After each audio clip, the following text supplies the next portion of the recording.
And we are live.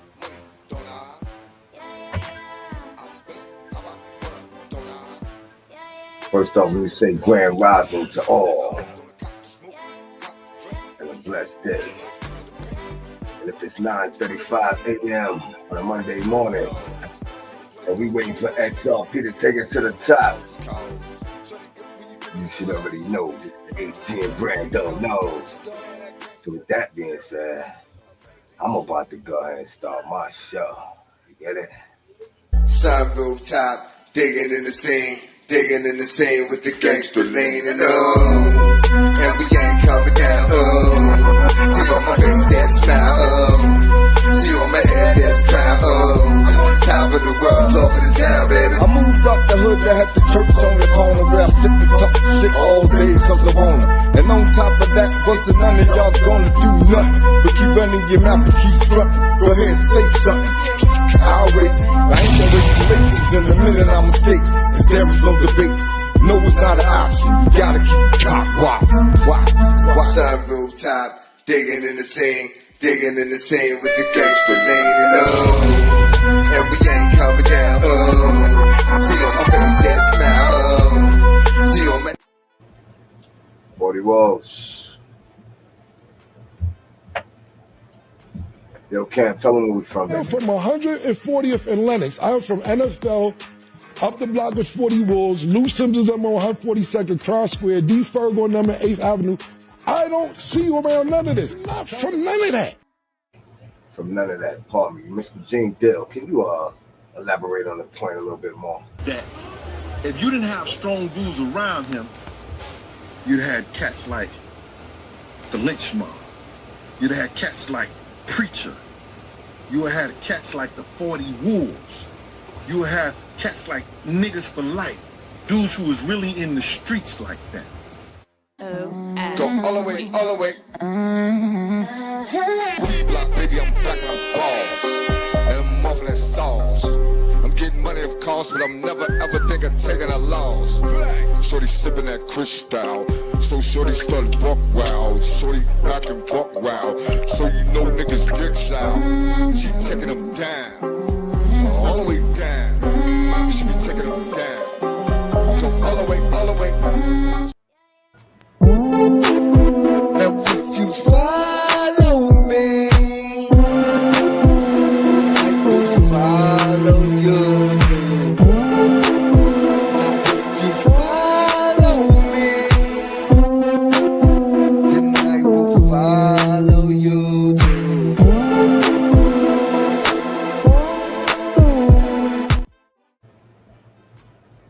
Yes, sir. Now let's get on into this. XRP, XLM, Algorand, and Cardano all top the list for the ISO 22 list for the Fedwire shift. And in this video, we're going to talk about exactly what that means in terms of cross-border payments. This news just came down actually today to start the week. We are seeing American-based cryptos actually make a big jump here. That includes XLM, HBAR, XRP. Cardano had a nice little pop as well. XLM leading the way. And this is something we saw back in late 2024 when Trump got reelected. We saw the American US-based cryptos, the ones that have been around, since 2017, 2018. These are the altcoins that pumped the hardest. Obviously, SWI had a big jump as well. That's a newer US-based crypto. Solana had its run already. But these ISO-compliant cryptos, we'll give you the full list later on in the video. These are going to be ones to watch as the big banks come into crypto. And how they're going to be utilized is going to be something we're going to watch as well. Already we're seeing XRP, Ripple's technology, being used in the Middle East, in Asia. Same thing could be said for XLM. But now with finally, U.S. regulations catching up to the rest of the world, this is going to be, I think, a big narrative over the next 6 to 12 months as we await kind of full altcoin season. So we'll take a look at the overall market. We'll take a look at this top news story. Give you guys some thoughts, generally kind of what's going on with XRP, XLM, Algorand, and some more assets as well. So go ahead and hit the like button right now, guys. Subscribe if you haven't already. I'm going to first start just over on CoinMarketCap. Take a look at this, guys. It is absolutely crazy. Bitcoin is at $122,000 right now. We've been as high as $123,000 in the last 24 hours. Just in the last 7 days alone, Bitcoin is up 12.5%. In the last month here, about 16%. May not sound like a ton, but in order to move a multi-trillion-dollar asset, it's kind of crazy to see this thing up 12% in a few short days. Now, something I wanted to show you guys before we get into the top story about the ISO compliant plays. If we go to the world's top market cap companies list, Bitcoin is absolutely skyrocketing up this list. All right, so you've got Nvidia at 4 trillion, Microsoft at 3.7 trillion, Apple up here at 3.1 trillion, Amazon is 2.38 trillion, and Bitcoin now is 2.42, meaning Bitcoin has surpassed Amazon on this list. It is the fourth largest asset by market cap in the entire world.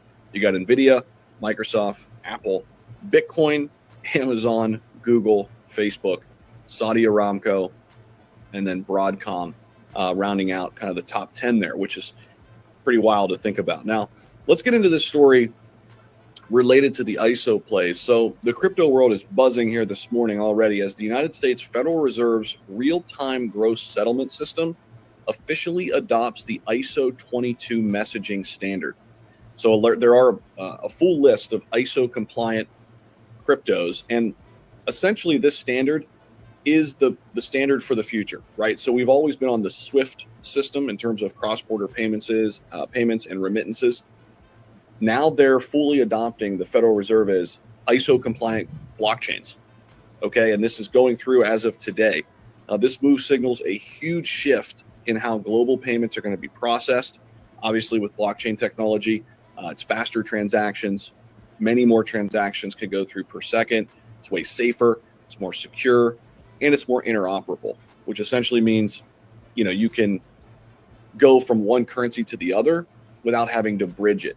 A lot of times you got to use the United States dollar to be the bridge currency.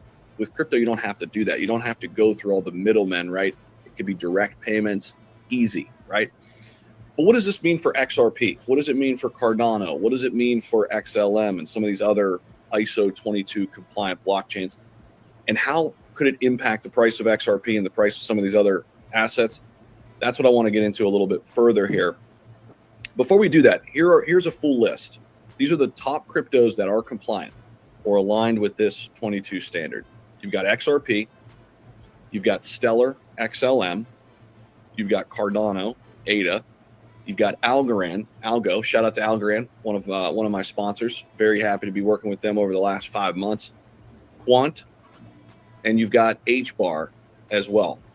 So this list right here, guys, of 6 cryptos, XRP, Stellar, Cardano, Algorand, Quant, and Hedera, definitely going to be 6 to watch here, especially with this news coming out, right? So if we look here, XRP's up 4+%, 30% on the week.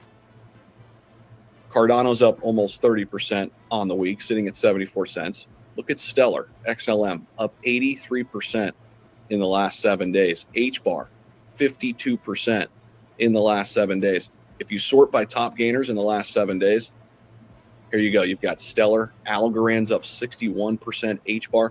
All these ISO compliant cryptos are right at the top of the list. And I don't think it's by accident. I think some people probably knew this information and we're starting to front run the narrative and the news that came out today. So with the Fedwire ISO 22 integration now done, complete, all the attention now is shifting toward XRP first and foremost, because it's the largest asset, number 3 in the world.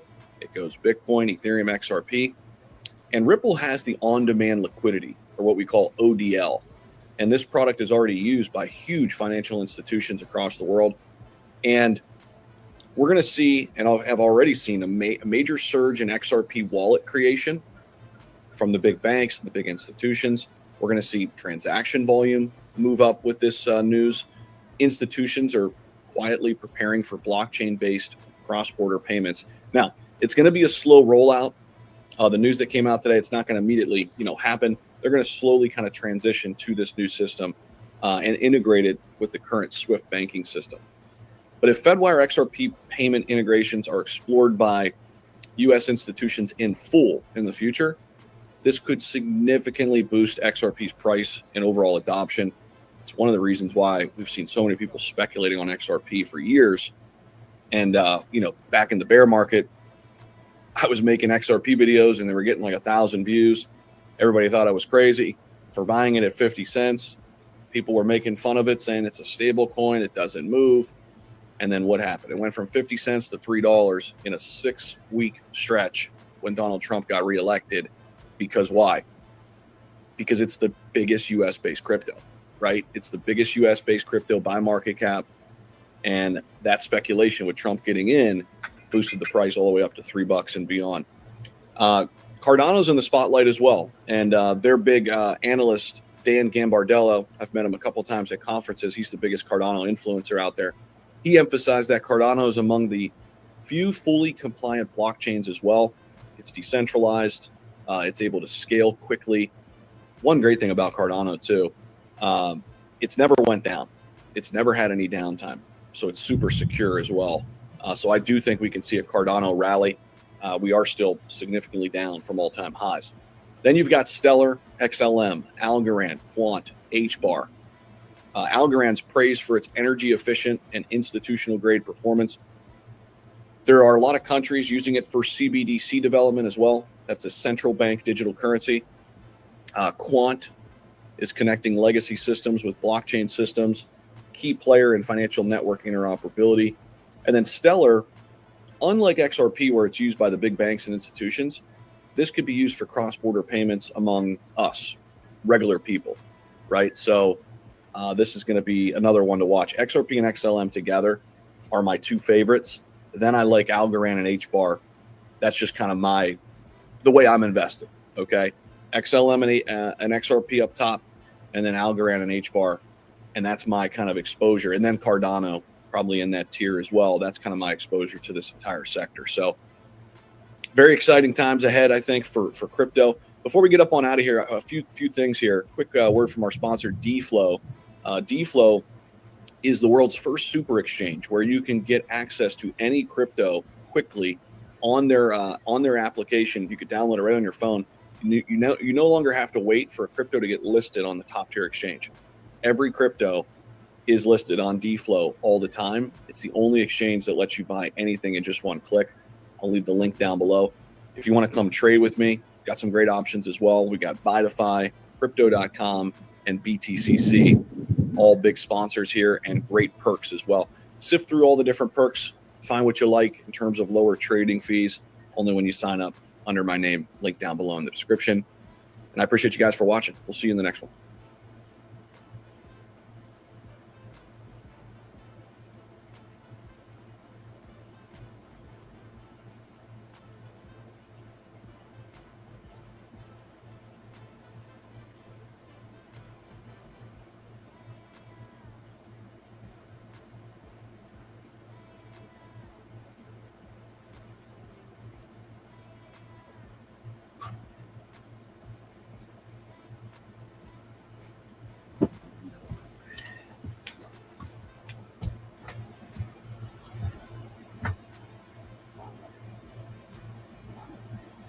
And we are live, G'day Crypto Goers. I'm Adam Stokes. Welcome back to the channel for an emergency stream where Bitcoin is hitting all-time highs as we speak. Currently at $120,804. Welcome, welcome, welcome. Please hit that like button on the way in. My phone's melting. The messages are melting. Phone calls coming in. No time for that call. We are live. Okay, what we need to go through is what's causing this? Where is it going to go? Hit that like button, as I said. And You guys.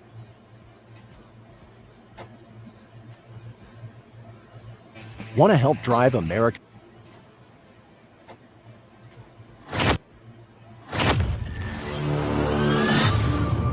Today we set up hidden cameras and microphones to help Twamboo test her boyfriend's loyalty. Hey, why you want to bring him to the test? So we've been talking for 4 years. It's a long time. That's a long time. And I face like a lot of difficulties. He won't let me move in with him. He's like, I'll pay your rent somewhere else, but you can't live with me. What? You give him reason to trust you? No. Do y'all see each other frequently?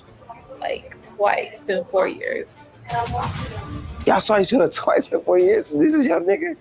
And he like do everything for me. Like he support me all the way. Twamboo's job was to get her boyfriend to this house so that one of our decoys would ask him on a date. He don't like to travel for work. He's done it before, but I paid his ticket, so. Will Jordan agree to go out with our decoy, or will he remain loyal and pass our test? Let's find out now on Jack TV.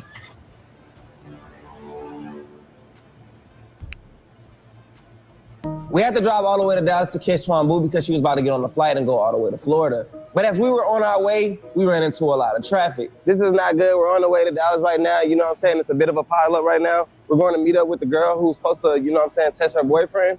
But we're in a bit of a time crunch, and now I don't think we're going to make it, bro. Hella cars. Let's go ahead and get in front of this traffic if we can with the drone and see how far this traffic goes up and actually what happens. If you've been seriously injured in an accident, your case could be worth millions. Unfortunately, though, many people never file a claim and wind up getting lowballed by insurance companies. If you become Morgan & Morgan's client, they'll get you the money you deserve. To them, you are more than a case number. Their lawyer will fight to get you every dollar you deserve. In fact, they secured some major verdicts in the past. For example, in Florida, they got a victim who was in a life-altering car crash, $12 million, 34 times the highest insurance offer. They got another victim in Philadelphia, $26 million, 40 times the highest insurance offer. All offers are not the same. Morgan & Morgan is the biggest for a reason. They will fight for the biggest award possible and have won a lot. If you were ever in a serious accident or injured in any way, your case could be worth millions. And you're only a few clicks away from potentially changing your life. You can start your claim now with Morgan & Morgan and communicate with their legal team from your smartphone. And the best part is, their fee is absolutely free unless you win your case. That's right, no offering costs. They only get paid if you get paid. You can start your claim now with America's largest injury law firm by clicking the link in the description down below, www.forthepeople.com/JackTV. Or you can just scan the QR code on the screen if you have a case. Thank you, Morgan & Morgan, for sponsoring this video. Hey. How do you pronounce your name? Twamboo. Twamboo? It's good to see you. Nice to meet you. I've watched you for like a long time. Right. Let me put this mic on you real quick. Okay. So your shit boarded like what? You see? It's freaking now, but it's okay. Her shit lit up? Yeah. We can go in here. Come on. Okay. Hey, why you want to put him to the test? So we've been talking for 4 years. It's a long time. That's a long time. And I face like a lot of difficulties. He won't let me move in with him. He's like, I'll pay your rent somewhere else, but you can't live with me. What? Literally, like. He'll pay your rent somewhere else? But I can't live with him. And like, if I want to visit him, I can't be there more than 2 weeks. So when you ask him, like you be bringing this shit up, what he be saying? I don't trust you. He don't trust you? Yeah. And y'all been together for 4 years? Like, I would go to see him. We go to a hotel. For 4 years? Do y'all see each other frequently? Like twice in 4 years. Y'all saw each other twice in 4 years? This is your nigga? And he like do everything for me. Like, he got my flight, he did my Airbnb, he support me. It's like overstood that y'all are in a monogamous relationship? We really are. I have never heard no shit like this. So what you doing in Dallas? Like, my sister was here. And then you going to Florida? Yeah, because she put me out. I'm like, hey, you my guy. Like, let me move in with you. He like, no, I'm going to get your Airbnb in Florida. He put you out? No, my sister put me out. And then he said you're going to get your Airbnb in Florida? Yeah. So why is he in North Carolina? I was like, let me move in with you. Uh-huh. He's like, no. So why did he pick to give you a flight in Florida? I was like, I'm not going to like be in North Carolina if I can't live with you. He was like, I'll get you an apartment up the street from me or somewhere, but you can't live with me. So I said, fuck that. I'm going to just go to Florida. This shit sounds toxic as like, I'm not going to lie. He weird though, like, but he do everything for me. He really loves me. And like, I can show you my phone. We be calling like all day. Now, I know some of y'all may already be thinking what I was thinking in this moment when I first heard her story. She told me she'd been in a monogamous relationship for 4 years, but they've only seen each other twice.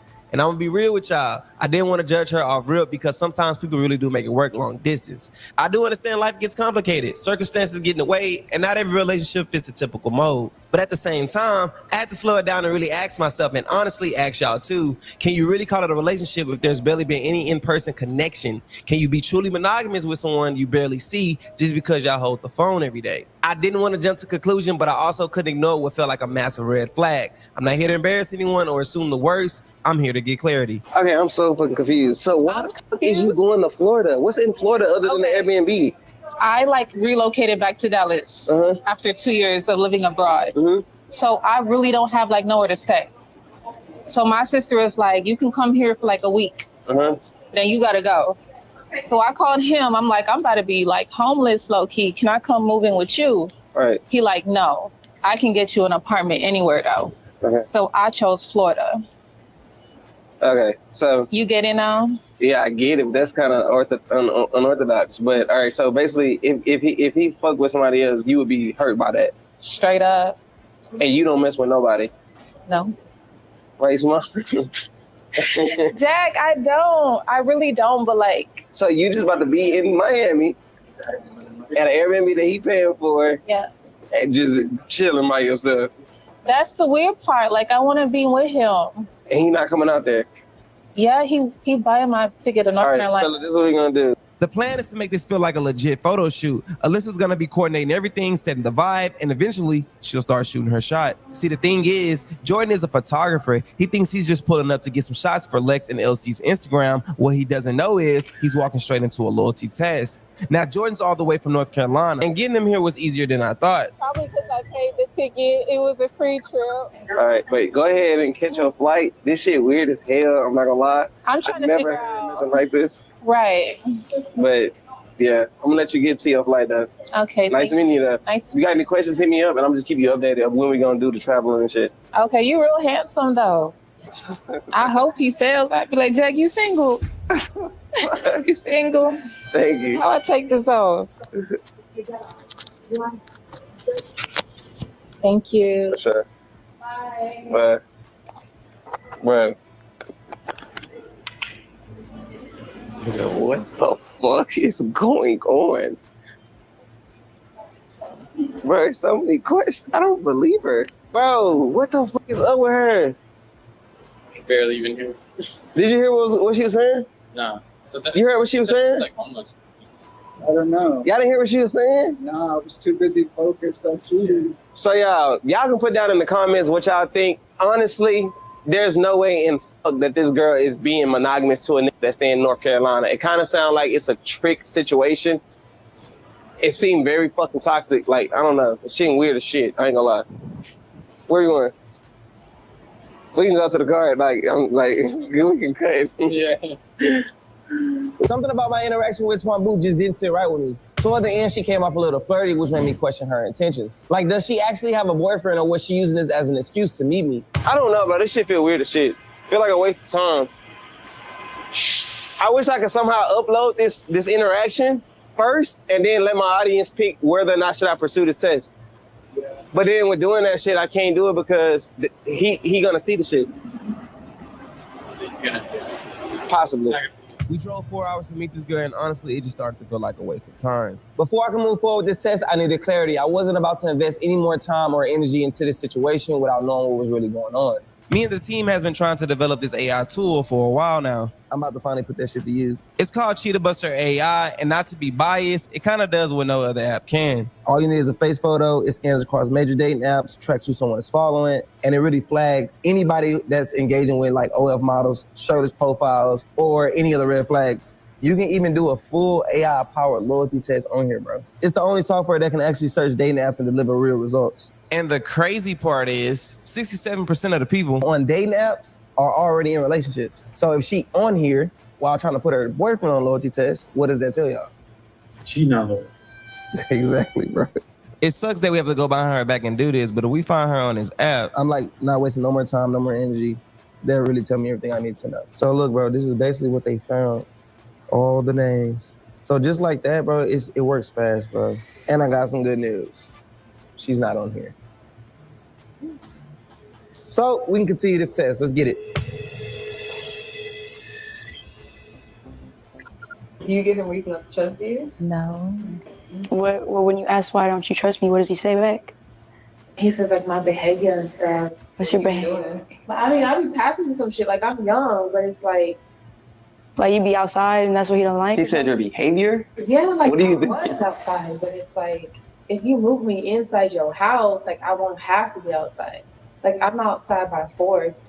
So it's just weird. It's like he'd rather pay my rent somewhere else rather than me being in his house. So I'm trying to figure out like what's with the distance. She's gonna mainly be the decoy that's gonna basically like test his loyalty and be more so on the flirty side. They are here to basically make all this come together and make it seem like they're getting photos or whatever. So, did you talk to him today anytime? I did before he got on the flight. Okay. So he told you he landed? Did. Okay, so he should probably be here in like under an hour or so. So we'll give him a phone call, make sure all that's still aligned. We'll go upstairs. You can listen to everything that goes on, and shit. Hopefully you get your answers. Is there anything you don't want me to do, like boundaries? Don't kiss him, but anything else, you got it. Okay. All right. Well, we all on the same page. Let's get it.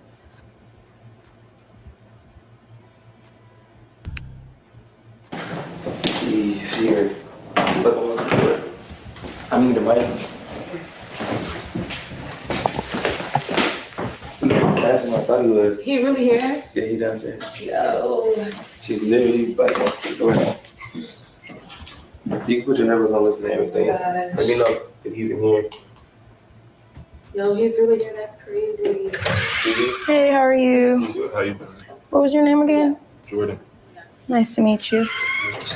My name's Alyssa. So I'm basically going to be the director of today's shoot. You're going to be shooting these beautiful young ladies right here on the table. The vibe we're going for is like summer, back, like, you know, just hot girl summer kind of thing, you know, feeling good, feeling confident, feeling sexy. And clearly, you know, they already got the sexy part down. So that's what we're just going to do. We're going to head out and we're going to start off with like pool pictures and everything. That's like the main vibe. Oh my God, my heart is beating. Like I haven't seen him in 3 years. The fact that he downstairs is crazy. All right.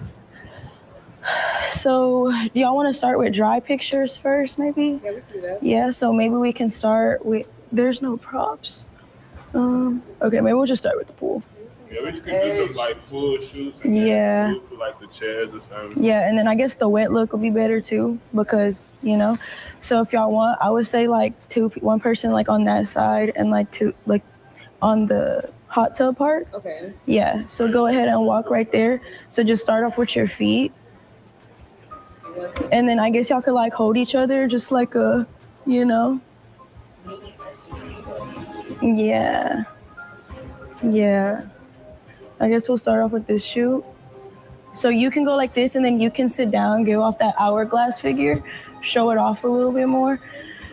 Yeah, and then just like a little look behind because we want to, like, that ponytail is actually beautiful. So I want you to, can you straighten out her hair a little bit? It's a little right there. Okay. And so, yeah, do something like this. Again, just sexy shots, looking beautiful, looking gorgeous. Yes, absolutely stunning. She cute. She cute. He like dark skin women, so I'm gonna see. You don't think he's tight? I don't think so. That's what he told me. Like I'm his type, and I'm dark, so.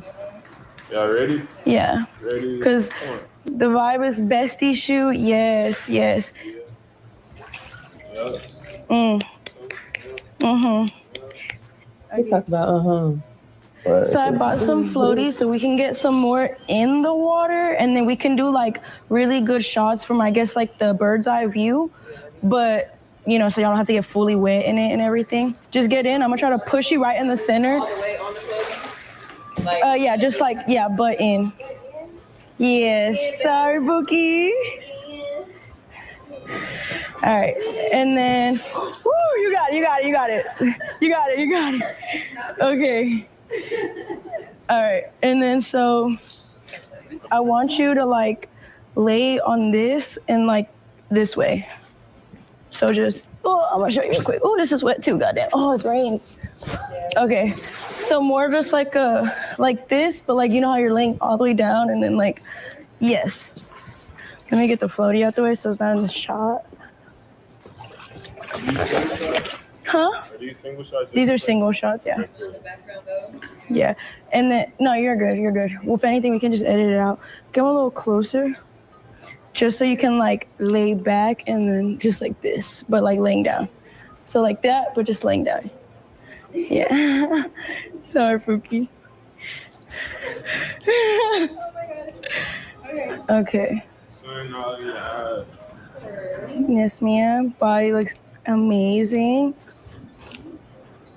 Okay. And then put your head back and then just like that. That's cool. Actually, let her sit up a little bit. Oh, sit up? Okay. Yeah, like that. Yeah. Maybe get this angle so you have the water in the background and not the house. I felt like he And you can get her tats too. How do you feel like he would do something like with his clients? I thought so, but I'm excited to see. Comfortable doing something like, you know, just like that. Okay, do that one. And then you all both, let's do like a, both sides at the corner. Get out over there because it's safer. Yeah, I'll push you so you don't have to. Oh, thank you. There we go. My little plug in sport mode. Okay, let me get this out the way. So just like a tiger pose. I think maybe y'all should look at each other like y'all are like in love. In love.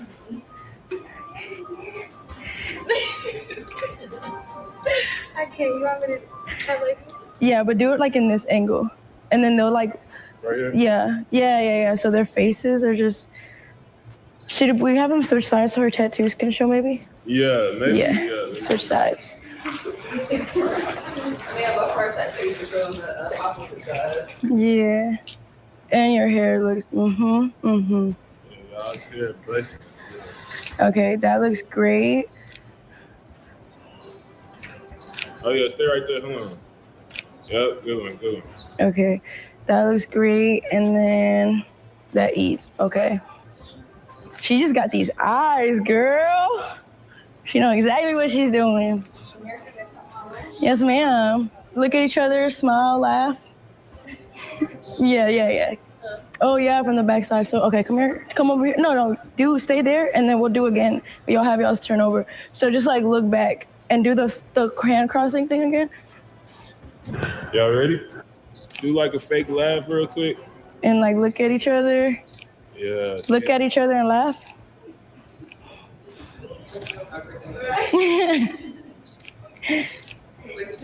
Y'all trying to have so much fun. Y'all having the greatest time.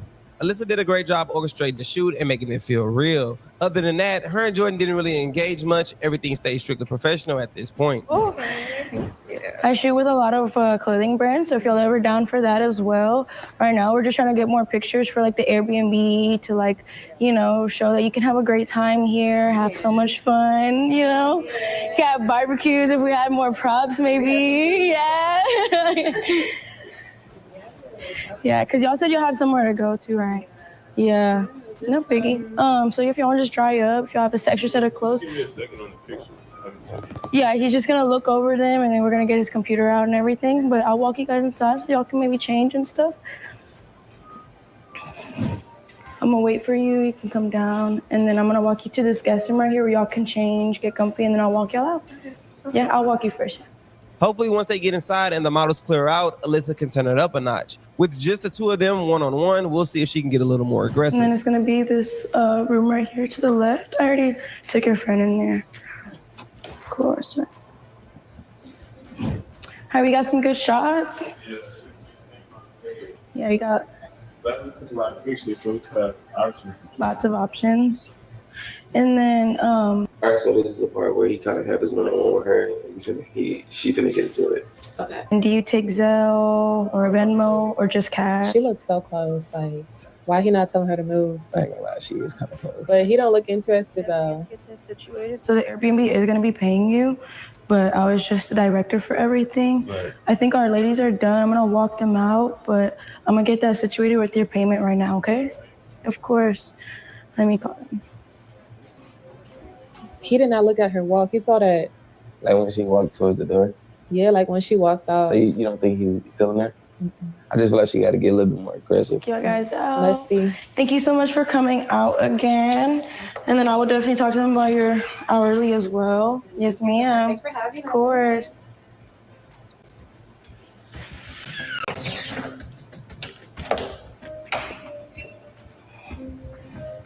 So where did you say you flew in from again? Oh, are there nice things to do out there? Yeah, it's pretty. I like any other city. It's just you do what's popping for you. Yeah. What's your favorite thing to do out there? Really, I like to go to like. There's different type of clubs out there, so I just like club scenery and. Oh, so you be outside? Kind of, but not really. Like I try to stay away from outside because there's nothing really outside for me. You know? Yeah, that's fair. Do you go by yourself? You be with friends, girlfriends? My friends and we kick it and go back to the crib. Really. Just your homeboys? You don't ever like women attention? Not really. I mean, I be just chilling when I'm outside. I really don't like to get into all that sometimes. To be too much. Right. To be too much where you don't like taking care of the girls? To a certain extent, like that big, and then I'm not really with all that. So. Oh, so if I went out there, you wouldn't take care of me? Probably not, because you're not my girl. Fair enough. Hi, man. Okay. No, yeah, so you have a girl is what I'm hearing. That's what I mean. I do. And I take care of her, like, when she needs me, I'm there, so. Do y'all live together? What's that situation like? It's kind of long distance right now, so, we see each other when we see each other. Oh, so y'all are locked in. There's no one with a spare key? No, I don't think so.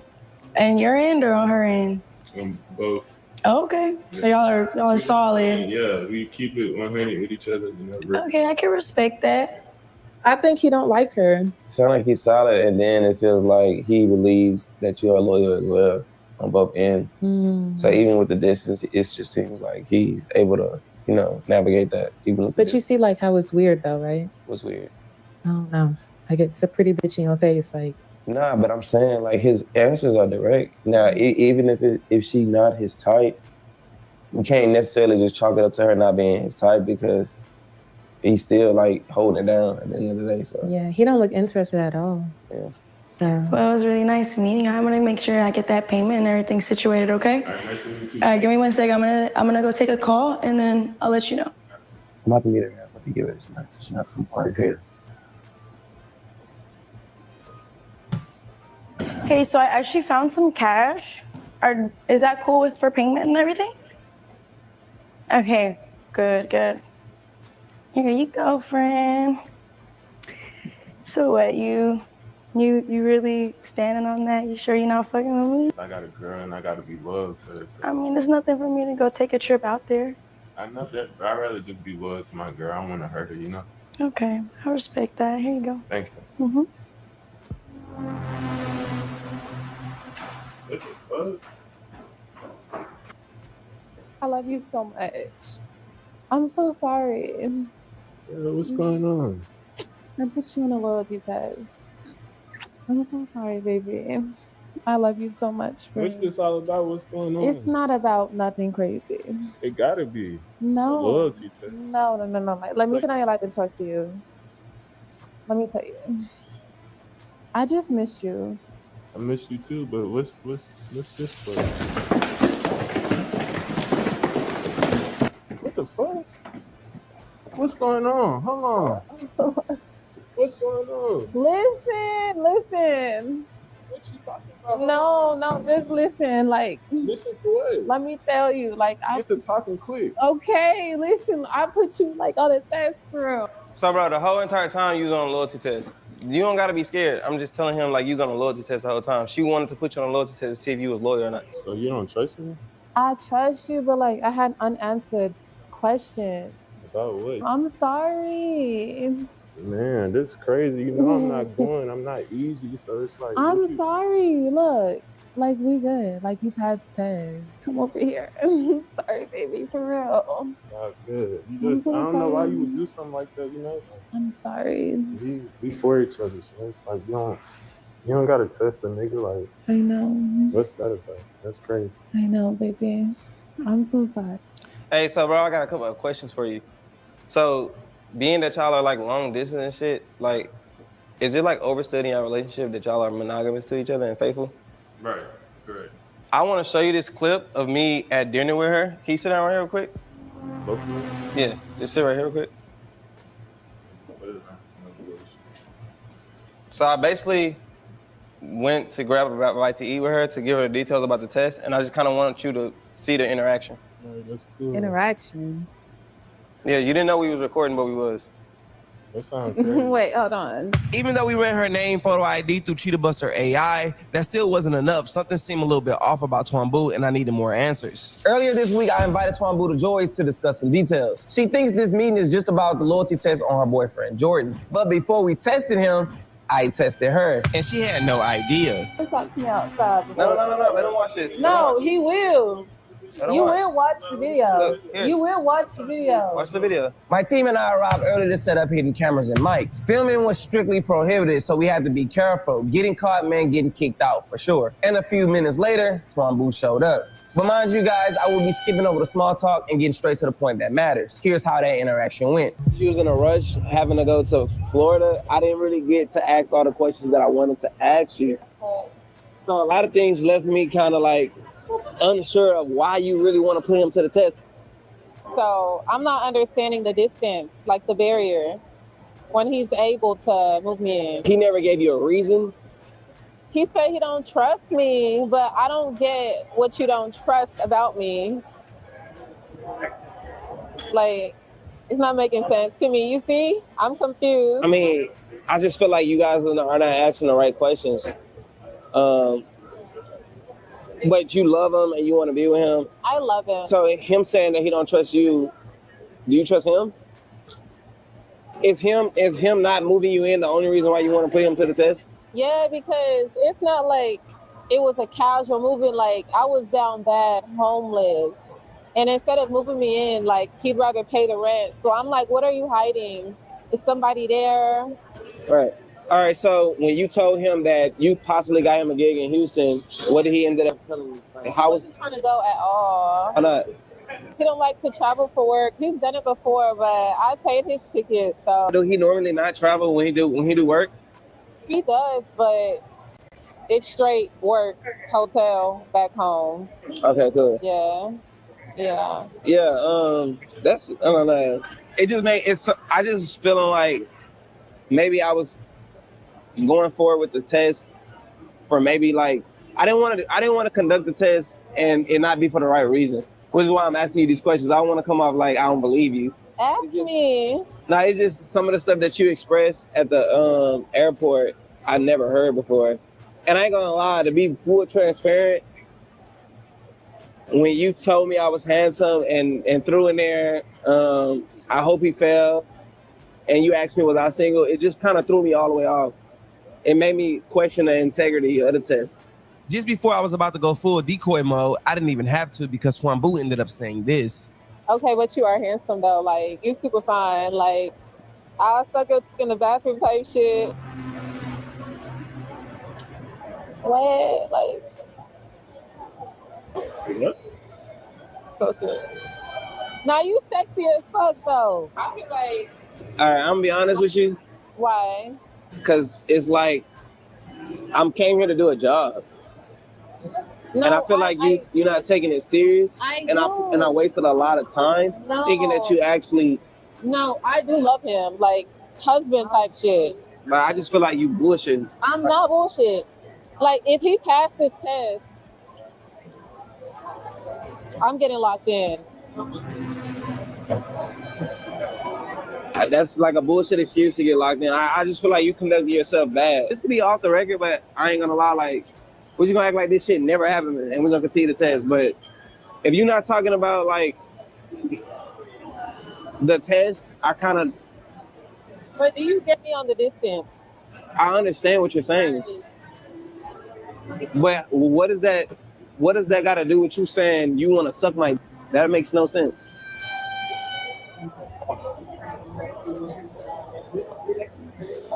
I feel like I said, like, I be horny. He's not All around. right. Well, Okay. We'll finish this conversation another day. You can kind of just excuse yourself. But I do love him though. I do love him.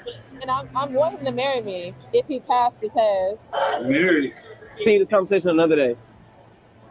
Are you mad at me? No, I'm not mad at all. We good? Yeah, we're good. Thank you for coming though. I gotta leave for real. Yeah. Bye, Jack. Bye.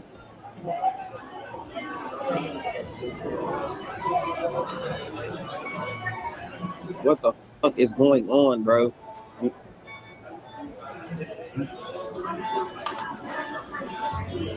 Y'all not gonna believe this shit, bro. What the fuck?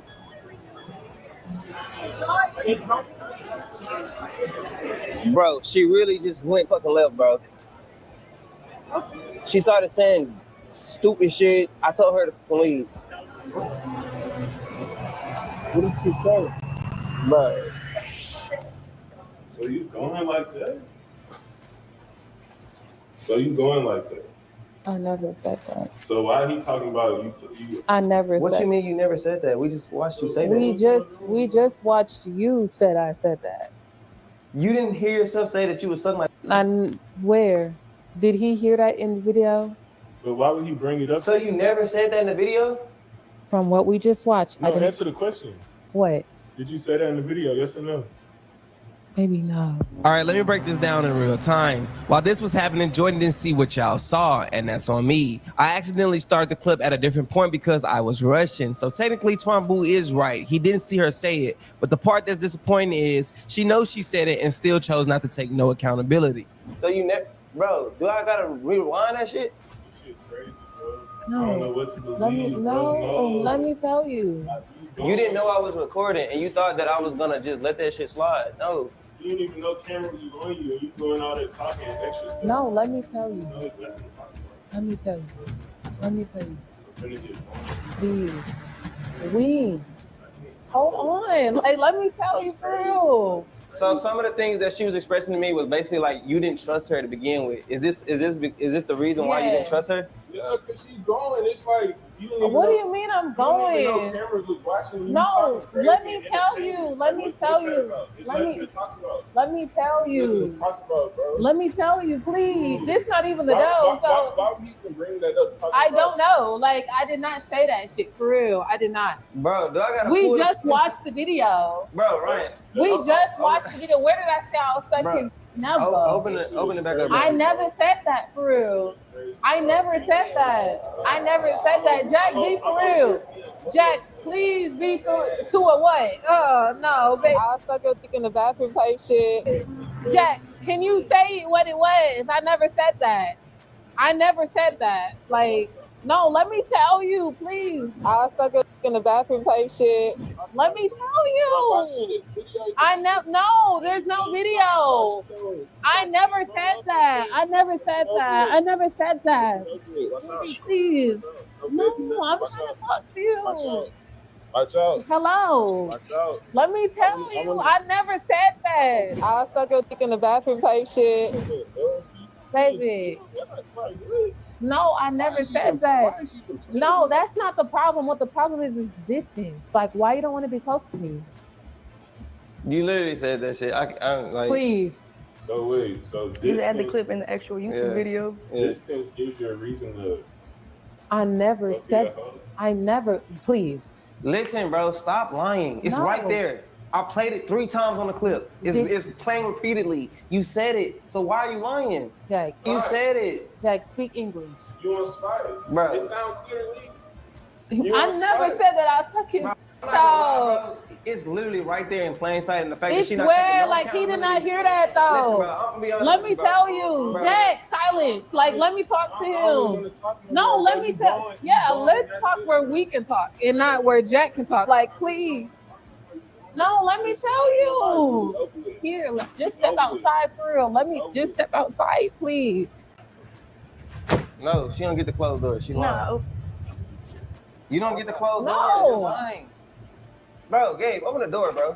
Can you not? No. You really finna fight a woman for real? No, ain't nobody fighting you. You fighting me like my arm hurting for real? Like, can he move? I'm trying to talk to him. Shit. Baby, let me tell you.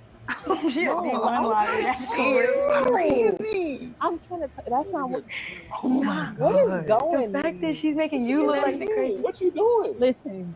Don't listen. Don't listen. Listen, bro. Do not let her manipulate you, I'm Gabe. not, bro. Cause this shit crazy. I'm over here being loyal to you. I'm loyal as well. I'm trying to see you. I'm trying to see you though. Who's everybody? You want to see everybody. You want to see How many times I gotta play it on the screen? Yeah, bro. Like this crazy. Every time she's like, Bro, let me clip your Let me video. tell you, damn. Let me tell you. Hello. Let me tell you, please, for real. Don't push me in the. Oh my God, he just threw her in the pool with our mics on her. I'm heated. No. Hold on. Cause that shit's too much. Damn. No. What the hell is going on? Bro, you're getting water in the crib. No. Please don't play games. Hey, y'all gonna have to. Please. Both of y'all gonna have to leave. No. Get him out of here, Gabe. Oh, you better not let me get a knife though. You better not let me get a knife though. No, there's no let me go type shit. Cause how you know I can swim? Please. That's not funny for real. No, there's no watch out. There's no watch out. Like you just pushed me in the pool for real. You just pushed me in the pool. That's not funny. What the hell? I'm trying to talk to you for real. So you just don't listen to Jack about 3 years. I'm trying to talk to you. Like, listen, like, let's just, like, y'all hash it out later, talk later or whatever. I'm not even gonna argue with you, gang. I'm in real class, and still, she can do it. So where you going now? You got audio? Who? I got audio. You a shark, right? I learned it from you. Where? But that thing You're went not in the going. water, Like I'm gonna no? follow you like What you in the ever water? called It went in 12 the type water. shit. That's not fucking funny. That's not funny. It's crazy. Okay then, if you want me to deal, okay then cash up me a 500. Hello, I said cash up me a 500. Cash up me a 500 if you want me to go. Oh. Cash up me a hello, cash up me a 500 if you want me to cash up me a 500 if you want me to go. Hello? Cash up me a 500. Edition right here. This is what you call surprise, surprise. This is what you call keep that same energy when I see you. This is what you call keep that same exact energy when I see you. We in another nigga hood, about to do another Bama routine and get another Bama out of there. We in South Philly. We got the men behind us.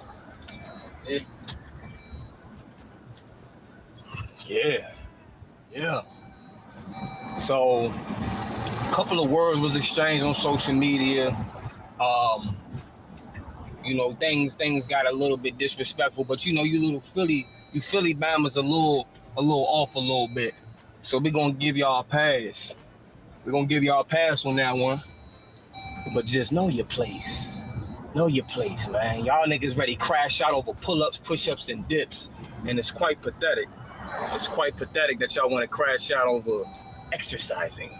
All right, it's supposed to be the outlet to help, you know, keep men off the streets. Y'all want to take the streets and bring it into the equation and then wonder why you stuck in the same place. We don't got to talk about that. We about to get some smoke with these Bamas, though, right now. Look at them. They look at them. They BS. They don't even know what's about to happen. They don't even know what's about to happen. They don't know what's about to happen. Surprise, surprise, nigga.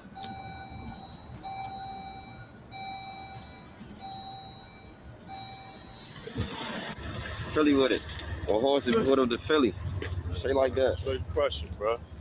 2 hours, man, just to get some bump. You feel me? 2 hours just to get some bump, man. I don't even know we coming, man. About to run down on them, man. They was talking mad shit on the internet. We gonna see what that's about, man.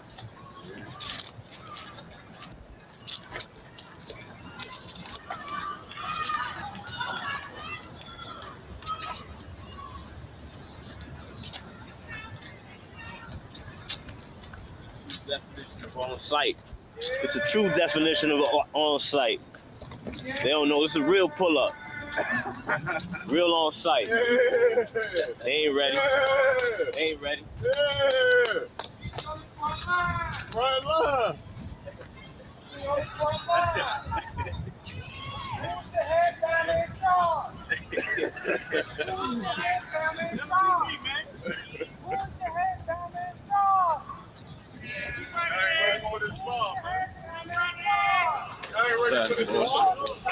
Y'all ain't ready for this ball. Put your head down, man. Everybody in charge. Everybody in charge.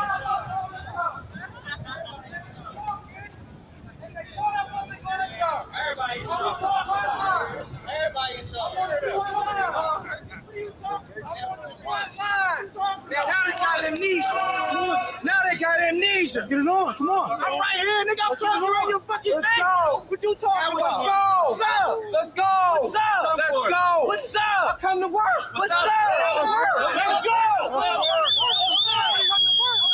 I come to work. I'm right here. I come to work. I'm right here. I come to work, baby. I'm right here. Yeah. I'm right here. I love all that. I know you ain't scared. We're gonna line up. What's the set? What's the set? What's the set? He my first one. I'm undefeated on this part. I'm undefeated on this part. I'm undefeated in this part. I'm undefeated at this part. What's up, Law? Yeah. Yeah. What's the set? King.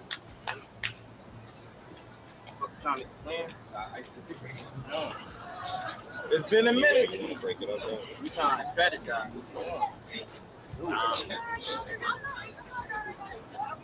Can't do it. You can't do it. Getting the dream ready to go, y'all. Come on, y'all. Count down, Papa. Count down. All right. Count it down. About to start it off with the 5-5-5 and 10, 9. Count it down. 8. Hold on. How about? 5, 4. Let's see. 3. So y'all out there waiting for the dips. 1. Go. 5. Eat. King. Let's go, King. Fucking work. Take your time. Breathe. Take your time. Let's go. Shit, easy work. 30 dips. Yeah. 5 pulls. Breathe. Come on. 30 dips with the 60 pounds.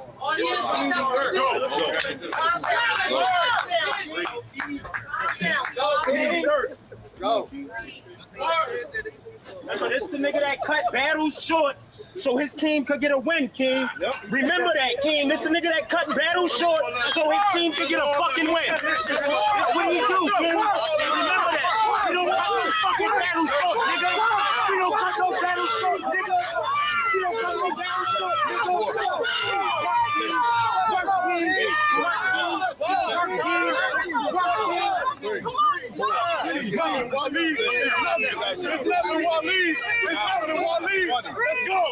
go. The horse. 21. We finished the battle over here, nigga. No time cat, nigga. You know fucking time cat, nigga. You can call the shots. Work, bro. Work. You win it. Yeah. Go. 27. One of mine. It's a fight, bro. It's a fight. 25-pound pull. Where you at? How many pulls, right? Let's go. Let's go. Get on. Let's go. Finish that shit, King. 2.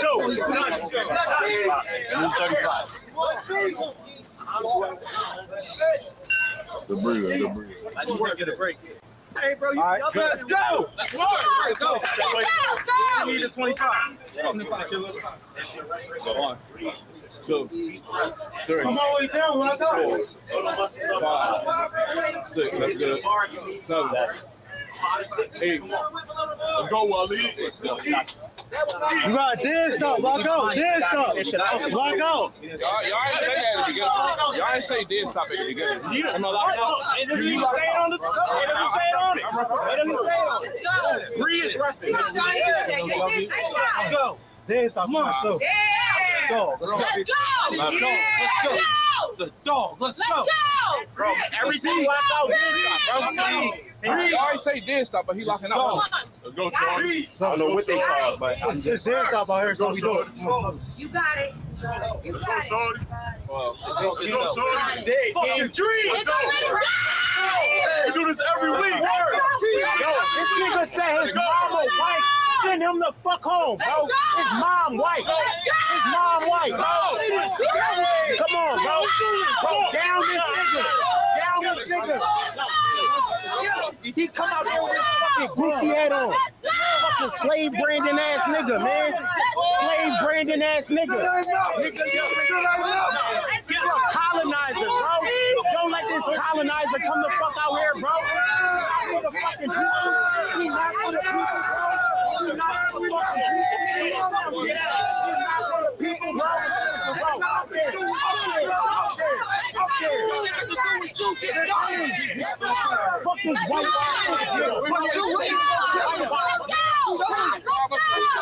he got a G. He's for the fucking coach. Don't work on me.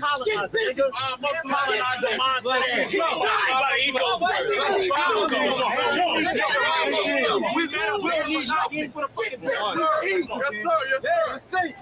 Take it off for him. Let's go. All right, let's go. Let's go. He getting stuck. He getting stuck. You already know. You already know. I got him. That chin over the bar, man. Check it out. Chin over the bar, bro. We good. 19. Where he at? No worries. He at 19? What you got? 19. Come on, last one. King, get your ass up there. Hey, get up there.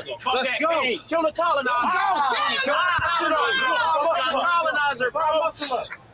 Let's get it. Show them all. Let's go. Two out. I ain't counting that one. He hit me. Nah. He hit me, bro. Man, run that back, bro. We got this. Come on, man. He bumped it. We bump all the times on this bar. We do that in our bed. That's fine, but it counts. Let's go. Don't count. That don't count. Let's go. All this talking, let's go. No excuse.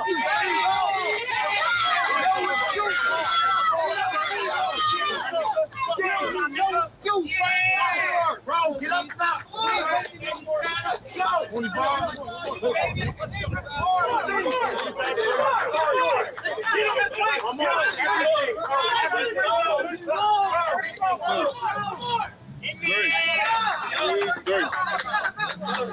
Let's go.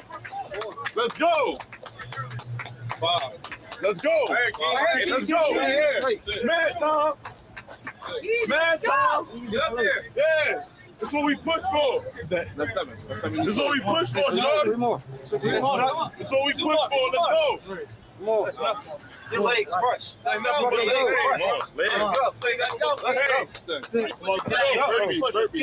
Kill him. Watch out. We about to colonize Philly right now. We about to colonize Philly right now. Let's go. Take it out, man. Let's go. On that yard. On that yard.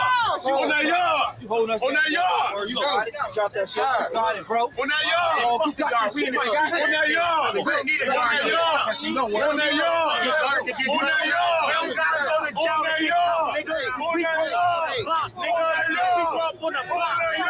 You had to go to jail to get something. Let's go, Shorty. You had to go to jail to get paid, nigga. Let's go, Shorty. Nigga, we blow up in the yard in Philly, nigga. We do. Come on, man. Let's go. Right there, man.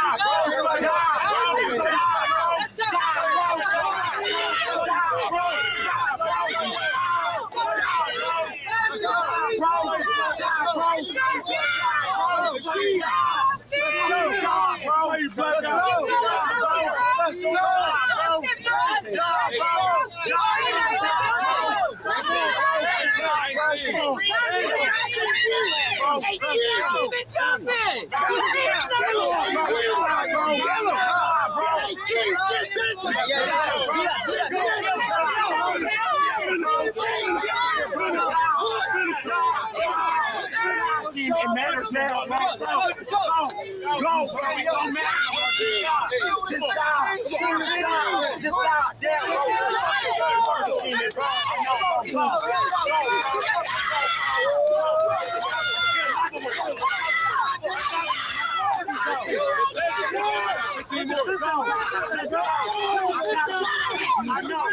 Come on, 17. I know it hurt. Feel that shit. It's 90 to feel that shit. It's 90 that shit. But you know, feel that shit. Easy. Shit too easy. Shit too easy. Shit too easy. Easy money.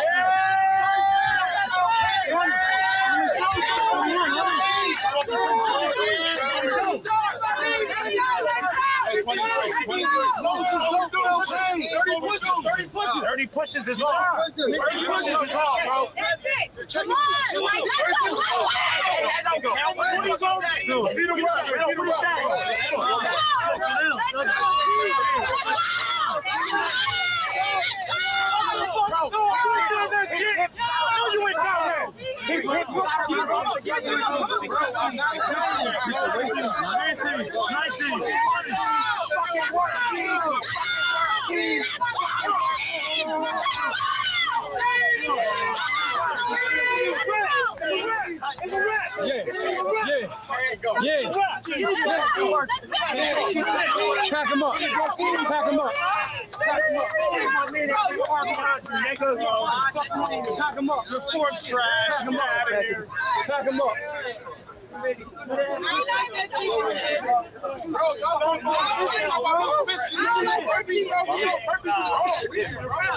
Pack him up. You do it. You do it. You do it. You do it. You do it. Exactly. Stay where you at then. Stay where you at. On site. On site. On site. And we call it not in Philly. And we call it not in Philly. Come on. On site. On site. Stop lying on me. Stop lying on me. Yeah. All that. Horses, man. Horses. Horses only, man. Horses only. Straight like that. Still stuck toe to your black ass. And my white ass. I'm getting brain. On your ass, yeah, not Coach Day on your ass. That's why you don't really like another L, nigga. Oh, we got another L. Another L. Hidden agendas, my nigga. What's the hidden agenda? Why Smitty boss submission? Why you ain't just say good work, brothers, or put in pain like I do on all y'all niggas posts? Why? It's not hidden agendas, my nigga. It's not for that. Last man standing. We up. Breeze. Set up the routine, bro. What it's for is this. He want niggas to come together and be nice, be gentle. Nigga, I want us to compete in those, nigga. You know. So let me put the battery in your back and you dog Smitty next time. Let me put the battery in your back and you dog Smitty next time. That's all that was up right now. Last man, bro. He know the fact. We gave this man 22 million views in 2 videos. 22 million views in 2 videos, and go ahead and go cry. My video go cry. The most viral on your page. No other videos went as viral on your page. 23 million views on 1 post. Bro, go ahead. Now, I will say this. I'm quite disheartened by the fact that we're taking it this far, because you got a lot of potential. And I'm not gonna stroke your ego. I'm just saying the truth. But up here, you need to fix that, bro. You got a lot of pain in the inside, bro. I know about your deaths and your family. You reached out to me and expressed all that pain that you're going through. But the fact of the matter is, you got a lot of hidden trauma that you ain't addressed yet. And the minute you think somebody playing with you, which happened to be me, you think I'm playing with you, you take it out on the niggas that really want to see you win. I could have scratched you from the car. I didn't do that. Stop it. I want to give you an opportunity to showcase your talents. Multiple times, bro. Because I see the power that you possess. But all that rah-rah shit, I've been there and done that. I was in the streets doing way more than I was in prison, Holmes. So don't get it fucked up. I don't care about what I say out of the fact that shit be, what's the word I'm looking for?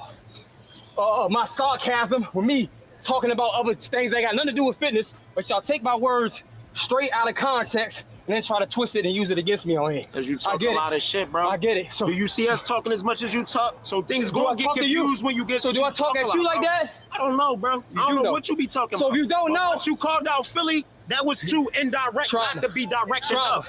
That was too. But we battling though. I like the aggression with the battle shit. I ain't say I was gonna come kill you or want to fight you, nigga. We battling. It's all battle shit. Y'all here. Let's set up the battle. Rodney, who you going at? Kosi, you going at Rodney? Like, what's up? I'm going at last man, bro. None of y'all got clean. Like I said, this ain't Philly. Y'all want to battle Rodney? Fix y'all shit. But you not understanding. No matter if y'all on a different level or not, we dogs, nigga, and we gonna battle. Simple as that. You ain't dog shit. Bro, get that shit. Come on, What's up? It ain't dog shit. I'm up next. Routine. It ain't dog shit. Let's go. Come on. Let's go. Come on. Let's go.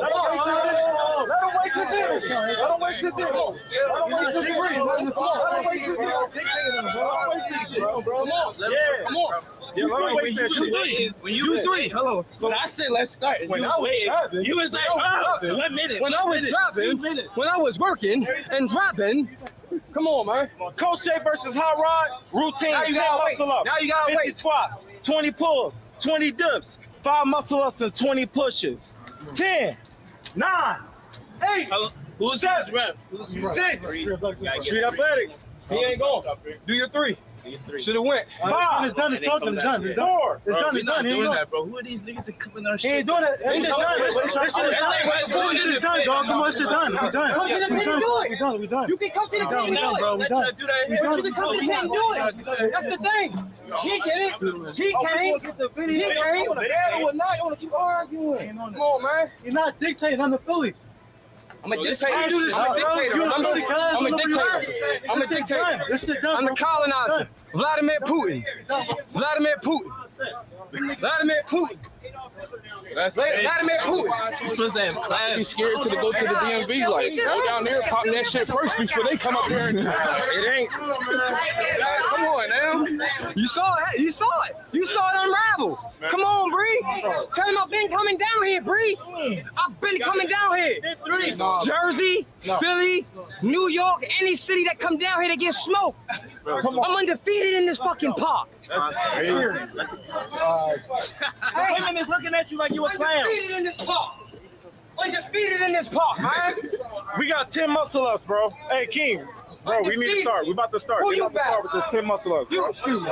You battling that. Let's go. 10 muscle. You battling that. Yo, I want Coach J to get his ass. I want Coach J on his ass. I mean, I'm Playing with my mans, bro. Let's go. Let's run it. Done, bro. Run it. Come on, that's done, bro. Come on. Nigga statement, bro. That's it done. He ain't come here. Jay, 5, 4, get on the bar. Get on the bar. 3, Get on the bar. 2, 1, go. They trying to battle, man. Stop that shit, bro. Y'all talking too much. Y'all talking too much, bro. Bro, y'all talking too much. They trying to. What y'all doing? What is y'all doing? What's 5? That's what I'm saying. Go. 6. Let's go. 7. Keep knocking. Come on. Come on. He fine. The play. Let's go. 9. No. Let's go. He done,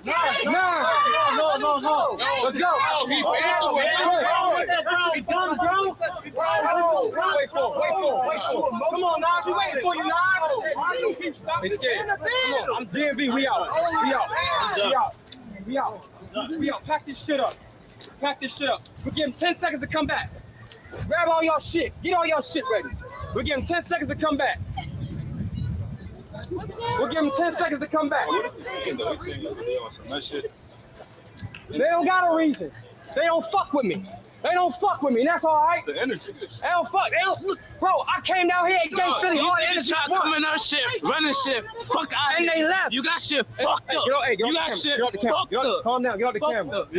Don't fuck up the camera, bro. Don't touch that camera no more. I gotta let myself be known. I gotta let it be known. So what do you want to do? They gotta stop. Pete, we come down here. But how you gonna say, oh, that's the battle on your terms? Oh, no, he ain't do the muscle up. Do the 3 muscle up. I did. It's done. The battle I did. Listen, come on, I'm man. coming to the pit. Just know that. And that's all. And I'll come by myself. I don't need no niggas with guns and straps and none of that. Because I'm not, nigga. And you know that. We gonna do that. I'm coming to the pit. You gonna see me, gonna nigga. do that. You gonna see me. Hit my phone. And I'm gonna come with my blood brothers. Come. I ain't telling you shit, nigga. Do it. Do it. I'm waiting for it. I'm waiting for it. I'll be down. I love that. Like I said, I love that. with my blood, I love that. no I nigga want that I that. don't. I want that. And I'm gonna get that, nigga. Yeah. And I want that nigga watch me work. We gonna get it. We gonna get it. We gonna get all. You got me right now. You got me right now. You got me right now. On the ball. Take it out on the ball. You got me on the ball. You got me right now. You got me right now. You got me right now. Not funny kid. You got me right now. All this shit. Give me the ball. Why we? Come on. Let's handle this shit on the ball. We gonna get This shit is done. Put on the ball. This shit is done, bro. Let's go. Whatever already you got going on, fuck that shit. They ain't trying to battle. They don't got a battle. If you want to battle, Don't get mad. Stop touching these niggas, man, when they go on the ball. Stop touching these niggas, man. That's not even my man, bro. I hate y'all. I hate when y'all touching that shit. Tell them to stop. He drove 2 hours away for no reason. That's the talk. He's not dictating nothing. You feel me? Let him go, cuz. That's it. He's not dictating shit. Niggas mad we bust the move first. Niggas mad we bust the move first on their territory. Undefeated in this joint, man. That's what I'm saying. He's talking crazy. Y'all just gonna argue about it. Nothing's not gonna get the ball. Get up here, come on, man. I did work. This is what I'm saying. Battle me. Bro, he gone. This nigga in his feelings, bro. It's too much feelings going on, bro. Come on, man, call the police. Be out of here, man. The niggas, what they say, the niggas drawn. The niggas is drawn. Let's get the fuck. Here's my thing. Look, I went into battle when they was on bullshit. Run the whole footage, put the whole footage out there. I made a battle, set it up with whoever. I know Coach J. Coach J thought. Coach not J. He don't get no camera time. Let's go. Let's go. Let's go. We gotta go to New York. We gotta spank some more ass. Bye bye. Bye bye. Bye bye. Yeah, y'all know what's going on, man. Came in this zone, spanked them. Came in this zone, spanked they mans. Just got done training this morning. Drove 2 hours to Philly. Spanked they mans. Had them niggas crying. If niggas came to come on, man. On that shit, come on, man. They not leaving till they get. Come on, man. And then they had to stop the battle multiple times. They had to stop the battle multiple times, bro. You know why? You know why? Because they scared, bro. They were scared, bro. They stopped the battle. They stopped the battle multiple times. 10 muscle ups. They like, nah, stop. We out here looking for pain, bro. We out here looking for pain. We couldn't find none in Philly, man. Nah, man, I came from Philly cheesesteak. I ain't even came to they shit and did what we said we was going to do. The fuck is you talking about? The fuck is you talking about? Let them leave the feelings on the internet, man. We on the bar. Yeah, man. We on the bar, man. Look, man, this joint got capability of being one of the biggest sports of all time, right? One of the greatest strength sports of all time. This has capability of being one of the greatest strength sports of all time. But the problem is, right, we come to these inner cities like where we at now. We're on 24th and Snyder. It's in the middle of South Philly. And we got a bunch of insensitive ass niggas down this joint that don't know how to control themselves. So because they don't know how to control themselves, this is where they're gonna be stuck at. They're gonna be stuck at this funky ass park right here for the rest of their life, for the rest of their miserable ass life, doing a bunch of pull-ups, push-ups, and dips and crashing out over it. Meanwhile, man, what's in the bag? What's in the bag? What's in the bag, man? No. Don't bring that out. Don't bring that out. This is what we doing it for. This is what we doing it for, man. This is what we really doing it for, bro. This is what we really doing it for, man. Come on, man. Bringing a fat bag out this junk in any city, bro. Any city. This is what we doing it for, Slim. This is what we doing it for. We not doing this junk for nothing but to feed our families. Get it.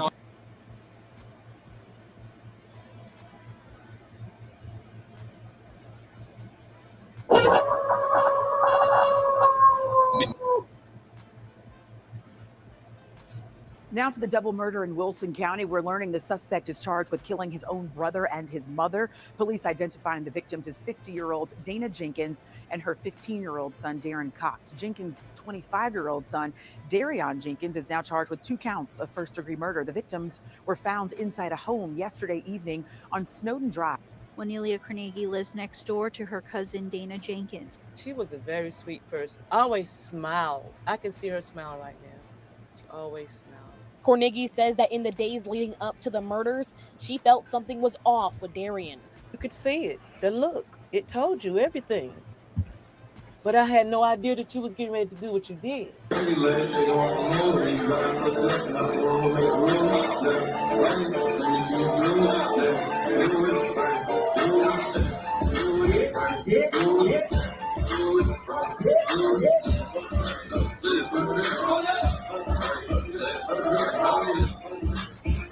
My baby is home.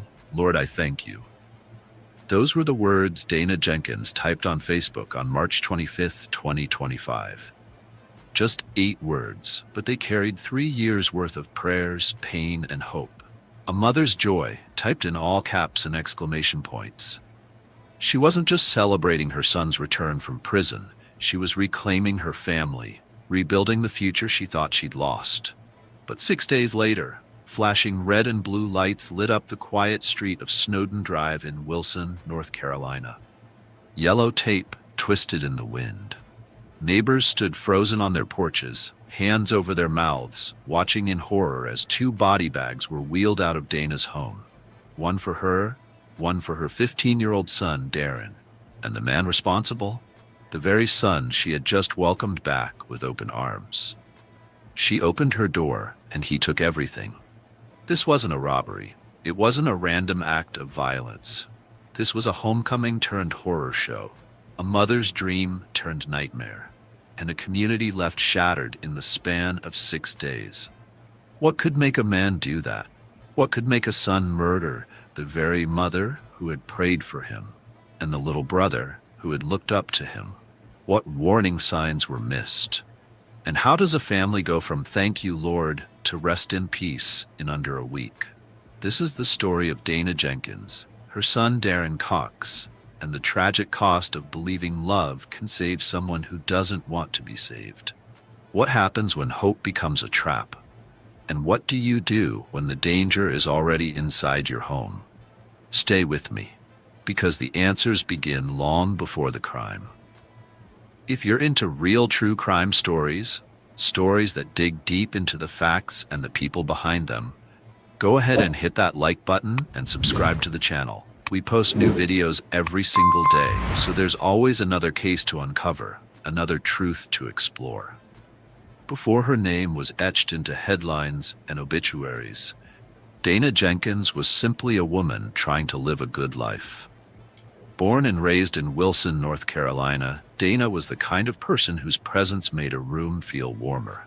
She worked full-time, stayed active in her church, and still somehow made time to check in on neighbors, offer rides, bring meals, and lend a listening ear to anyone who needed one. She didn't just talk about faith, she lived it, every single day. To those who knew her, Dana was grace in motion, a quiet force of kindness and strength. She was one of those people who remembered birthdays, asked about your mother, and meant it. There wasn't a mean bone in her body, just a deep belief in God, in people, and in second chances. She raised 2 sons, Dabrand and Dabrand, with everything she had. No matter how hard times got, and they did get hard, Dana never stopped trying. Never stopped loving. Never stopped believing. Her youngest, Dabrand, was her joy, her soft spot, her shadow, the one who made her laugh in the grocery store line, who'd stay late after church just to help her clean up. Their bond was special, pure, the kind of love that didn't need words. And even when her oldest son, Dabrand, drifted down a darker path, run-ins with the law, prison time, all the worry that comes with watching a child lose himself, Dana never gave up on him either. She prayed for him, wrote him letters, visited him behind bars. She truly believed that if she held on long enough, the boy she raised would come back to her. Because Dana Jenkins didn't see broken people. She saw people in need of grace. And she believed deep down that love could fix what the world had tried to ruin. But no amount of faith can predict what's waiting behind a closed door. And for Dana, that blind hope would become her greatest vulnerability.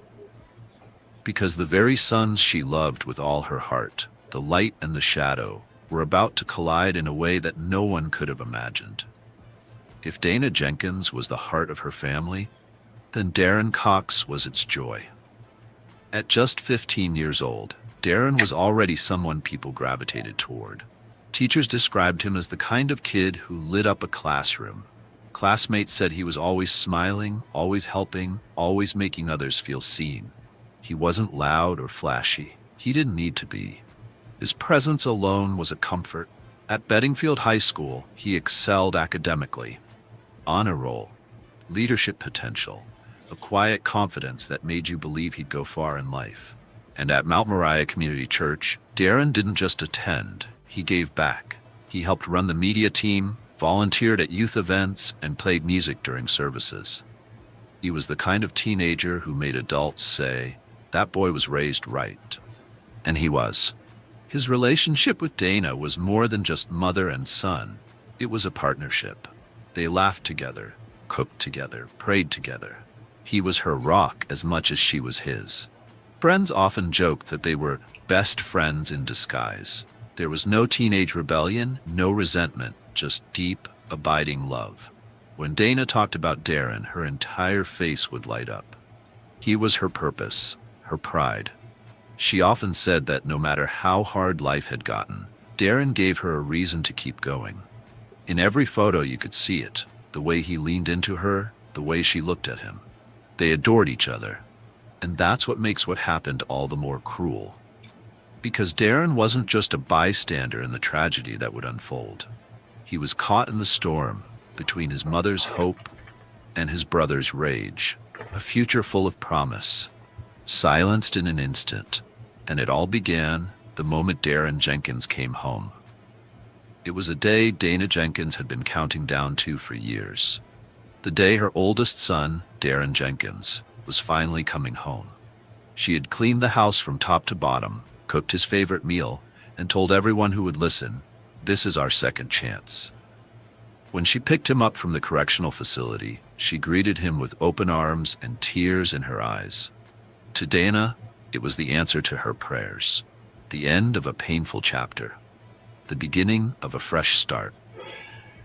She truly believed that Dabrand had paid his debt, learned his lesson, and was ready to start over. But the man she brought home wasn't the boy she remembered. Dabrand Jenkins had spent the last 3 years behind bars for breaking and entering and larceny of firearms. He had a history of violent behavior that stretched back to his late teens.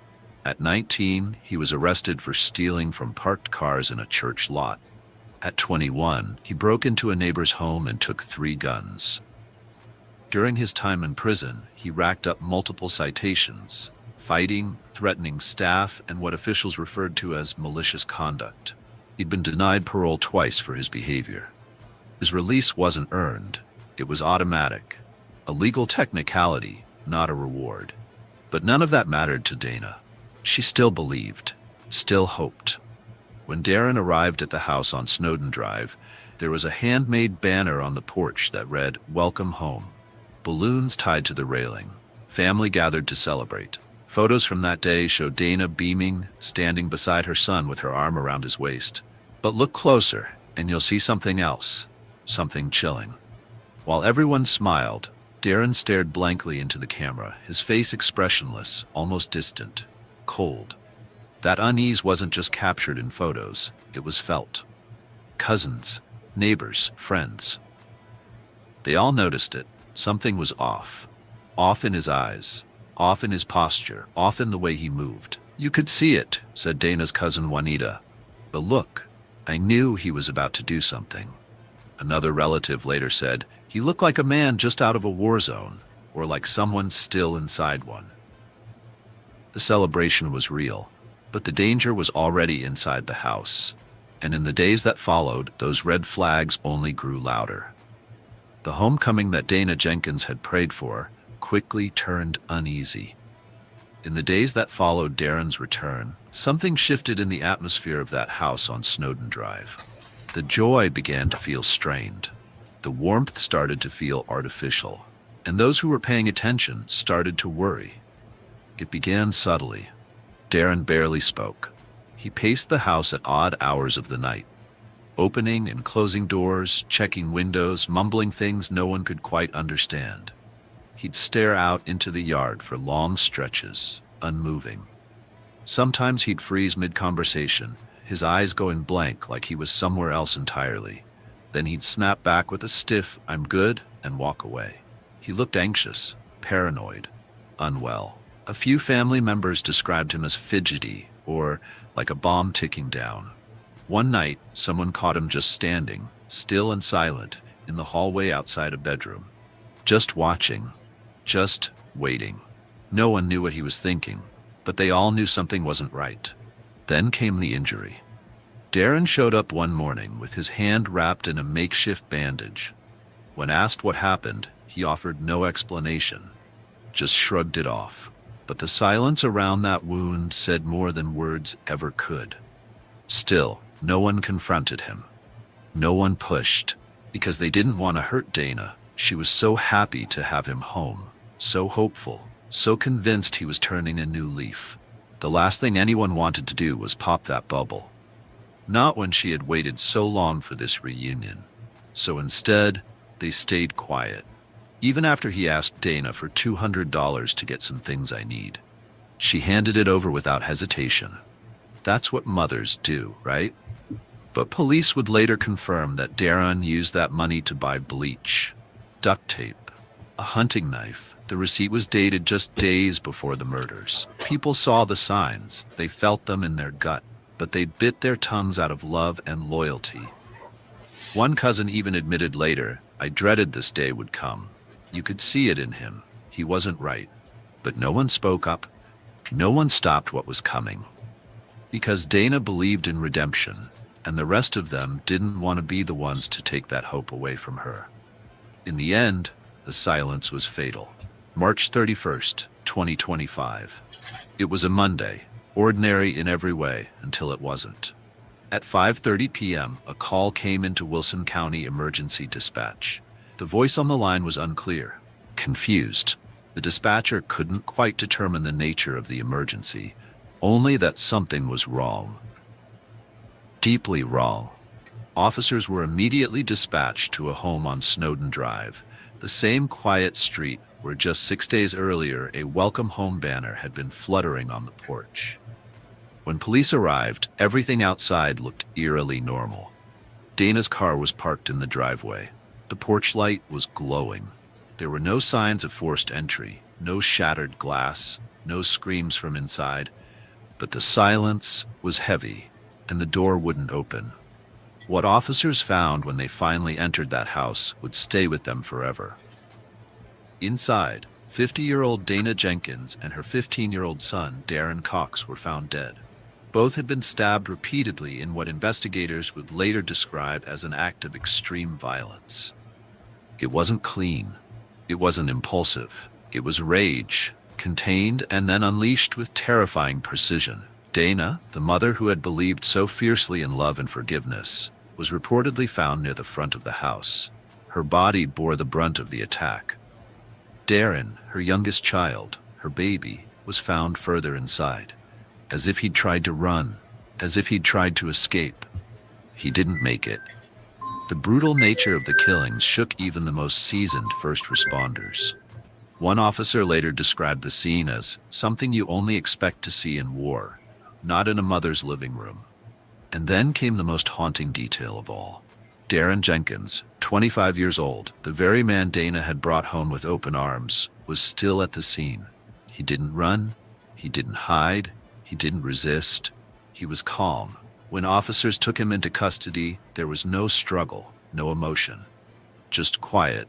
Within hours, police announced that Dabrand had been charged with 2 counts of first-degree murder in the deaths of his mother and brother. He was taken to the Wilson County Jail, where he would remain without bond. Just 6 days earlier, Dana had thanked God for her son's return. Now the community was asking why God had allowed him to take her life. Just released from prison last week, is now charged with killing his mother and younger brother after they were found dead in their Wilson County home on Monday. Today, a family member who lives right next door is talking with WITN. Yeah, Dabrand Jenkins is facing 2 counts of first-degree murder after police say he killed his mother and younger brother. They were found dead here in this home behind me. Now, the cousin of the mother is speaking to us, trying to figure out how this could have happened. I always smile. I can see her smiling right now. She always smiled. That's how Wanilia Cornigi describes her cousin, Dana Jenkins. Now she is left shocked and hurt after learning Jenkins was found dead in her Wilson home alongside her 15-year-old son. The suspect in these horrific murders, Jenkins's older son.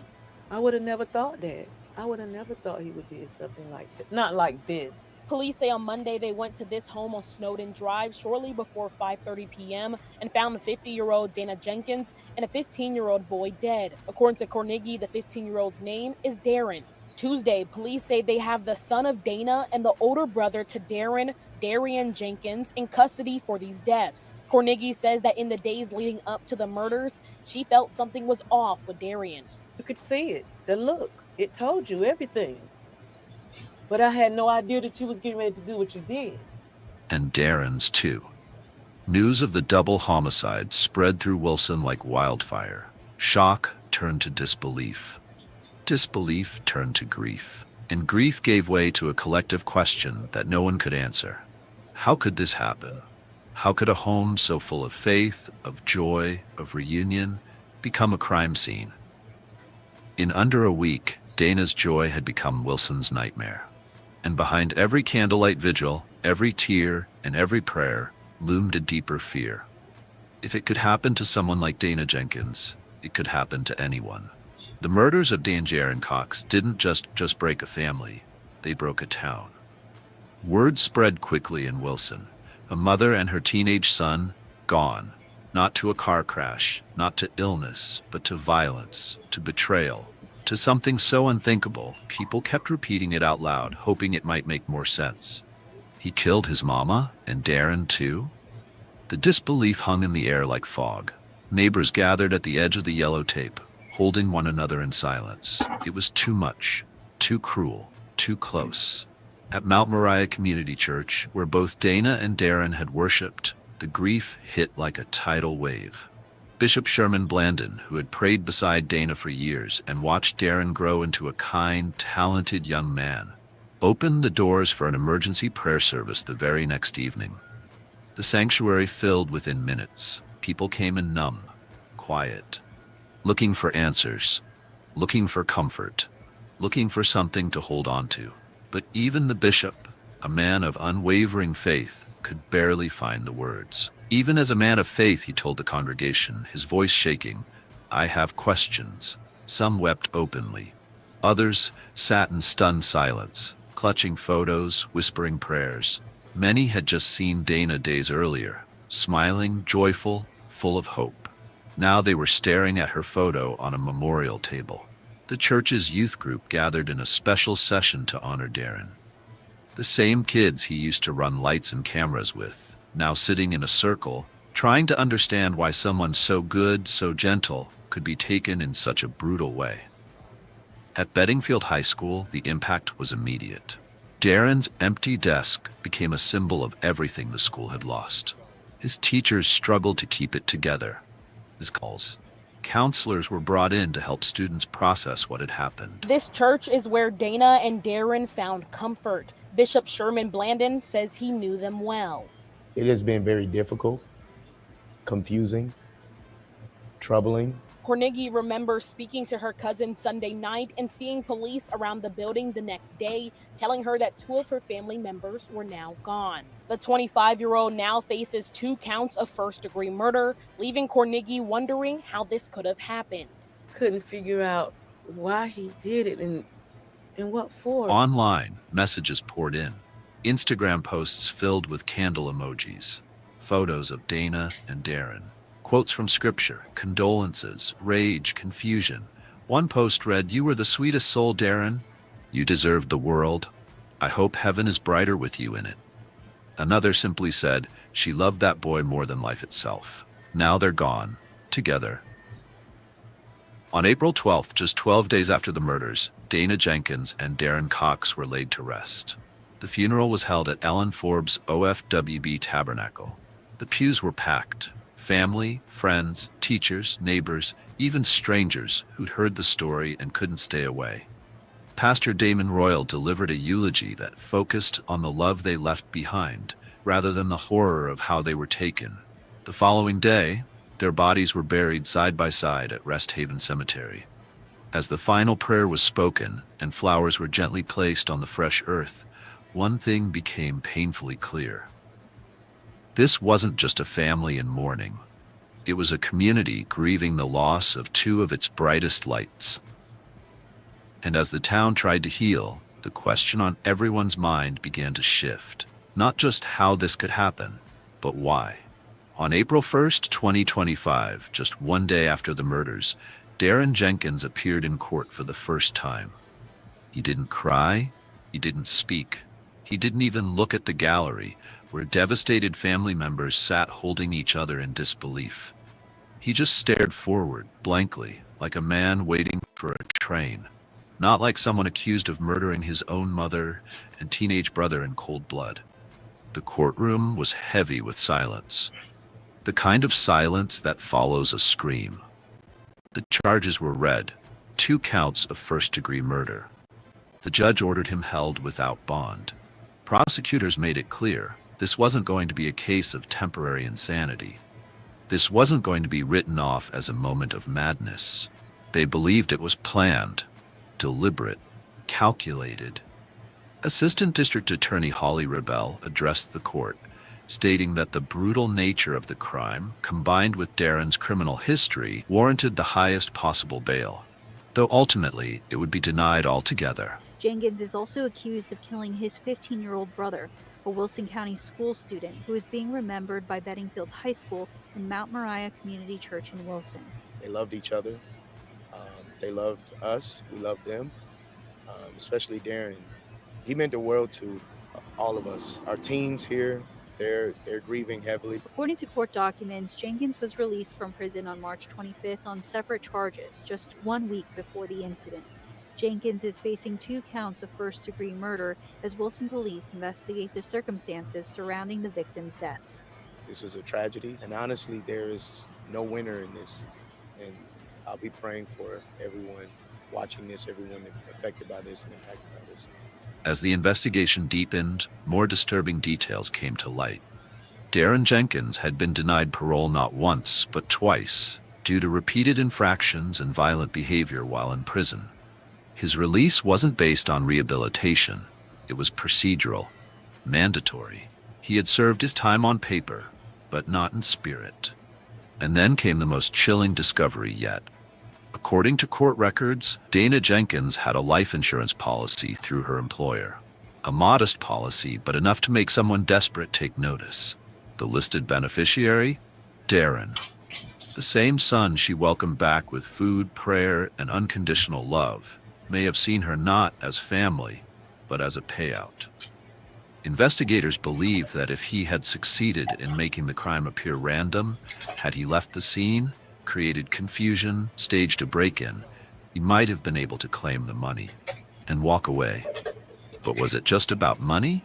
Or was there something deeper festering in Dabrand's heart? Was it years of bitterness? Did he resent Dana for raising Dabrand differently? For loving him more openly? Did he look at his younger brother, the smiling, church-going honor student, and see everything he had lost? Everything he could never be? No one may ever fully know what was happening inside Dabrand Jenkins in those final days. But prosecutors say the signs were clear. The purchases, the surveillance, the silence, the control.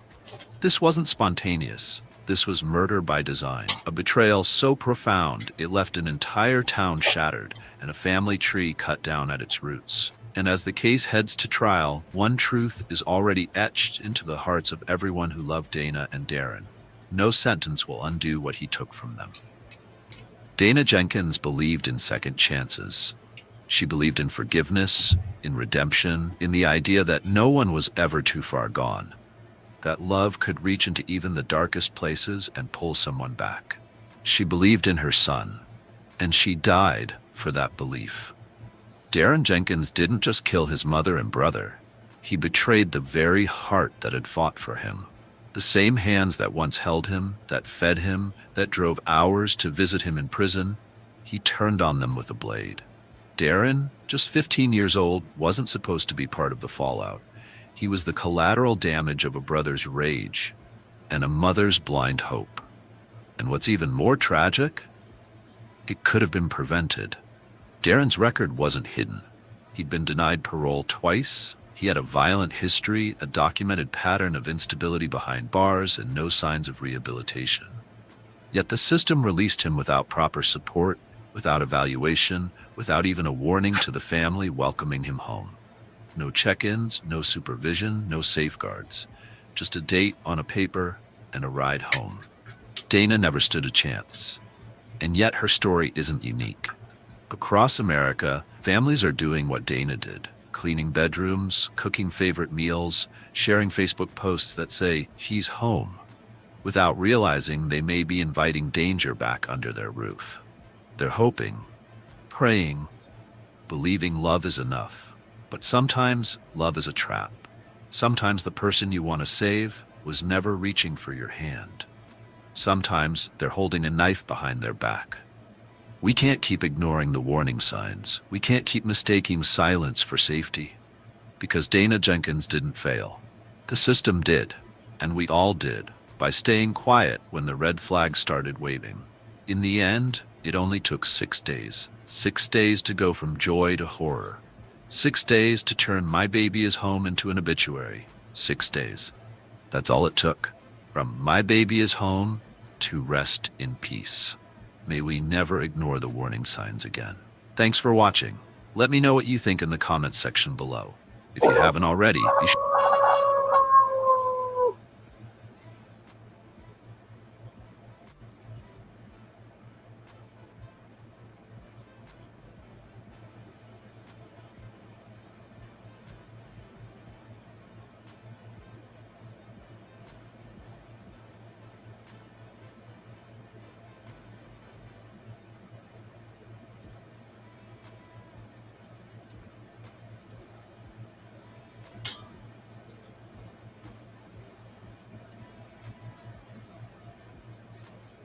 Turnberry, Aberdeen. We have, as you know, in Doonbeg in Ireland, right on the ocean. They're all on the ocean. I only have interest if they're on the ocean, and we have good investments over there. It's beautiful. Yes. Mr. President, if the talks go well this weekend between Secretary Bessent and Ambassador Greer and his Chinese counterpart, not preemptively, but if the talks go well, would you then consider lowering the tariff rate on China?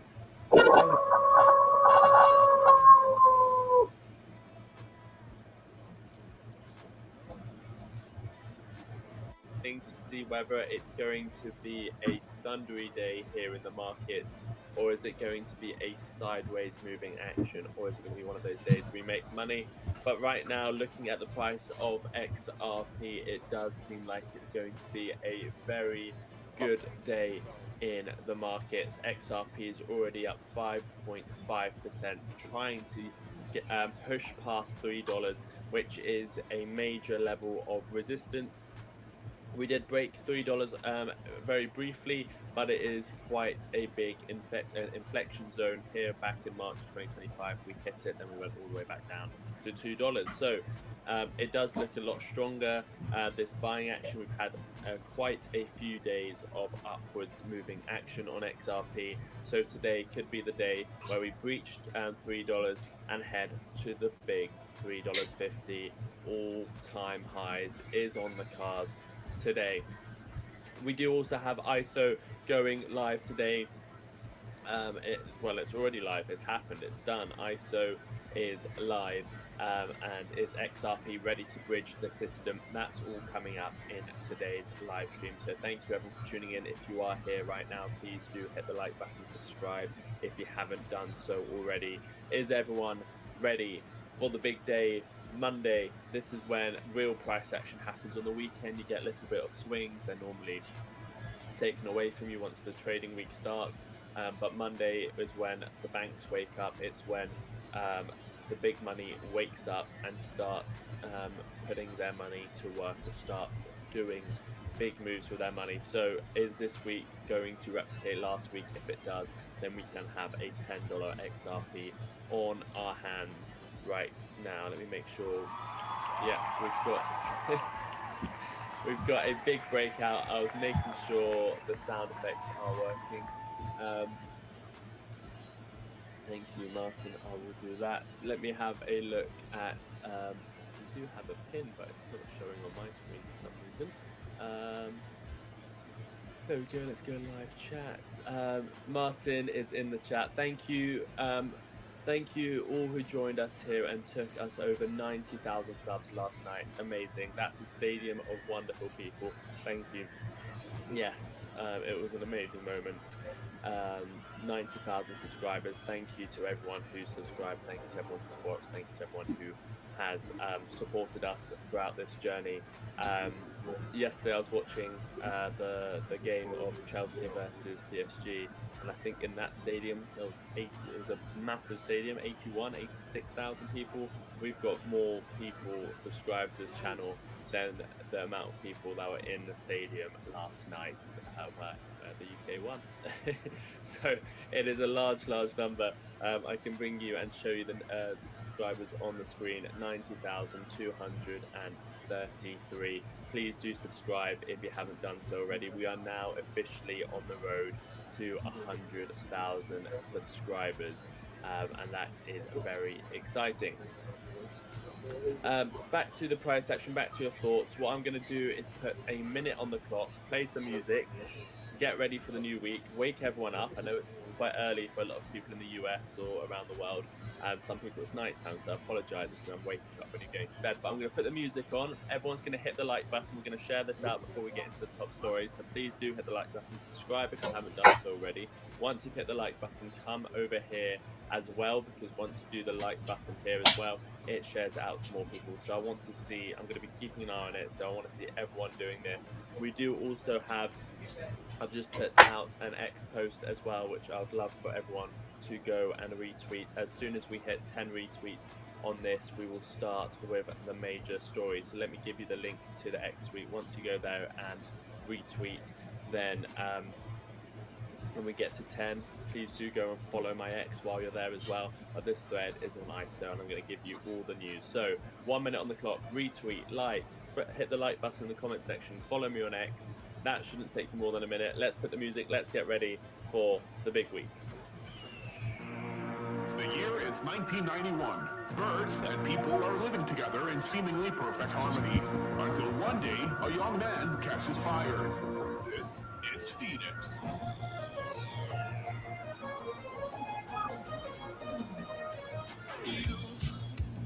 You've been knocked down and got up again. In a corner, you're surrounded, no defenders. You've hit your fury and kept it in. But it's time now, you ignite and turn to embers. Like a phoenix, you burst. Already 5 retweets, let's get 5 more. If you're there, go and follow me on X as well. Go and retweet, like, and follow. From the ashes, phoenix, you burst in a fire burn. Thirst and desire, you transform right up in a flash. You spread your wings to rise from the ashes.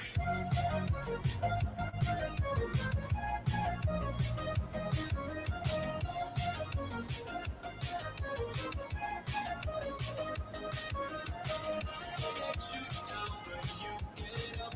They let you drown, but you don't stop. You show your phoenix.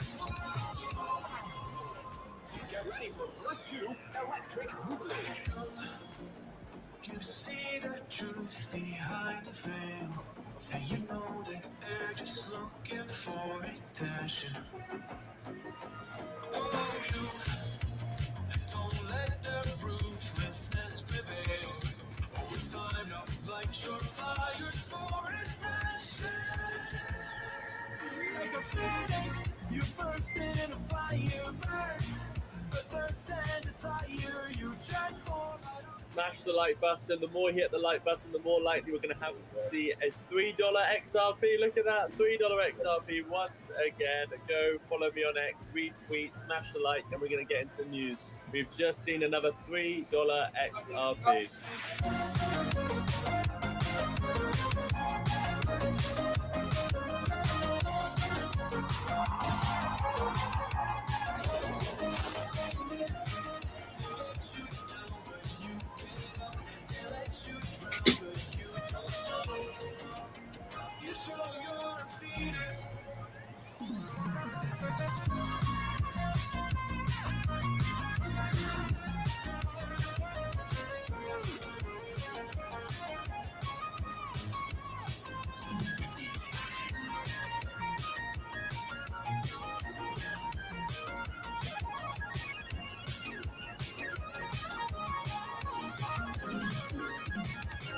Phoenix, you burst in a fire, burn. A thirst and desire, you transform right up in a flash. You spread your wings to rise from. Thank you to everyone who's in the comment section and celebrating. Come over here and hit the like button here as well. Let's celebrate together. We're going to get into the news in 20 seconds, so make sure you've hit the like button, commented, followed me on X. 20 seconds.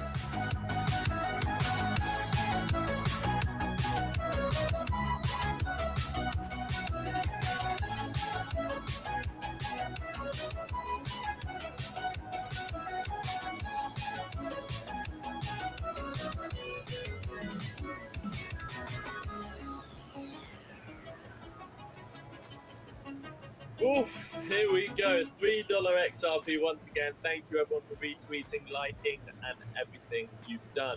I'm loving the celebrations in the chat. Keep them going if you can.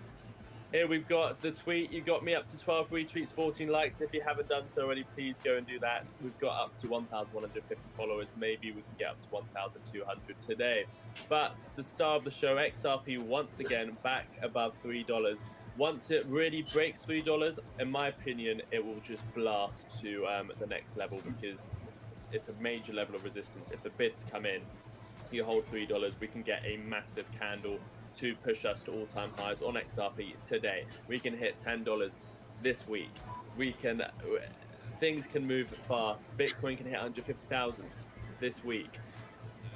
People don't understand how fast crypto moves because you've got areas of negative price action, 2, 3, 4 months of sideways action. You actually forget how quickly crypto moves, and then you become wary of it. You say, "Oh well, it's just going to be another pump and dump. It's just going to be another pump and dump." Most of the time, it is. But when things get moving, when you get a chart like this, which we brought to you literally on the day, which we've been covering for years now, this structure specifically, we brought to you a few days ago. As soon as it broke, the day it broke. When you get a structure like that and you get follow through like that, that is very strong buying. That is very strong price action. 30% in a week, I'd imagine. How many days was that since breakout? 5 days, 32% on XRP. That is strength. And when you get strength like that, the follow through is normally very good. And in my opinion, it shows a lot of strength, meaning this isn't just a classic pump and dump, just like a candle you got here, where you got 1 day of good news or something, and then you went all the way back down. That's not a very bullish candle. This structure is more bullish. This structure, when you broke out of 50 cents with Bitcoin dominance come down, was very bullish. It was just parabolic moves every day, moving higher, a bit of volatility, testing support, and then moving higher. That was all bullish. This wasn't as bullish because you were very overbought and we predicted 50% crash. Right now, when I'm looking at this, I'm bullish. However, I'm not saying buy now because the breakout was over here at $2.30. Remember, nothing I say anyway is financial crisis. My thoughts, my opinions only. Please do not buy or sell based on anything I say. That would be a very unwise decision. This is for entertainment purposes only, and I'm sharing my journey, not telling you what to do. Everyone's situation is different. But right now we are up against the most important level, probably that we will see on XRP for a long while. $3. I think $3 will be much harder to reach than all-time highs. But I think $3 is a very. If I had to choose what's more important, breaking $3 or all-time highs, I'd say $3. Why? Because $3 is that mark where we have a pretty significant resistance. Just came out with the if I go closing onto the line. chart as well, you can see 2021. 1618 for the 2021. But they took 21. That's what they're closing level line. of resistance we have. Then we have all-time highs. So $3 is very key, and I don't mean breaking $3 in today with a little spike. I mean breaking $3, daily candle closes above $3, and the strength continues. There wouldn't be anything wrong with breaking $3 with a daily candle close tomorrow, coming down below $3 and ending the day above $3. That would just be a back test, and then we can go to all-time highs. But what I mean is breaking $3 with a daily candle close. So that can all happen today, and the news to back it is out. ISO 20022 goes live. Is XRP ready to bridge the system? Well, it is, in short. Today marks a major turning point in global finance. The US Federal Reserve's FedWire Fund Service has officially migrated to ISO 20022. Bullish for XRP, bullish for ISO coins, bullish for XLM, bullish for HBAR, bullish for IOTA. You've seen how they've been moving, and it's no coincidence. Messaging standard, a major upgrade in how the banking world communicates. With trillions of dollars now riding on ISO rails, the shift carries profound implications for cross-border payments, institutional interoperability, and the crypto narrative built around XRP. So let's separate what's real from the speculation. Also happening this week, I'll come back onto that story. We do have Crypto Week. Have you ever heard of that? Crypto Week. Did you ever imagine in the government there will be a Crypto Week? US has launches Crypto Week with market momentum surging. We've got Crypto Week. We've got the Genius Act. We've got the Clarity Act. We've got the Anti-CBDC Act, and this is benefiting all regulated or crypto companies that are open to regulations and clear rules of the road, which includes Ripple, which includes MicroStrategy, which includes Circle, for example. The US House of Representatives kicked off its first ever Crypto Week on July the 14th, just as Bitcoin surged to an all-time high. The legislative blitz includes three major proposals: the Genius Act for stablecoin regulations, the Clarity Act for defining digital asset market structures, and the Anti-CBDC Surveillance Act, designed to prohibit central bank digital currencies. Lawmakers hope to create the regulatory clarity institutions have long demanded, just as digital assets explode to financial mainstream.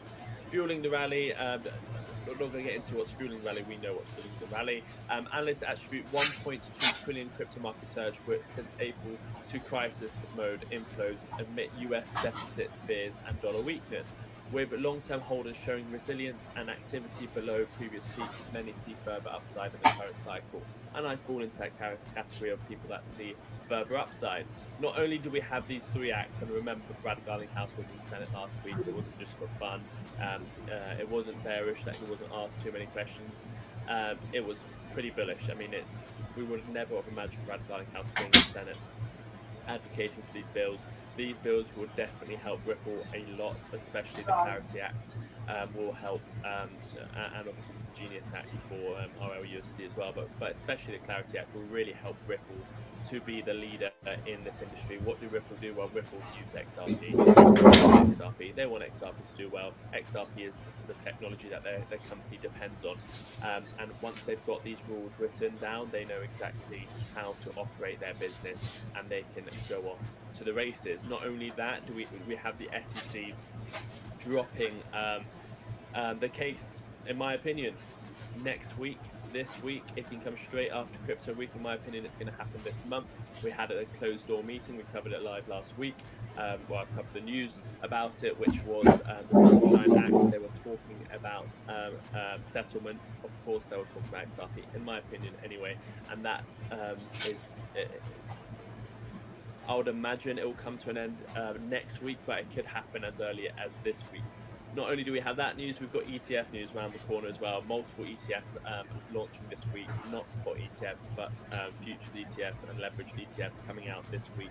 And I think even today, ProShares, some are coming out. So all of these bullish catalysts are certainly creating a lot of FOMO and demand for XRP. So there's a lot going on, but the main story of today was the ISO, which I'll get into Just to give you some balance, we do have Japanese bonds tumble as fiscal fears before election. We've got the election happening in Japan. This is something that we've always had in the back of our heads. I give it a 5 to 10% probability. Martin gives it a little bit higher. Of a carry trade and an unwind, which is potentially it would be a very, very bad thing for global stock markets. We saw a slight unwind last year. I think it was a 20% correction in a few days. Something similar can happen again, or even worse. What is that story? Well, Japanese government bonds saw a sharp sell-off Monday as investors brace for potential physical expansion ahead of July 20th upper house election. The 10-year yield jumped 7 basis points to 1.57%, a high not seen since May 22, while 30-year yield climbed to 3.1%, nearing a record 3.185% from a peak in May.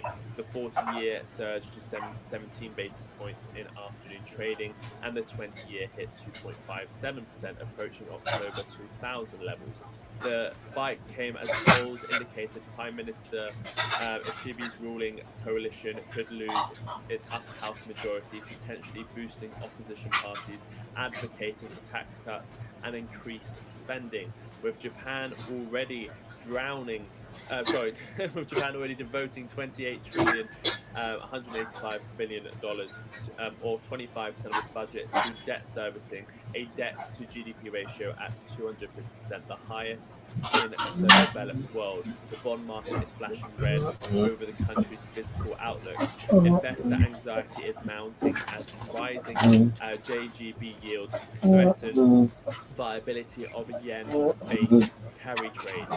With higher domestic yields, Japanese investors, key buyers of US treasuries and tech stocks, may repatriate capital, unwinding global positions. This could narrow the Japan-US yield spread, pressuring global asset markets and the yen. Complicating matters, the Bank of Japan's slow policy normalization collides with political pressure for fiscal loosening, putting upwards pressure on yields but limiting room for monetary tightening. The risk of synchronized carry trade unwind last seen in August of 2024 is once again on the table, and this is one thing that we've been keeping in the back of our minds. That's one of the reasons Martin has been keeping a little bit of cash on the side now. Because this is a real possibility. Again, I give it low probability of a proper unwind of a 50% correction. I give it a slightly higher probability of something like we saw back in August of 2024 when it was a few days of liquidations. Because of the carry trade unwind, but it's something that could put an end to the fun, at least short term. So always remember that. There's also now cause of recession as well. So there's a few things going on that could negatively affect things. So keep that in the back of your mind as well, and don't just go all in because it just looks green. We do also have a lot of tariffs being put out. China 30%, EU 30%, steel 50%, global the 10% baseline. So keep that in mind, because if those get to the August 1st deadline and they're still that high, that could definitely, if you need to have a 30% tax, that could definitely bring the markets down as well. So just to put a balance to the argument, but right now there is plenty of room for XRP to run to the upside as well. Where we're looking at $3 right now, my target would be after $3 would be very much all-time highs, and it could be a very quick road to $4.75, $4.30, $6.37, $7.41, $8.51, and maybe $11, $13, and best case, in my opinion, $33. I'll keep a little bit of money on the side for that this cycle. Then I'll be buying again in the bear market, ready for next cycle. There is no guarantees we're going to hit those levels, but those are the levels I'm going to wait for to take profits. All those levels I just mentioned. But again, what an amazing day. XRP up another 4%. It won't stop going up. How many days of green action do we have now? 1, 2, 3. Oh, I forgot to put this on the screen. I need to always have this on the screen when we go live. Yeah, yesterday was crazy. Thank you for everyone who who super chatted yesterday. I'm going to keep Matthias on the screen because he's the top all-time super chatter. We don't have a session super chat right now, but I will add that. If anyone super chats, we'll have the top session super chat as well. A new way of appreciating the people watching. One thing everyone can do is please do hit the like button, subscribe if you haven't done so already. Thank you for getting us to 90,000 subscribers. We are currently on 90,240. Oh my god, it just keeps going. 90,247. There it is. Let's see if we can get to 90,500 during the stream. If you haven't followed me on X as well, I'm trying to get to 1,200 during the stream. So about 30, 40 more people, if you can, or 43 more people. If you haven't followed me on X, help me get to this target as well. If you haven't seen my thread yet, please go and repost it if you're watching live as well. It's all about ISO, which we're going to come on to now. So let me go on to the ISO news as well, as that's just gone live. Wow, it's just everything. I mean, it's just crazy that XRP is continuing this. I mean, we did think this would happen. I mean, this was what we expected of this breakout, but seeing it is an absolutely different thing. I mean, seeing candles like that and seeing the follow through and seeing how right we were is just different. So when was the last time we saw something like that? It would have been back in November of 24, and before we hit those all-time highs, basically. So it seems to be happening again. How many days did we get green candles? 1, 2, 3, 4, 5, 6 was there.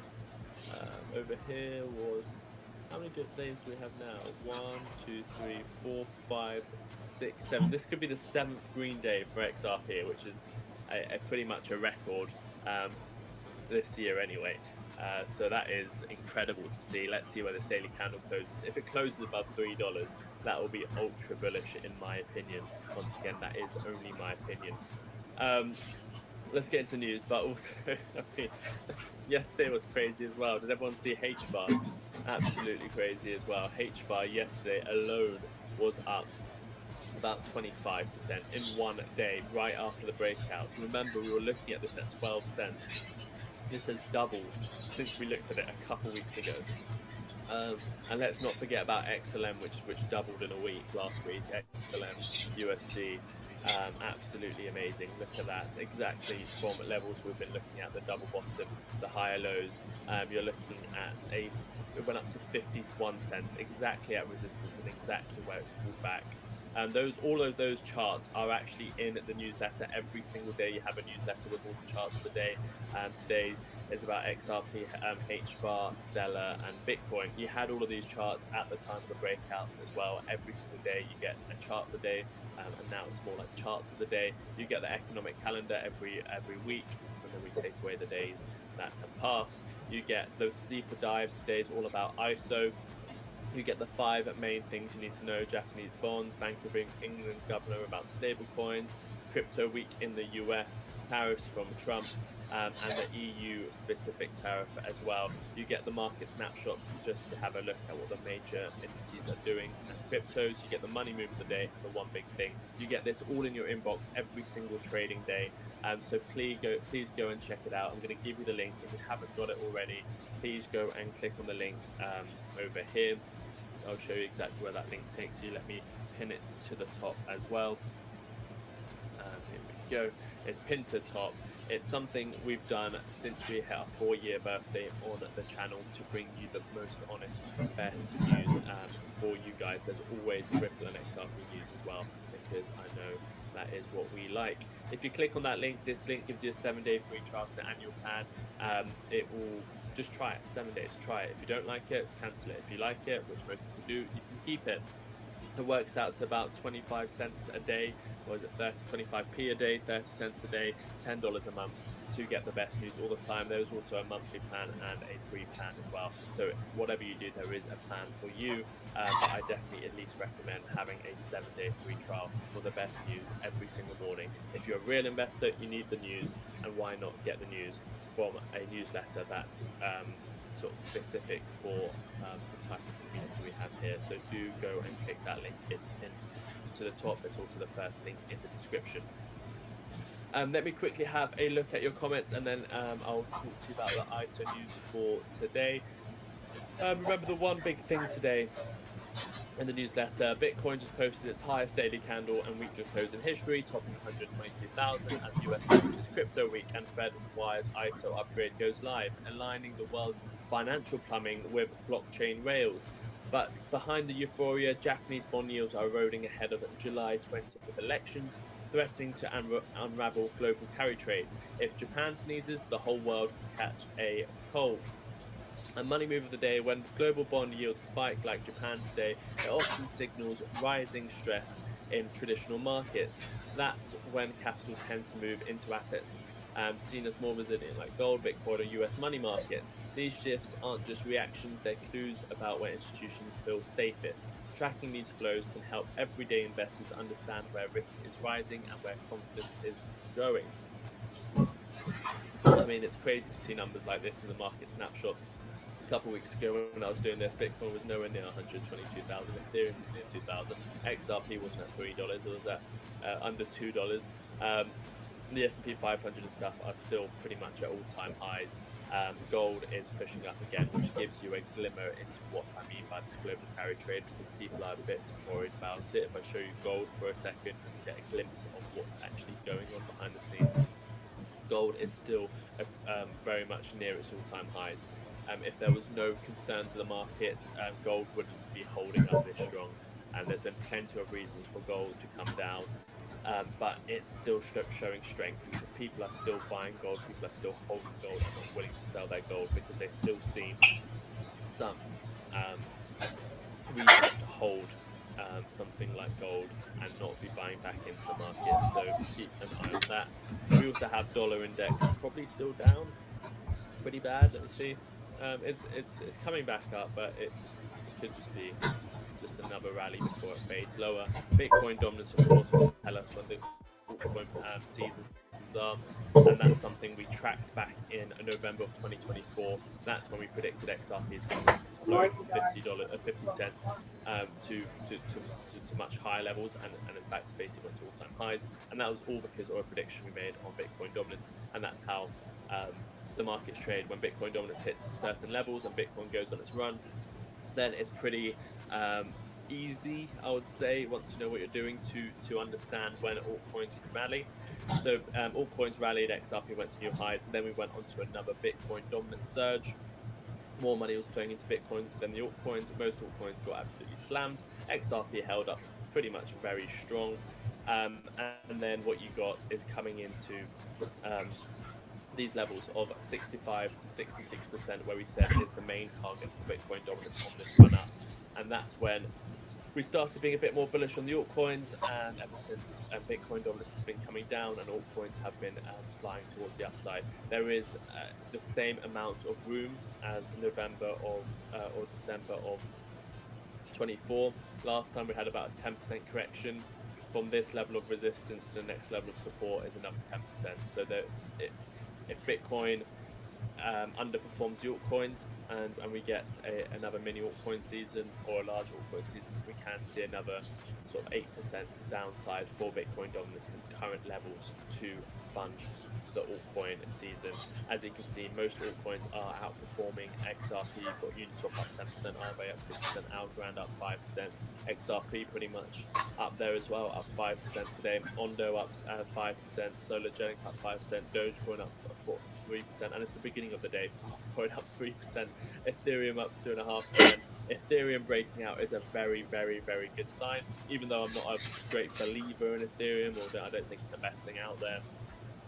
I hold I hold maybe a little bit of Ethereum, but the main thing to look at is when Ethereum breaks out, it's sort of the leader of the altcoins, at least the smaller market cap altcoins. So seeing Ethereum breakout gives me more confidence that this is going to be more of an altcoin rally and it's going to continue. So that's always good to see from Ethereum. Bitcoin, you can see, is up 2.23%, and although it's hitting all-time highs today, the dominance is still coming down because Bitcoin is underperforming the altcoins. So most altcoins are outperforming Bitcoin once again today. I wouldn't be surprised to see Bitcoin head to 125,000, 130,000 today either. That is its next major Yeah. target. That could bring the altcoins down. Oh, that was really. Or it could start outperforming some altcoins and bring Bitcoin dominance up slightly. But the main target for me for Bitcoin, when we get the proper altcoin season, is potentially Bitcoin going on another run to its bull market, to its bull flag target and its Fibonacci target around 145 to 150,000. If it goes there and then altcoins outperform, then that's when you can get one of those big proper altcoin seasons not seen since last 2021. Brian Brenham donated $5 through a super chat. Text strong chat if you can please. Thank you very much, Brian Bynum. wanted to be Thank gangsters you for into the yesterday. cards. What an You incredible wanted day. to be gangsters. You've managed to get yourself back onto the spot, so let me put you there as the top session super chat. Let me do that. I'm telling you, that's right there. You put that right there, and then you say, "Why you youngsters, man? You don't want the streets." Brian. And then you should put. Thank you again, Brian. You should put Puppy's kid. Talk about T.I.'s kid. All these motherfucking kids want to be on hardcore. Let's go. Stop. Drain. The Island Boys, they getting knocked out by Shaw Watts. And then I saw the Island Boys, the other twin brother, he got knocked out bad. By another guy, his age. Okay, so TXR, like, we've already got chart analysis, so it's a pretty easy all one. that So tough thank shit you. in the pool. You might have suggested it before. Obviously, hit support 58. I don't know when we put that line in, but the main thing to look at is this downwards trend. You are very much breaking this downwards trend, however way you're looking at it. There is a gap on the downside, so there might be some $82.80 might be an area where you might be able to get a larger position, but it very much looks like you're heading to $97 on this move up. If you want to take profits before that, the 786 could be an area, 80, and I'll put it on the chart. Around $89, $88, and about $89. You've got some resistance over there. Why is it so thin? Let me put it white. Let me put that a little thicker. Like that. Interesting. So there you go. About $90 could be an easier target. $97 would be the main target. And then you can look at after all-time highs. You would have to look at the 1618 from the low to the high, which would be around $120 as your main, well, not your main, but your most bullish target, basically, on this stock. But it's looking very strong. Finally breaking that downwards trend. The reason $90 will be quite important, not only is it the 786, which is an area people might retrace, it will also, if you break that level, you'll finally put an end to these lower highs as well, which gives you more confidence to break all-time highs. So thank you, Brian. Okay, let's get on to, let me just keep an eye on XRP. Let me keep an eye on XRP. Let's go over here, get rid of that. Here we go. Okay, let me give you the ISO news as well. Let's go down here. Thank you for anyone who tuned in yesterday for the Sunday shows. Me and Martin both went live, and we hit 90,000 subscribers that night. Now we're on 90,250. Oh, 257 subscribers. Thank you for everyone subscribing. If you haven't done so already, please do subscribe. We did cover the ISO news yesterday, but let's give it a recap as well. So let me just have a quick look at your comments as well, and have a quick look at the poll. We did have a poll running. Yeah, we do. XRP all-time high today. 75% of you say yes, 25% of you say no. We will see. If it breaks, I would say if it breaks $3 with a bit of volume, a bit looking quite strong, then there is a real possibility.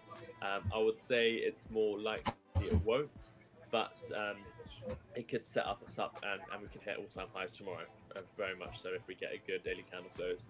I bought ICP all throughout to 2024, converted to XRP, got stung in the process. I'm sorry to hear that. T2 is here. I'm going to go into members only mode for a second. Let's go into members only mode so I can answer all members' questions. Members only mode. start, there's a lot of questions. If you want to become a member, you can sign up. It should give you a join button where you're next to the subscribe button, or you can click this link and you can become a member. There is lots of perks and benefits of becoming a member. XLM is pulling back. Yes, it hit our specific target. Brian says, best newsletter out there. Thank you so much. If you haven't got the newsletter yet, here is the link for the newsletter. Let's go. What's the newsletter? Welcome to the channel. Hi, Kate. Hello, Kate. Welcome to the channel. Kate become a member? I can't see her. I always had faith in XRP. Just need the things to be in place. This is completely undervalued and could go higher than 10. I think it's going to be like Bitcoin in the future. Yeah, but I wouldn't say it would be the same price as Bitcoin. I don't think XRP could ever be $100,000, for example. But I think it is inherently more utility than Bitcoin. Nice article, Sensei. Well done. I thought your coverage on ice.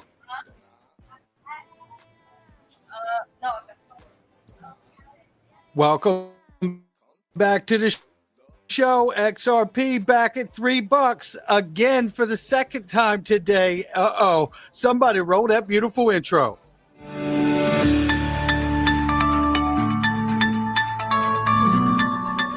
Digital Perspectives with Brad Kimes. Come on in. Welcome back to the show. Take a look at this $3.88 trillion market cap. Now, the market's off 0.9, but we're almost at $4 trillion market cap here. Bitcoin, 121,700 plus, screaming in the new high territory.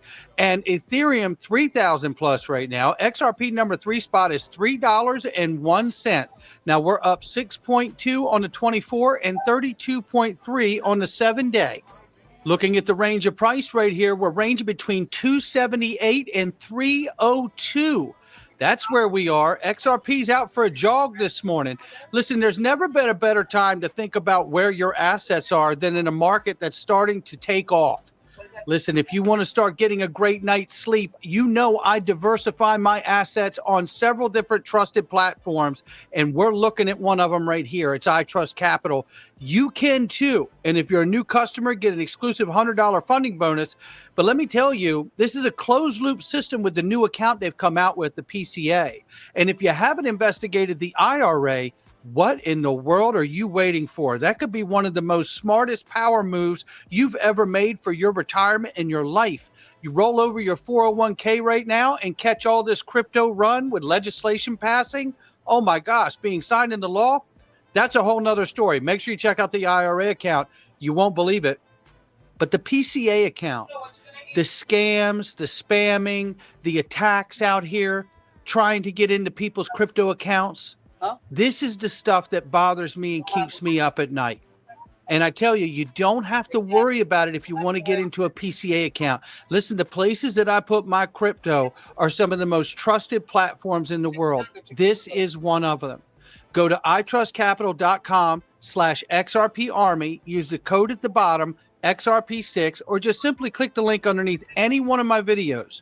The first link under any video, and get started today, because I'm telling you, if you think it's hard to hold when the market's down, you want to absolutely know that your assets are safe.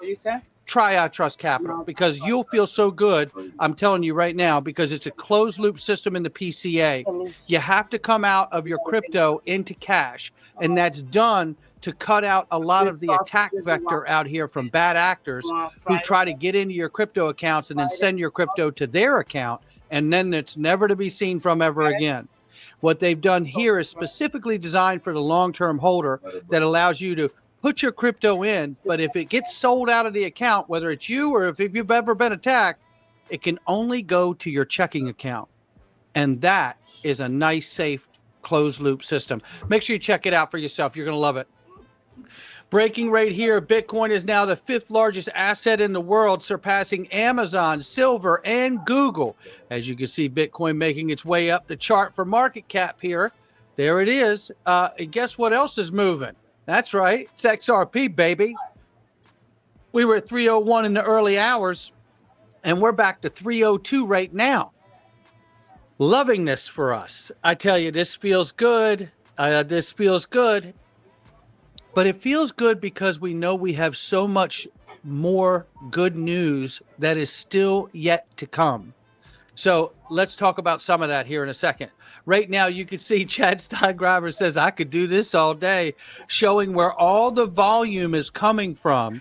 And we know Upbit, I believe, out of Korea, has been a massive, massive player in this whole XRP volume game that has been taking off of recent. Well, and then we just saw this too, recent ProShares XRP futures ETF, not spot, futures ETF, will go live in just 5 days from now.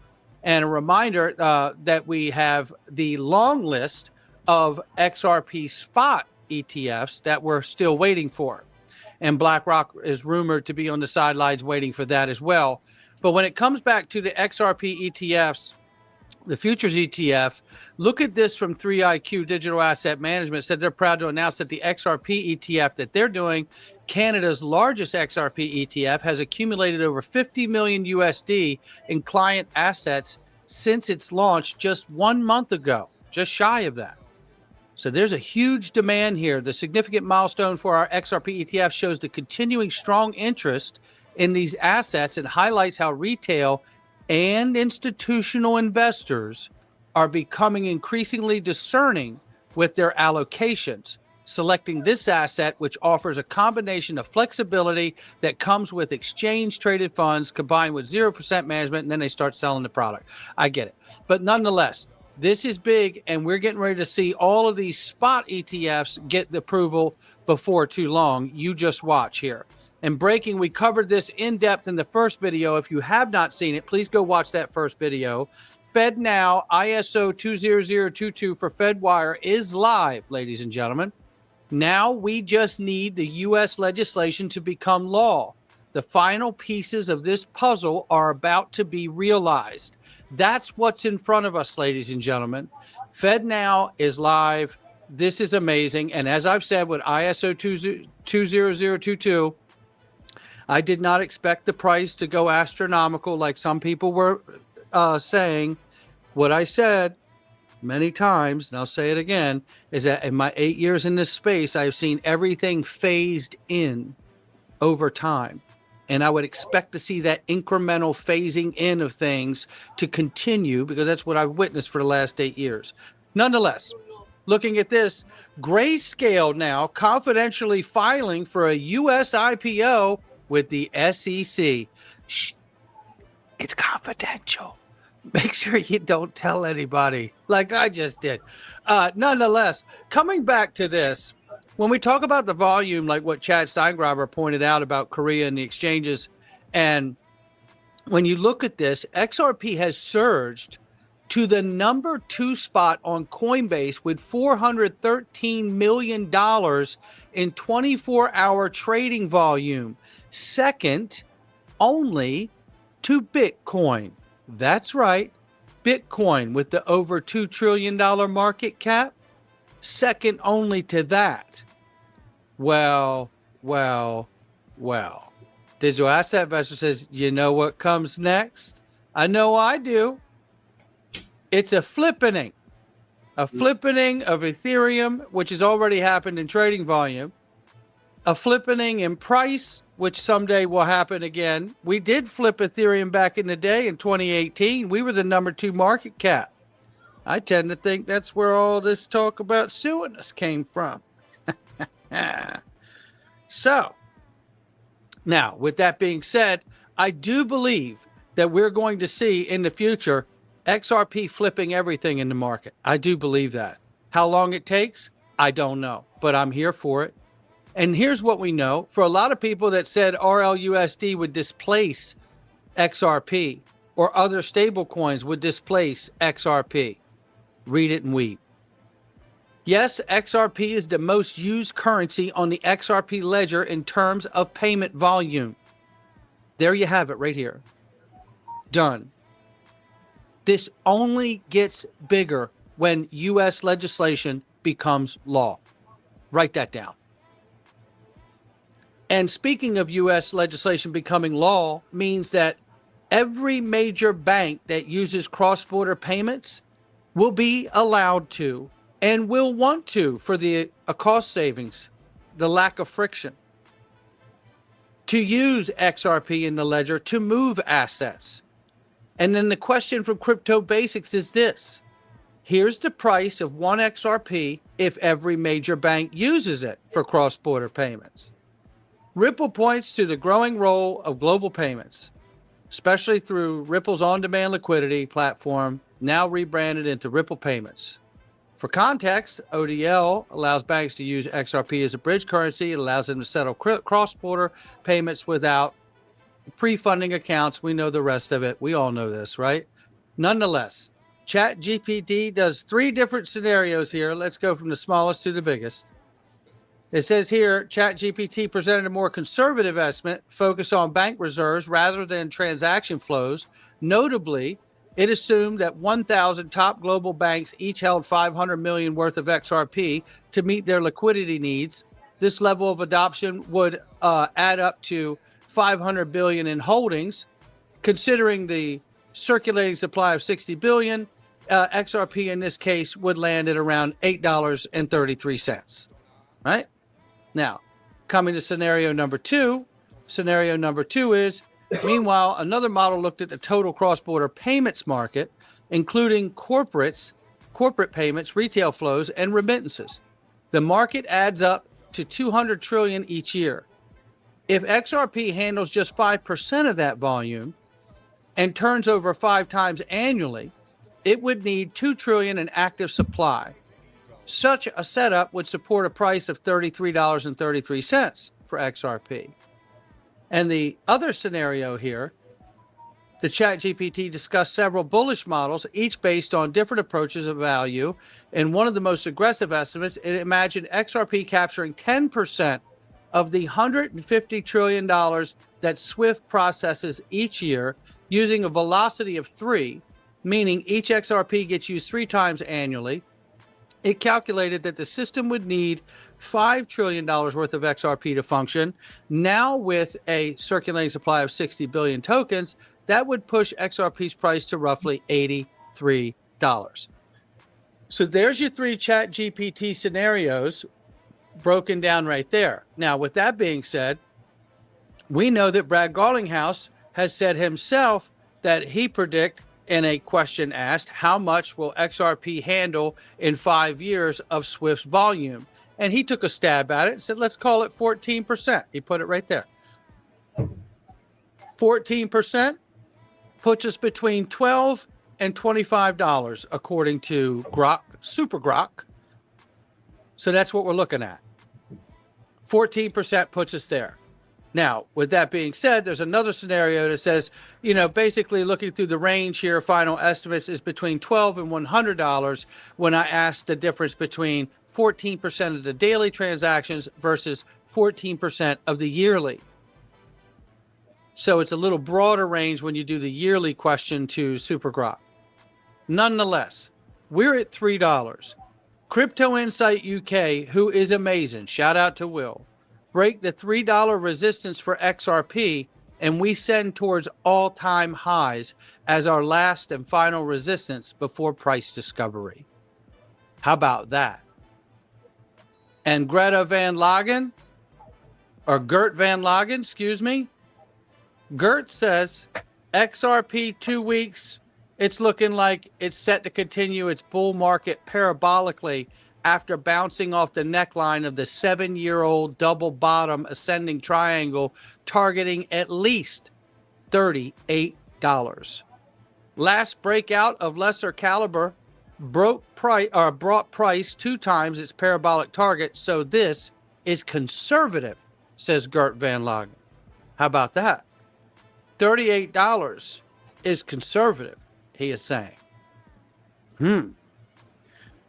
There is something to be said, and we've had this conversation off and on throughout the years, that, the charts are telling us very bullish things, and we know that we need fundamental news to become, solidified to affect the organic movement of the charts. Meaning, an example of U.S. legislation becoming law. That's going to affect the charts. And then we have to ask ourselves, because we don't truly have price discovery on the asset, because we don't have spot products that are out for XRP, but we have futures. And it is the derivatives market that really derives a full price discovery properly, the way it's normally done. And because we don't have the institutions that are allowed to play in here every single day the way that they want to, but they're about to, can we really know where this thing could top out?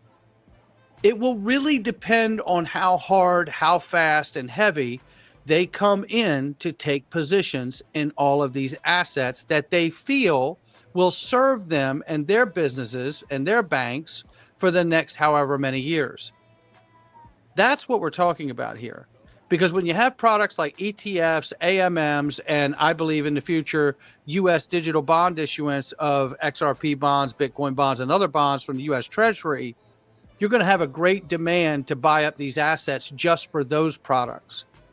Leaving the companies and banks and financial payment providers and virtual asset service providers and all these payment providers out here with no choice but to buy up as much as this as they can get, because it'll always keep going up in price in a general sense because of the demand for these other products that compete for upward pressure. You know, look, this is very, very interesting where we are right now, and no one can really know where we're going. But I tell you, I love everyone's opinion about what they think is about to happen, and I'm here for it, however it is. I know this, it's exciting to see that we're above $3 and we're getting ready to knock on the door of the previous all-time high. I'm here for it. Not financial advice from me or anyone else. Let's do this. I'll catch all of you on the next one.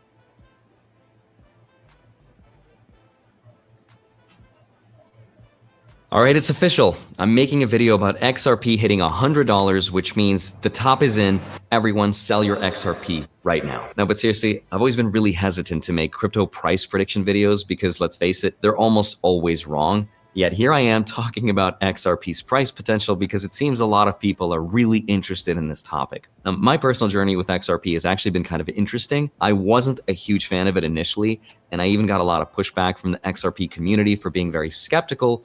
But as I studied it more, I started to see its potential for the views. Now, before I start, let me just get something out of the way and be fully transparent about the fact that I own 3,681 XRP, which I bought all the way back in 2017.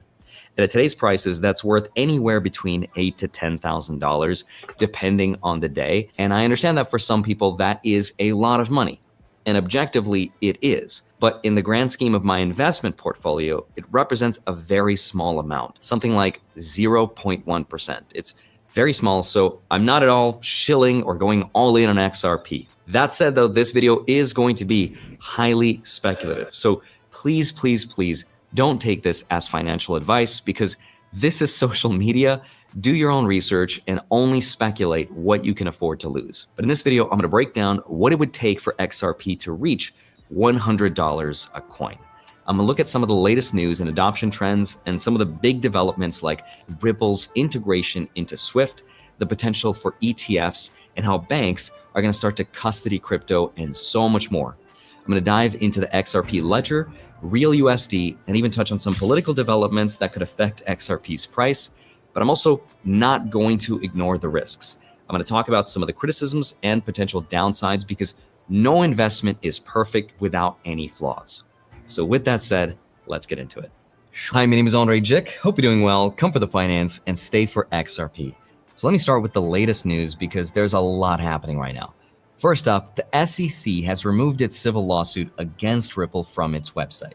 Now, that doesn't mean that the case is over, but it's a sign that legal pressure is easing. Now, I think the real headline, though, is halfway across the world, because according to a recent report from NASDAQ, 80% of Japanese banks are set to embrace XRP for global payments by this year in 2025. And Japan is one of the most technologically advanced and crypto-friendly countries in the world. And if this adoption happens, it's a huge signal for XRP's utility. Now, why this is such a big deal, though, is because Japan's banking system is huge. And if XRP becomes the go-to bridge currency for cross-border payments, it could see huge demands from the legacy banks. So this is not just speculation. This is actually a real step toward real world adoption. That's one major reason why I think the price has a lot of potential to grow. Another huge potential for growth, though, is exchange traded funds. Some people call them indexes, and they track the theme of stuff. In the stock market, one of the most popular ones is VOO, which represents the top 500 companies in the US. Roman numeral VOO, top 500. And just recently, several major financial institutions have filed their own XRP ETFs, meaning rather than buying XRP directly, you'll be able to buy it through your favorite brokerage app. And with that, you get all the standard investor protections like you would with SIPC. And if approved, this could be huge. Think about what happened to Bitcoin's price after its ETF approval. The price went up because 401k and institutional money all flowed in. And the same thing happened with gold's price when the ETF was approved back in 2004. But I should also mention, though, that just because an ETF gets approved does not guarantee price growth. Look at Ethereum. Its price has not moved much since its ETF approval.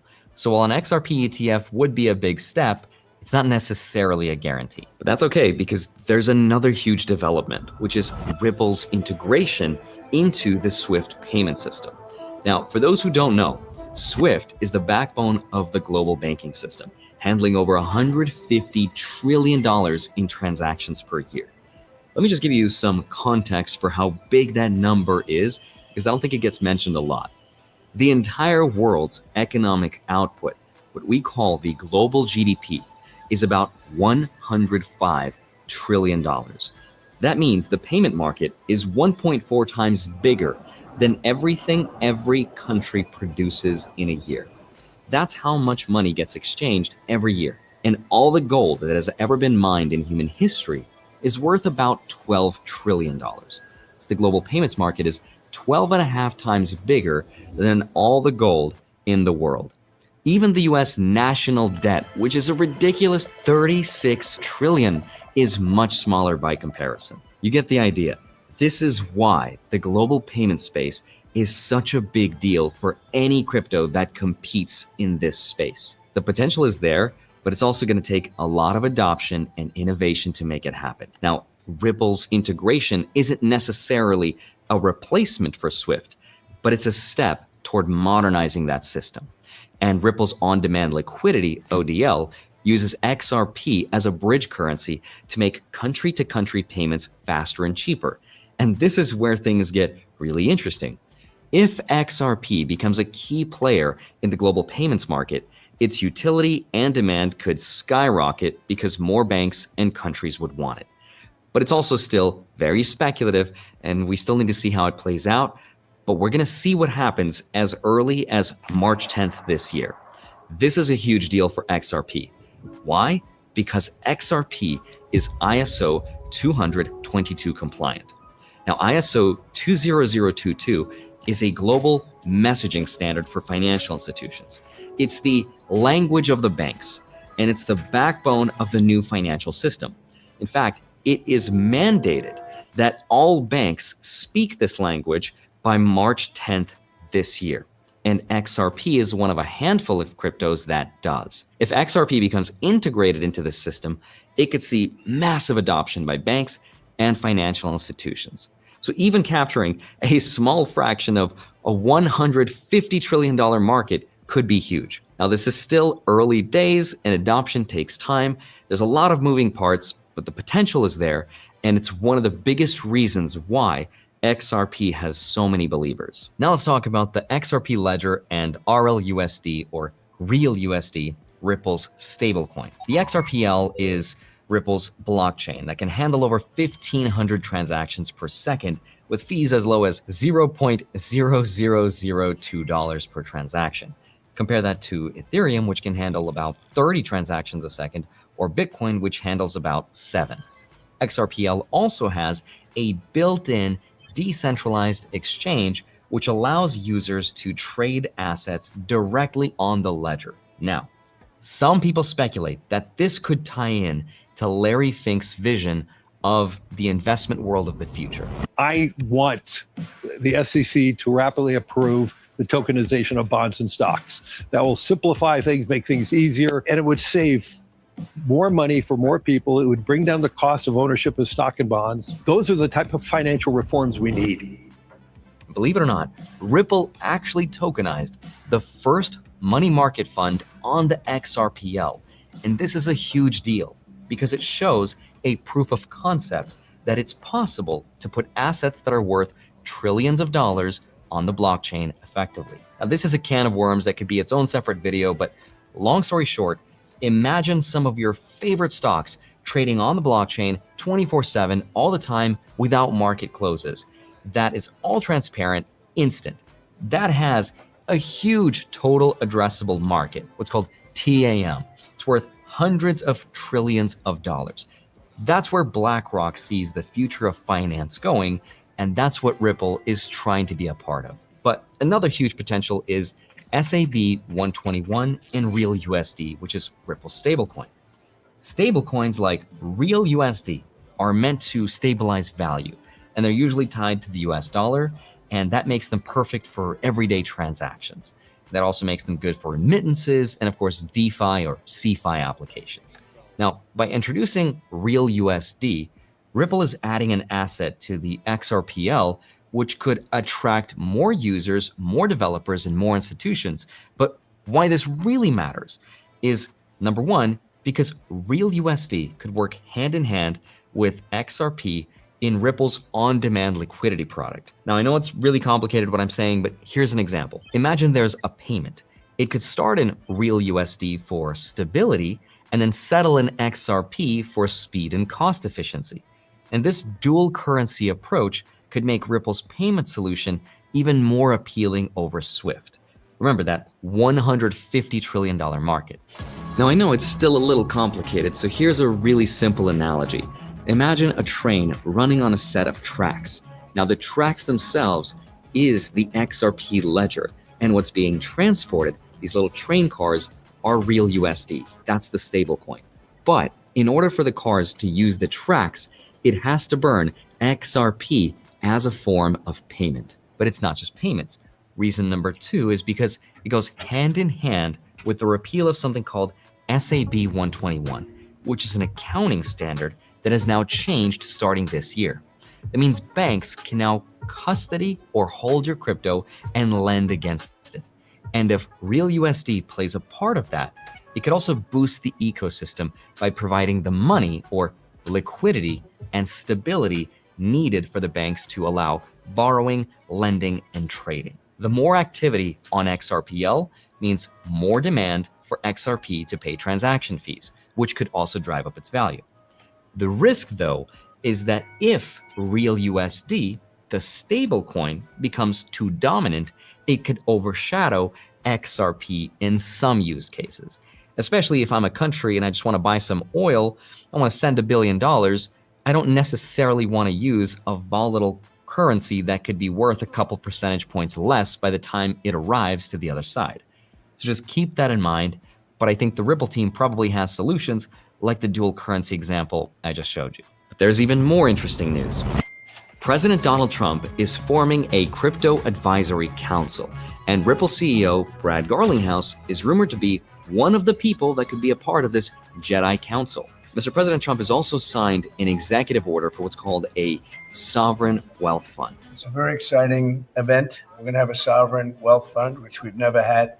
I think in a short period of time, we'd have one of the biggest funds. Now, a sovereign wealth fund is essentially a state-owned investment portfolio that holds things like stocks, bonds, and potentially cryptocurrencies. Now, if XRP were included in such a fund, it would be a huge vote of confidence. Of course, that also means if XRP is included, chances are even higher that Bitcoin would probably be in this fund as well, and maybe even Ethereum. But now let me just tie everything together and let's get into some number theories. Understand that the entire confidence of the crypto market is based on one idea, Bitcoin. Without Bitcoin, whether we like it or not, the market would not exist to the degree that it does today. So let's look at this through the lens of Bitcoin. Because right now, Bitcoin's market dominance is about 60% of all crypto. That's a market cap of roughly $1.9 trillion. XRP's market cap is about 4.5% of that. So what does that mean? Let's fast forward to the year 2030. What does the future look like? A lot of analysts predict that by 2030, Bitcoin would probably be somewhere near $1 million a coin, with a market cap of around $20 trillion, give or take a couple trillion. Now, if XRP maintains that same 4.5% dominance, its price could go up to between $22 to $25 a coin, which is about 10 to 12x from today's prices.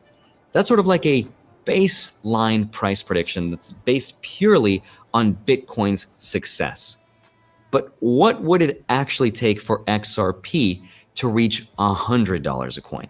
XRP's market cap would have to be about $5.7 trillion. That's actually pretty doable. That's triple Bitcoin's current market cap. It's possible, but it would take massive adoption, especially by financial institutions and countries.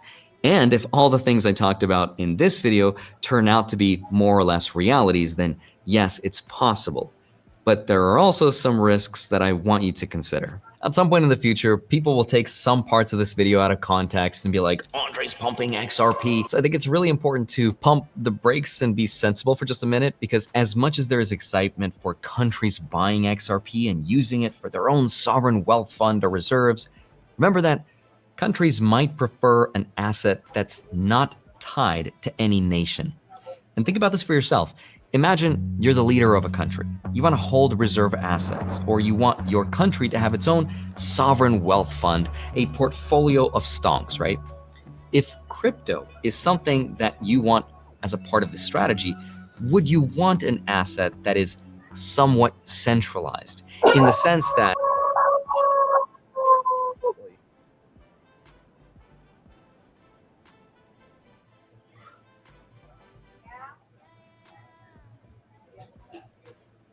AZ, because once it does happen, you're going to be able to profit on the way up and on the way down. And once like it completely goes sideways and turns sideways, you would be able to know when to get in and out at all times. Profiting on the way up would be the best, because then you would know how to use leverage and all that stuff. So they kind of help make your gains worth even more than what they should be. Yeah, it looks like we're retesting this trend line on XRP. Bitcoin hit back at 120,000. Ethereum is still up over 3,000 here, it looks like. Try to call us a call. I like the word community, but it doesn't matter what you call us as long as we're making money. Hi and welcome back. Hope you all are having a great day out there. Let's do something different here today. If you like making money in your sleep, then click that like button, raise a hand in the comment section.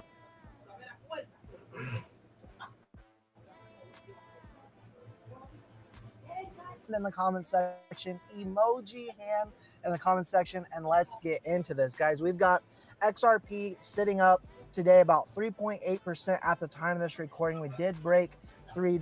Blockchain Backer, who is one of my favorite technical analysts out there, put today out about 10-15 minutes ago, XRP's moment of truth.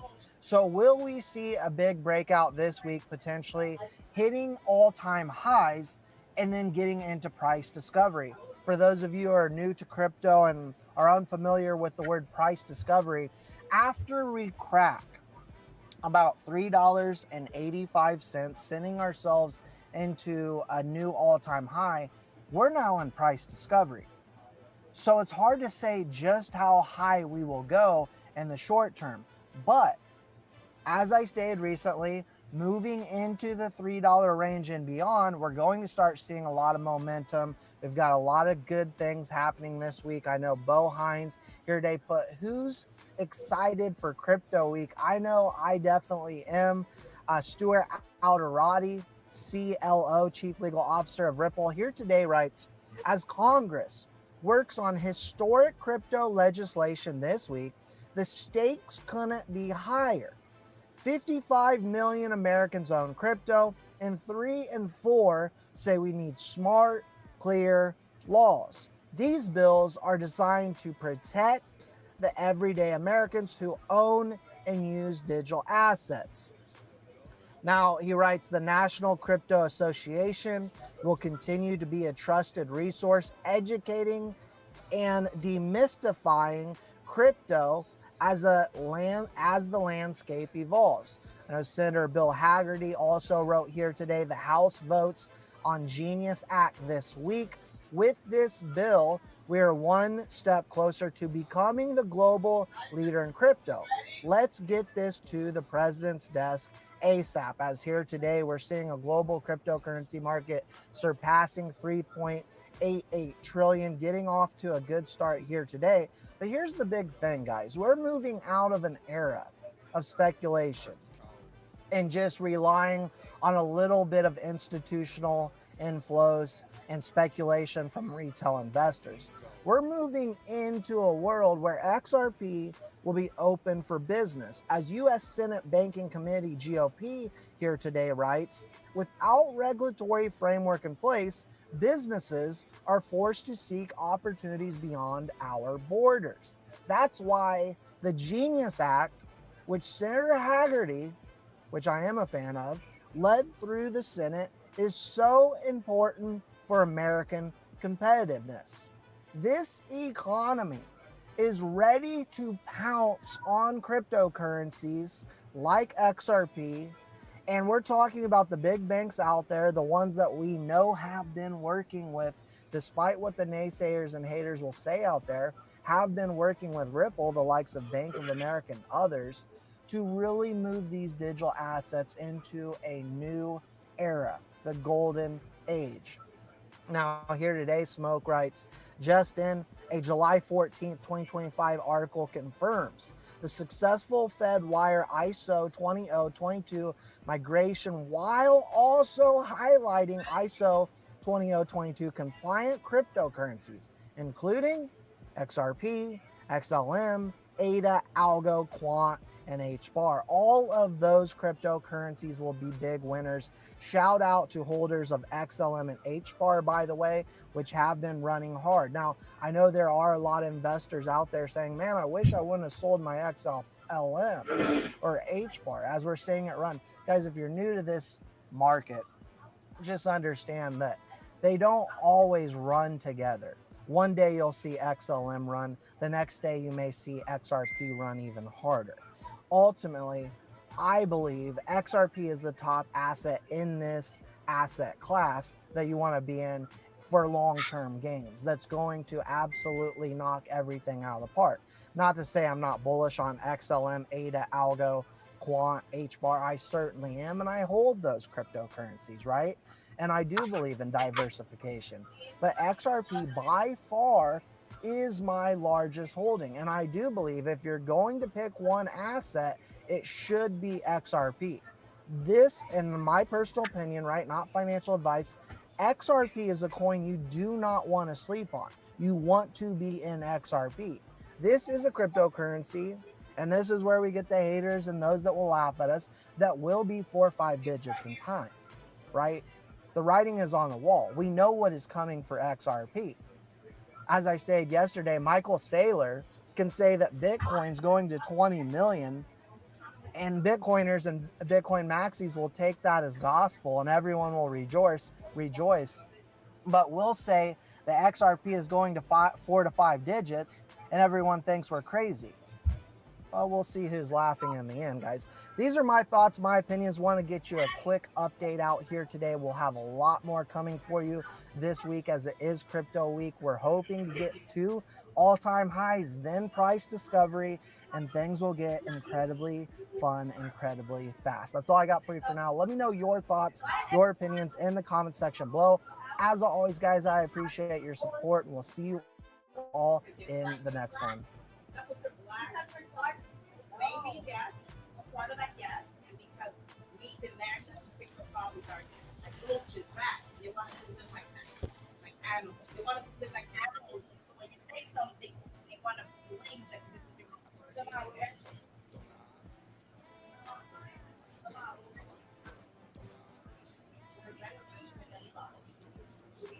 around crypto for roughly the last, I would say, I want to say 7 months, right? Since the beginning of the year, but let's just be real. Tokenization has been heating up in terms of the discussions and the narrative since going all the way back to about roughly 2023, right? The end of 2022, we kept hearing from BlackRock about how bullish tokenization is. Nobody really wanted to listen. Then into 2024, we started to see tokenization really heat up. And today, well, tokenization is now over $25.43 billion. We see this entire market continuing to push forward, up 7.41% in the last 30 days, and it doesn't seem to be slowing down at all. Now, when we think about this, obviously we have the networks to kind of go off of, and we can see all of the networks down here, right? Now, I will say some of these networks have started to really kind of rise in the last 30 days. I mean, Aptos is up 53.76% in terms of tokenized RWAs on chain, and they did steal the number 3 spot, which is technically the number 2 spot because ZK Sync Era is a layer 2, not a layer 1.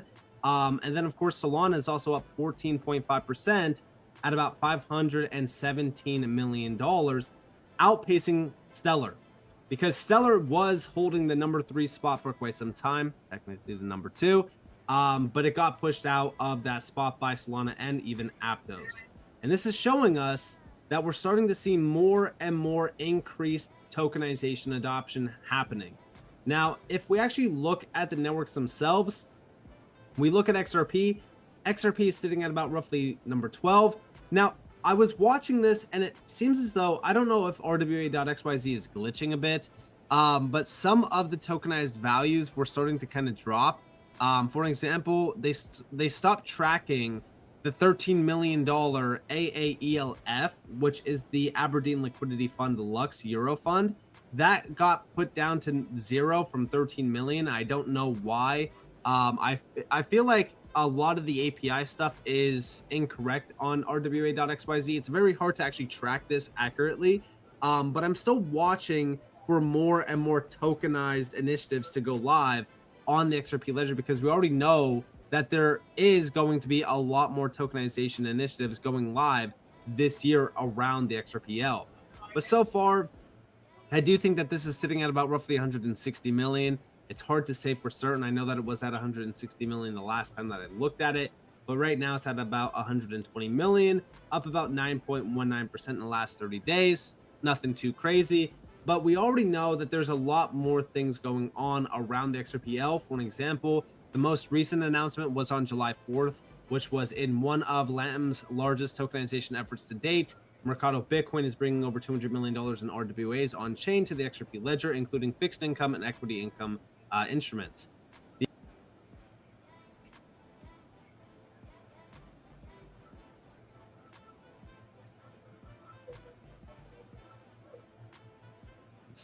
The assets will connect to a network trusted by more than 70 central banks and financial institutions, which is probably the most bullish part about this, right? It's not so much about the amount because, I mean, obviously $200 million is great because we're at about 120 million. If you're going off of what the figure was before this glitch happened, because I don't know what happened here. We don't have, anything to kind of go off of. But if we're just going off of even both of those numbers, this is more money that's on the XRP ledger currently. So that's a huge amount to bring onto the XRPL. And Mercado Bitcoin has been absolutely killing the game. We've actually been talking about them with Stellar because if you actually don't know, I believe it was Stellar. Or no, it was XDC. XDC was the one that had most of the Mercado Bitcoin initiatives. So they have 28 RWA or 26 RWAs for Mercado Bitcoin. We can actually see all of them. It's all around private credit. So Mercado Bitcoin, I mean, they've been a big player here. They have about $214 million on chain currently, and now they want to release another 200 million in RWAs onto the XRPL, which is incredible to see. We also know that there's a few additional RWA initiatives that have yet to actually hit the XRPL that were announced this year. So we have to wait patiently. By the end of this year, I think that these numbers that we see on the RWA.xyz website, I think that we're going to see these numbers change in a huge way. But outside of that, also, we've been hearing from very prominent names that tokenization is about to wake up in a huge way. In fact, a 4,000x way. That's right. That's not me selling you guys on anything. We heard this from a prominent asset management company. A 4,000x gain. But first, let's start off with Vlad Tenev from Robinhood. Tokenization is the biggest innovation to come to capital markets in the past decade. That's how Robinhood CEO Vlad Tenev describes tokenization. He points to something powerful. The future won't be either crypto or traditional. It will be both, working in tandem to redefine markets. And this got posted by Ondo. Obviously, Ondo has a partnership with Ripple as well to bring OUSG onto the XRPL. You can actually see that real quick. Ondo number 3, $30.1 million. Actually up 200% in the last 30 days as well. And we can actually see OUSG right here. Outside of that, let's actually tap into this video. Listen close. I mean, you mentioned, launching this in the U.S. as well. Is there a specific, regulatory change that you need in order to get this done? Well, for tokenization in the U.S., we do believe that the SEC has the authority to make it happen without legislation, which is interesting. And you probably saw last week, Chairman Atkins of the SEC gave an interview about tokenization. He called it a great innovation. Mm-hmm. And we agree with that. We think tokenization is perhaps the biggest innovation to come into capital markets in the past decade. So I think the US shouldn't be far behind. I think the opportunity is too large to ignore, not just for retail, but also institutional. And I think they're keen. They're having tokenization roundtables at the SEC, which we've been a part of. So how quickly can we expect hard to predict. Yeah. I think the challenge with the US is we already have something that works. We have the traditional financial system. It's maybe not 24/7, which tokenization would allow, but it's 24/5. There's a lot of stakeholders that we have to make sure feel good about the change. I mean, we haven't even fully moved off of mainframe in the US. So I think it could take time, but I'd like to see the door opening for tokenization rather quickly. And I actually think our event should help accelerate that. Now that you see real products that are useful to customers with this fundamental technology, I think there's going to be more and more pressure for, industry partners around the world to adopt the technology. Now, on top of this, right, we already heard from Robinhood multiple times this year that stocks are going to be tokenized. This is probably one of the largest retail-based stock trading and stock investment applications out there and platforms as well. Robinhood has become a very prominent name. Obviously, it has left a bad taste in a lot of people's mouths after GameStop and AMC and all that. But, again, the fact that we're hearing about this from prominent names like Robinhood just goes to show you how quick things are changing. Now, he also did talk about how, he's urging the markets to really kind of start opening up to tokenization. He was also one of the CEOs urging the SEC to get behind tokenization in a big way back in roughly the beginning of this year. Now, we already know that the SEC is starting to, really kind of switch on, which, we'll talk about that here in a second. But we've also been hearing from names like Larry Fink talking about the tokenization of bonds and stocks and how it's next. It will democratize more finance. Trillions are coming. Check this out. But crypto is going to play a big role. Digitization of currency, digitization of everything we're doing. I'm a big believer in this. Is one thing that will change Bloomberg even. I believe we're going to be in the cutting edge of tokenizing bonds and stocks. And we have the technology now. The fact that we are now moving forward in tokenization every bond and stock is crazy. We should be moving towards that frontier. Obviously, there's winners and losers and all that, but we need to be prepared for the tokenization. And it would democratize more finance if we tokenize bonds and stocks. But crypto is going to play. And again, Larry Fink has been very bullish on tokenization. He even released a full annual letter back in March of this year talking about how tokenization is the next big step, how it's going to open up the markets in a huge way, how decentralized finance is an extraordinary innovation. It makes markets faster, cheaper, and more transparent, yet the same innovation could undermine America's economic advantages if investors begin seeing Bitcoin as a safer bet than the dollar. So he's just talking a little bit more about, how we still need to focus on the US dollar and how this could be a problem for the US dollar, which enter in stablecoins. All of a sudden, stablecoins become the fix to that problem, and we no longer have to talk about the economic advantage being undermined because of this. But overall, it was a huge +1 from BlackRock and Larry Fink. And when we think about that, Bitwise did recently just say on July 10th, if Larry Fink is right, the tokenization market could grow 4,000x, not 4x, not 40x, not even 400x. We are talking about a 4,000x push here. There aren't many markets that can say that. And listen, this is not a ridiculous number. You got to think about it like this, okay? The full tokenized value on chain currently is we'll just say $25.5 billion, okay? If we're looking at this, a 4,000x would be $102 trillion. Guess what? A 4,000x is actually not that crazy to think about when we have players like the DTCC moving in on tokenization.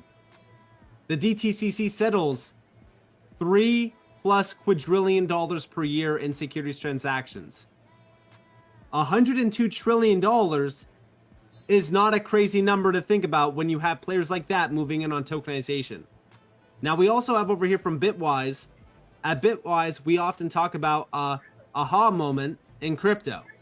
Here's a big one. When you realize just how many things in life, money, property records, contracts, retail inventories, tax filings, supply chain, securities exist as an entry on a database.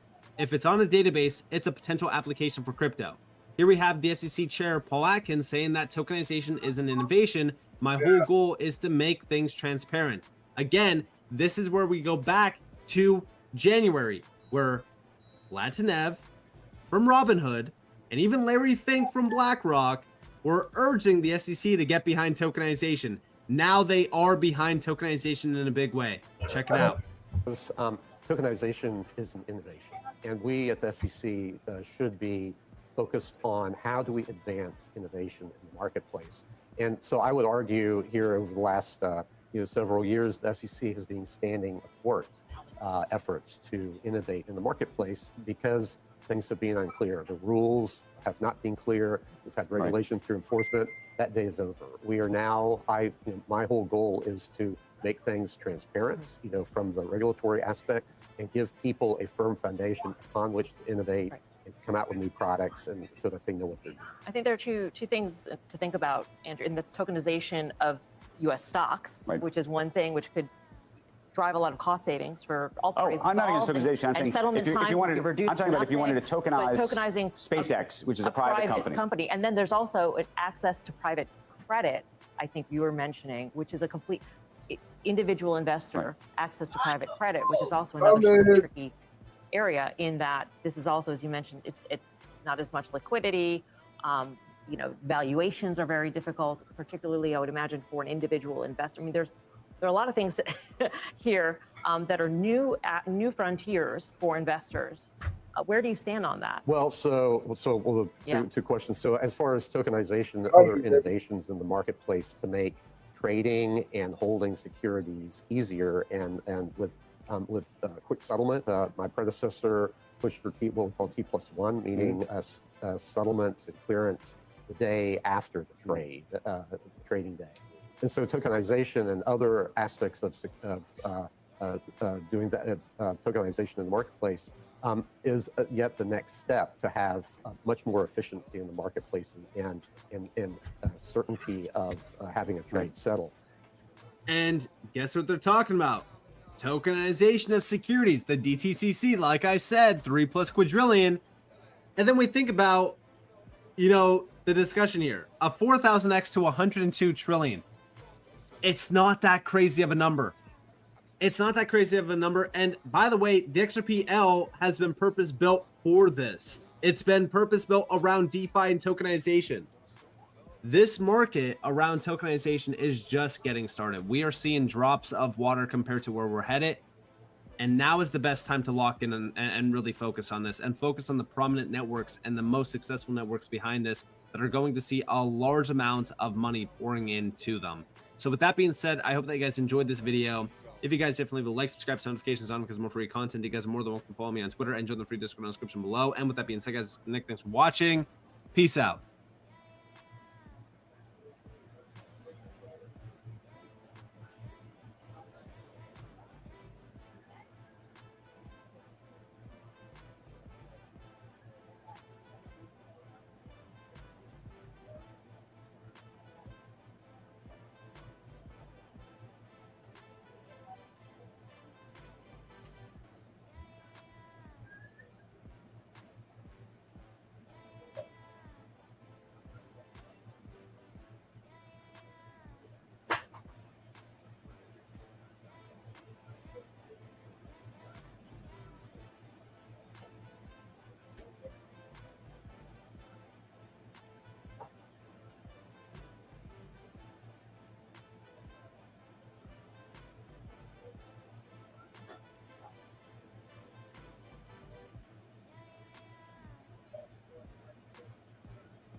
there. Y'all can clear that area. Bring Sarah, bring everything out of it, please.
Yo, why you, yo, why you lying? Do all y'all know what's going on with you? Do you tell him you burn it, or do you lie to him like you did me? Or is you lying to him how you did me? Was you lying, or did you lie? Did you lie? Did you tell him the truth? Like they got my baby mama here tonight. So, It looks like Drake has much more to worry about than flinging lawsuits all over the industry because Sexy Red just broke down and admitted to burning Drake with an STD. Apparently, Sexy Red herself got burned after hooking up with an OnlyFans entertainer, and even though she knew she was infected, she just kept giving out the STDs to other men like candy. Drake and Red have allegedly been hooking up for months now.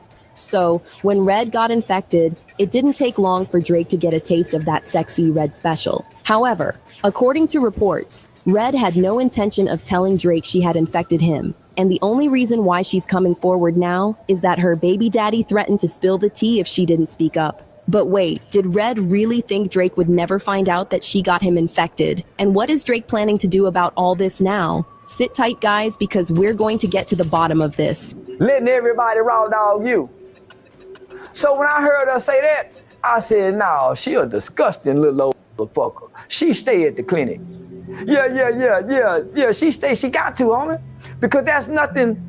So, for those who missed it, Sexy Red recently got exposed for catching herpes from an OnlyFans creator named Gucci Third Leg after they linked up very recently. The tea dropped when a user on X shared a list of women Gucci allegedly burned, and Red's name was right there at number 6. This had fans wondering if Red had been spreading this mess to the men she had been hooking up with, and once internet detectives got to digging, they uncovered a lot of crazy info about Red. Apparently, Red knew she was infected all along, but she kept spreading it to other people, especially rappers she hooked up with recently. And, of course, one of the names that came up was Drake. Now, a lot of people found it hard to believe Red and Drake were hooking up because they have gone out of their way to make it seem like they're just homies or whatever. And let's be real, we know the kind of women Drake typically goes after, and Red doesn't really fit the description. However, sources have confirmed that Red did, in fact, let Drake hit multiple times because,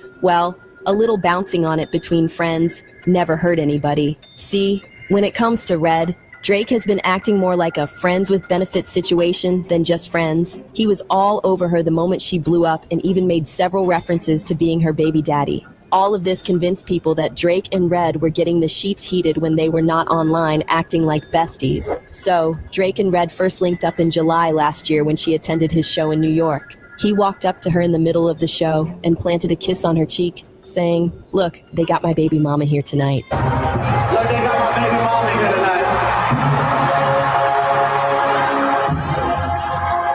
After the show, Drake and Red linked up backstage, and Drake was all over her like white on rice. He sat her on his lap, passionately smooching her all over her face and neck while she caressed his head. He later shared a photo of them in this position on his IG stories with the caption, "Just met my rightful wife, Sexy Red." Red also shared the same photo with the caption, "I'm yo favorite rapper. In another post, Drake said, "If my girls see y'all backstage being thirsty, it's gonna get smoky." You gotta give it to Drake. When he's interested in a woman, he knows how to make her feel like she's the only woman in the whole world. Although there were still playing the friendship card at this point, several blogs started reporting that Red and Drake were dating. Red sort of confirmed it when she slipped up during an interview and admitted to hooking up with Drake before backtracking and covering it up as a little jokey joke. Right now online, I just keep seeing pictures of you and Drake, What's going on with you and Drake? Y'all got a record coming? We be fucking. I'm just playing. That's my peoples. Yo! We got a song coming out. Do y'all really? Supposed to be, but I did some little shit on his song. He sent me a beat and I had rap for him or whatever. He was fucking with it, so we gonna see if he dropped that bitch. I love that. Is it gonna be named after you? I know Drake always does a record after women. I don't know. He just fuck with me. I don't know what he gonna do. He gonna pop out with some crazy shit. I know that. However, people were not buying it because it looked a lot like Red and Drake were sneaking around, but didn't want anyone to know. Red then stirred the pot with another post where she shared a picture of her and Drake all cozied up with the caption, "I'm with my man, but it's still free.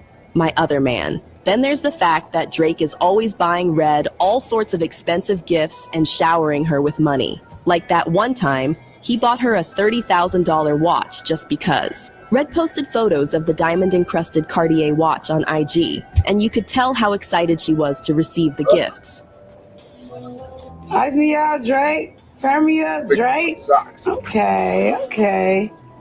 You see that. Stop fucking playing with me, man. Stop fucking playing with me, man. You see that shit? See through shit. Let me take it off this thing. I'm still gonna take it off. Ugh. See through shit, man. There was also a whole lot of cash with the watch that Drake sent to her. She captioned the post, "Thank you, Drake. Ice me out then. Big boss-ish. I appreciate that, big dog." But Drake wasn't done spoiling Red because soon after that, she hopped on IG and shared photos of herself in front of a private jet that Drake had sent her for a flight to New York. She said, "When Drake sends you a private jet to New York." They took things even further when Drake started calling himself Red's baby daddy after he collaborated with Red and SZA for the song Rich Baby Daddy. In the video of the song, Drake and Red got into their acting bag, playing out a scene where Red was pregnant for Drake, went into labor, and had a little party after the baby came. Drake was very excited to play the baby daddy part, and throughout the video, you can see him planting kisses on Red's baby bump. Drake also seemed to address the dating rumors and referenced some of the things he had done for her, like buying her a watch and sending her a private jet. He rapped, "I knew it was love when it started as a friendship. Asking about a baby, we should probably get a Frenchie. We was effing night after night. I'll change your life. You ain't even know how to blanket right. I taught you right. You ain't even heard of Grace Bay till I bought the flight. You ain't even know how cold you was till I bought you ice. You can't even look at him the same. We a different type. You just text me trippin'." I reply, "Have a safe flight." At this point, people were starting to get different theories about why they thought Drake and Red were so close. Some people believed they were hooking up, some said it was all for publicity, and some people even suggested that Drake was being paid to be around Red. For instance, during an episode of his podcast, Joe Budden made some comments about how he thought there was no way Drake was willingly spending time with Red. He said their whole relationship had to be a part of some arrangement where Red's management paid him to co-sign her. However, Red was not about to let this slide, and she took to Twitter to put Joe Budden and his minions on blast, calling them dumb. Besides all the gifts and stacks of money he has sent her, Drake has also praised Red for being his guiding light and muse. While Drake shared photos on IG from his "It's All a Blur, Big as the What" tour with J. Cole and Lil Durk, he said, "Red really is my muse in this short and confusing life." With the way Drake was all over Red, you'd think he was about to go down on one knee in front of her and pop the question. However, fans noticed that they suddenly stopped interacting with each other the way they used to, and rumors started flying around that they had a falling out. It wasn't really clear what the falling out was about, but once Red got exposed for burning multiple men with herpes, people started speculating that Drake cut ties with Red because he got caught in the fire. So, it all started when people found out that Red linked up with OnlyFans creator Gucci Third Leg just days after he was exposed for having HSV-2. Red's baby daddy first spilled the tea on IG when he exposed her for trying to pass her infection to him. He started by sharing a recorded phone call with her where he accused her of having multiple STDs. He claimed that Red knew about her STDs and still deliberately tried to burn him with them. He also put her on blast, saying, "Y'all favorite rapper. She said she burning. Everybody getting burnt. You gotta be strong for that Northside P because it's not for the weak, and I'm the weak. Remember you started this." Yo, why you lie? Do all that know what's going on with you? Do you tell him you burning, or do you lie to him like you did me? Or is you lying to him how you did me? Did you lie? Or did you lie? Did you lie? Did you tell him the truth? Or did you tell him the truth? When you gonna keep it gangster? Hey. Then when you gonna keep it gangster? When you gonna keep it gangster? That's what you need. You lied to me for 6 months and then you told me you had that shit. Red was not here for this mess at all, and she went on the defensive, accusing him of lying against her and being gay. She went on Twitter and said, "Y'all know why I don't care? 1, it's not true. 2, y'all believe anything on this app." She later made this post and delete on IG, where she said, "I ain't clearing up ish. Whatever a mother effer told you. Believe it, I really don't give no F." Then she went on Facebook and put him on blast saying, "On my kid's soul, the real reason he threw me off, I found all gay-ish in his phone. Let's talk about it, freaky bum." She also said, "Y'all don't know how much I hate this man. I could tell him anything, he don't care. Like I effed hella men on you. Bye. Okay, can we just say this trend of women having issues with their boyfriends or baby daddies and then jumping to call them gay or shame them for being into certain freaky things needs to end this year? Like, it's 2024. Nobody cares who or what anyone is into. You know, as long as you're not breaking the law or anything like that. Plus, jumping to call your man gay just because you guys are fighting and you're losing is just cheap. So, Red running to call her baby daddy gay was making her look very guilty of the STD allegations. Anyway, the man was also not here for Red's stories, so he went on IG again and said, "I'm too bold to be gay or low down or any of that. Miss me with that homo-ish. No disrespect to the LGBT folks." To prove his point, he pulled up an STD test he had taken a while ago when he suspected that she had passed the infection to him. The test came out negative, but he said he got lucky because you can't get herpes from someone unless they're having an outbreak. And Red didn't have an outbreak when they slept together. So if y'all don't know how HSV2 type 1 or 2 work, this how shit go. You can't get rid of that shit.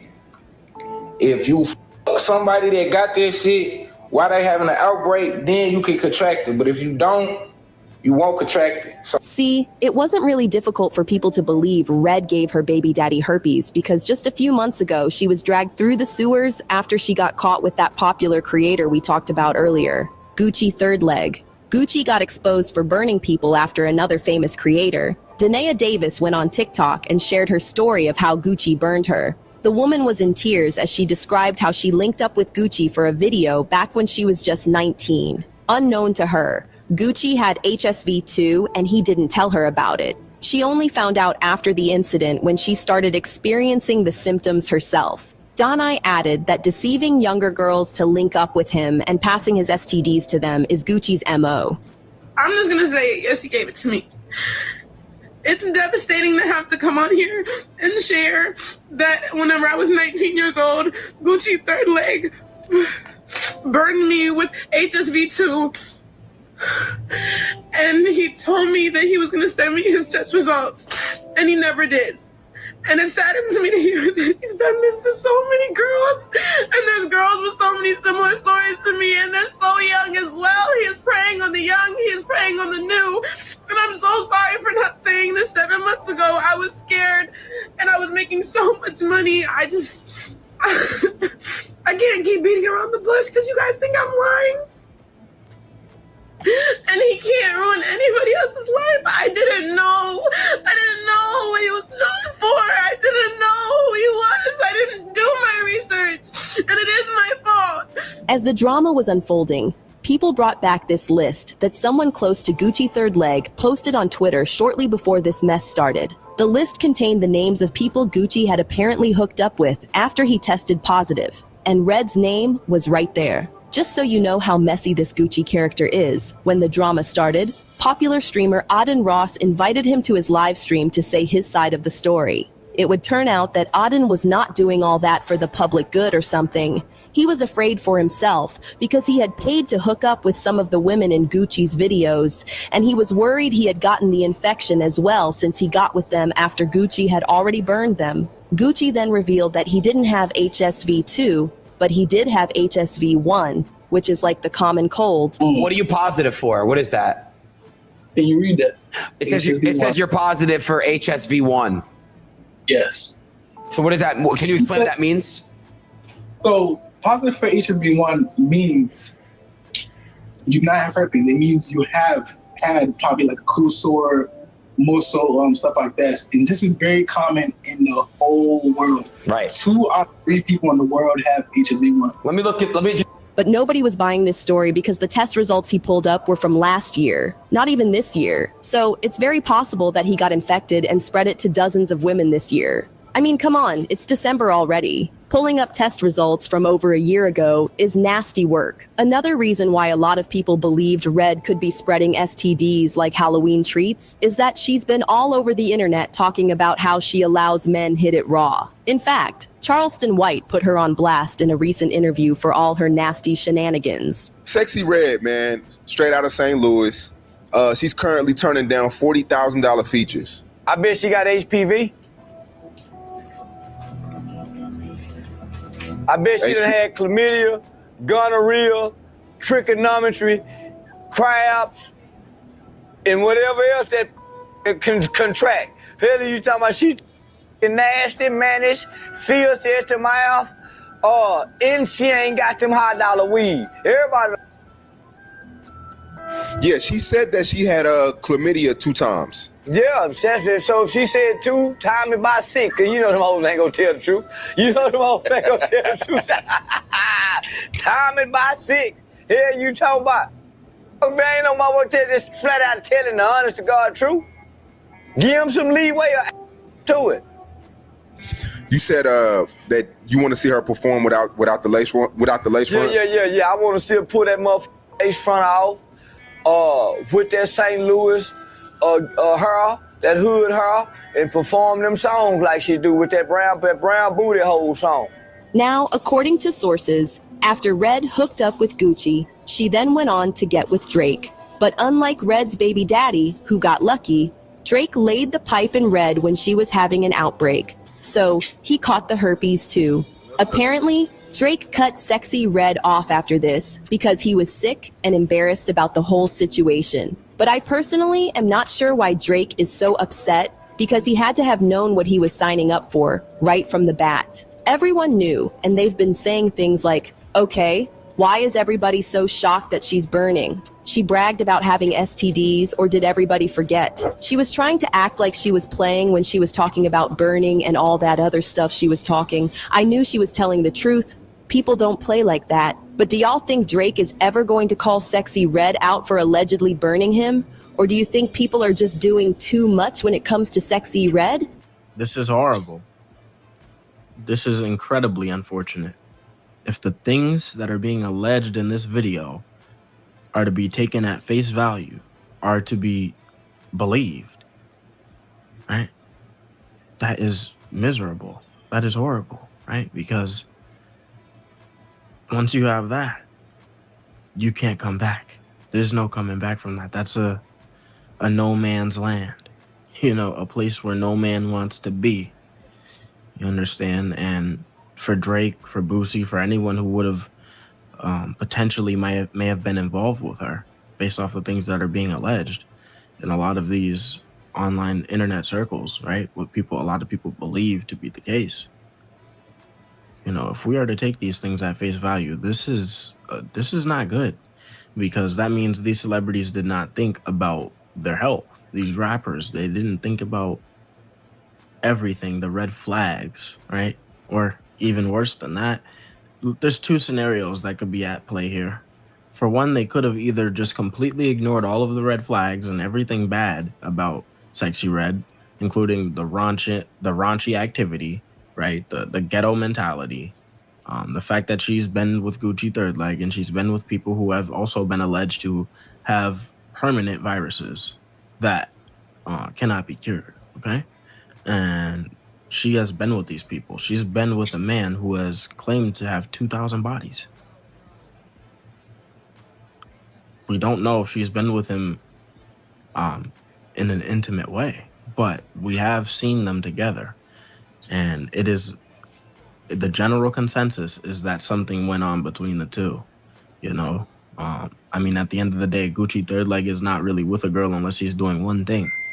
You know what I mean? Unless he's doing one thing, you really don't see him with a shorty. I'm not gonna lie. So it's not a good look. I would definitely say that. And me looking at that, I would say that's a no-go zone. As soon as I seen that, I would have been like, yeah, red flag, red flag. Let's get up out of here. For all the people who know who Luke Stevens is, red flag, red flag. Hell nah. Up out of here with that. Yeah, and this is ignorance. This is foolishness at its finest, if these things that are being alleged are believed to be true, right? Or, like I said, there's another scenario that could be at play here. There is the scenario that these people do have handlers at the end of the day. At a certain level, a person like Drake would have handlers, right? People believe that these people have their own freedom and that it's just all sunshine and roses, but that's not the case. You have a handler, you have someone who owns you, you have someone who owns your contract, you have someone who is in control at the label that you're signed to. And that person, or those people, right, they may be able to tell you, okay, well, you need to go and deal with this person. We think it looks good for your image. You're going to have to do this. You're going to have to be in these circles, and you may have to be involved in this. It may be a humiliation ritual. It may be anything of the sort, but you have to take part in this. And that person cannot say no. You know, this is a get down or lay down program. This is not something that you can decline. This is something that you will obey. This is a command, not a request. Okay. And I think that's what a lot of people get a misconception about this industry. You know, you can be harmed in a way that is permanent behind a handler's command, right? Behind what they're commanding. Let's go. This week's crazy, guys. So the craziest week in a long time that we've had with, not with just with XRP, but with crypto in general, and then the whole market and everything that's going on. So XRP nearly hit $3 with all the rumors of the ETFs and then all the bullish news.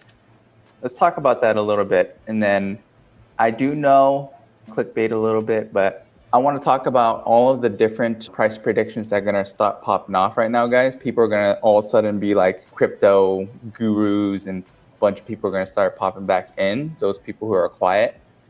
And so I want you to weed out the real ones from the fake ones. You can weed me out even if that's what you want. But what I'm going to speak about is what it actually takes to hit $100 or even $1,000. It will hit that. I think it's just a matter of the time. But let's be real. Let's talk about what it'll take and then what are the milestones. I'm pretty confident that's going to hit it. I just don't know if all of the catalysts hit by this year, then it'll probably get this year. But realistically, adoption takes quite a bit.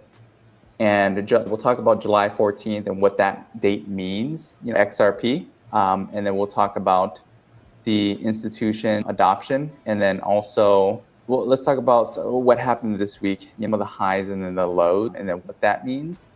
And get into the 3 parts. So I kind of them out right there.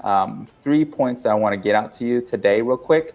The scale, XRP, and what it's going to take to get $100 to $100 and even $1,000. And then 2, we'll talk about is this week's highs and lows and what that means. And then we'll get into the 3rd part, which is the 3rd point, which is milestones and catalysts to watch. Make sure that you know that these levels, watch my channel. Let's quickly get into this, and then I want to jump and go grab some stuff, but I'll let you know what I'm going to do at the end of this short video. But so for point 1, what $100 and $1,000 actually mean for XRP and what it's going to take to get there. Let me pop over to Perplexity over here and then read out some of the facts and some of the stuff that list that it's going to take, you know, what it's going to take to get to $100 or $1,000. So first of all, market cap, going to take a shit ton of market cap. So it's like, if you look at $100 market cap or $100 XRP to the market cap, that's like $10 trillion. That's a lot of money, but doable. And if you look at even $1,000, gosh, I don't even know, that's like more than the whole GDP. That was like 100 trillion, you just multiply that.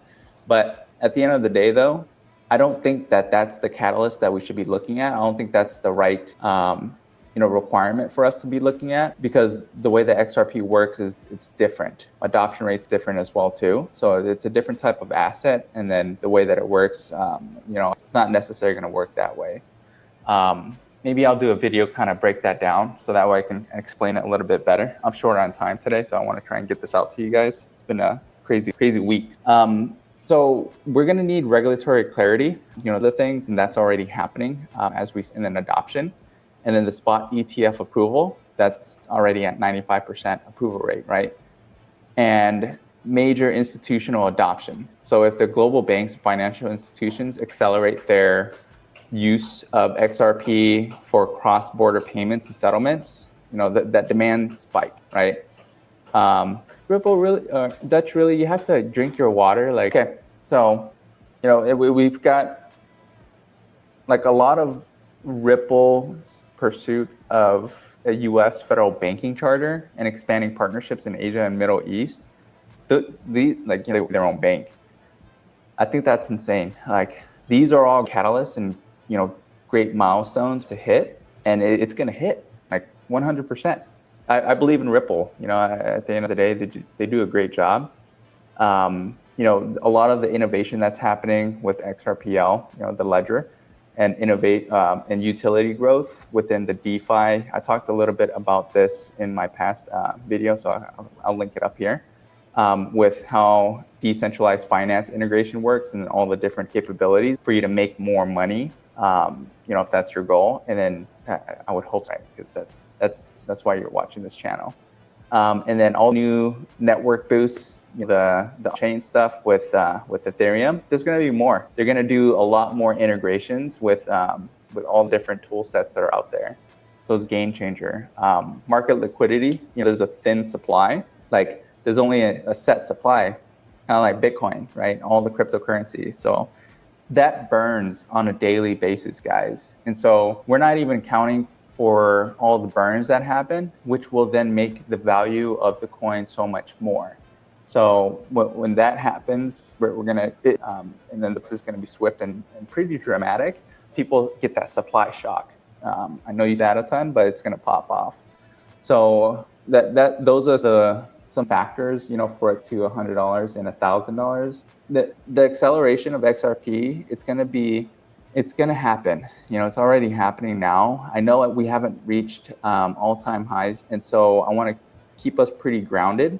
And I want to make sure that you're aware of and then have a plan. So it's important to note that reaching $1,000, it's still going to require extraordinary, like, global adoption, integration of these core systems and financial systems. But it's an opportunity, you know. So if you diamond hands, stick it through. You know, you guys are a financial advisor, but I talked about it. You know, getting it $1.90, and now what is it at? The high to this week was $2.96. So think about that, 190 to 296. I think I picked up some more at like 186 or something. It was like small peak, and then you pick up some more. So same exact thing, you know, it's you buy low, sell high. If you don't want to sell, then just diamond hand it and then keep it for your moon bag. But just watch for that, guys, and, you know, plan for it to hit. And a lot of people don't talk about what it's going to take to get there, but this is what it's going to take. You know, you're going to need adoption, you're going to need innovation, you're going to need growth. You're going to need to understand the supply shock, and then all of the different regulatory clarities and all the ETF approvals, you know. So that's a little bit about, kind of part point 2, which is weeks high and low. So we already talked about that. I'm just going to, you know, toss it real quick. And all of this didn't happen randomly, right? So from 191 to 297, that didn't happen. All of that was from all the catalysts, crypto market, economy, everything just in. And I had a feeling that this was going to happen because I was just like, all this good news is going to happen, just trailed a little bit later. And so we're going to need to make sure that we're watching that. We have a couple things that's going to happen July 14th, one of it being like pro shares for ETF. We've got whale accumulation that's already picking up. And also we've got the ISO 20022 that's going to be mandated for all the banks to start switching to use, which is XRP, right? So July 14th is the date to mark and then watch. I usually don't call out dates, and I don't say, yeah, we don't, because they can change the calendar, right? And I just look at the charts. So I still stay with, but I'm looking forward to July 14th and see like what's going to happen that day.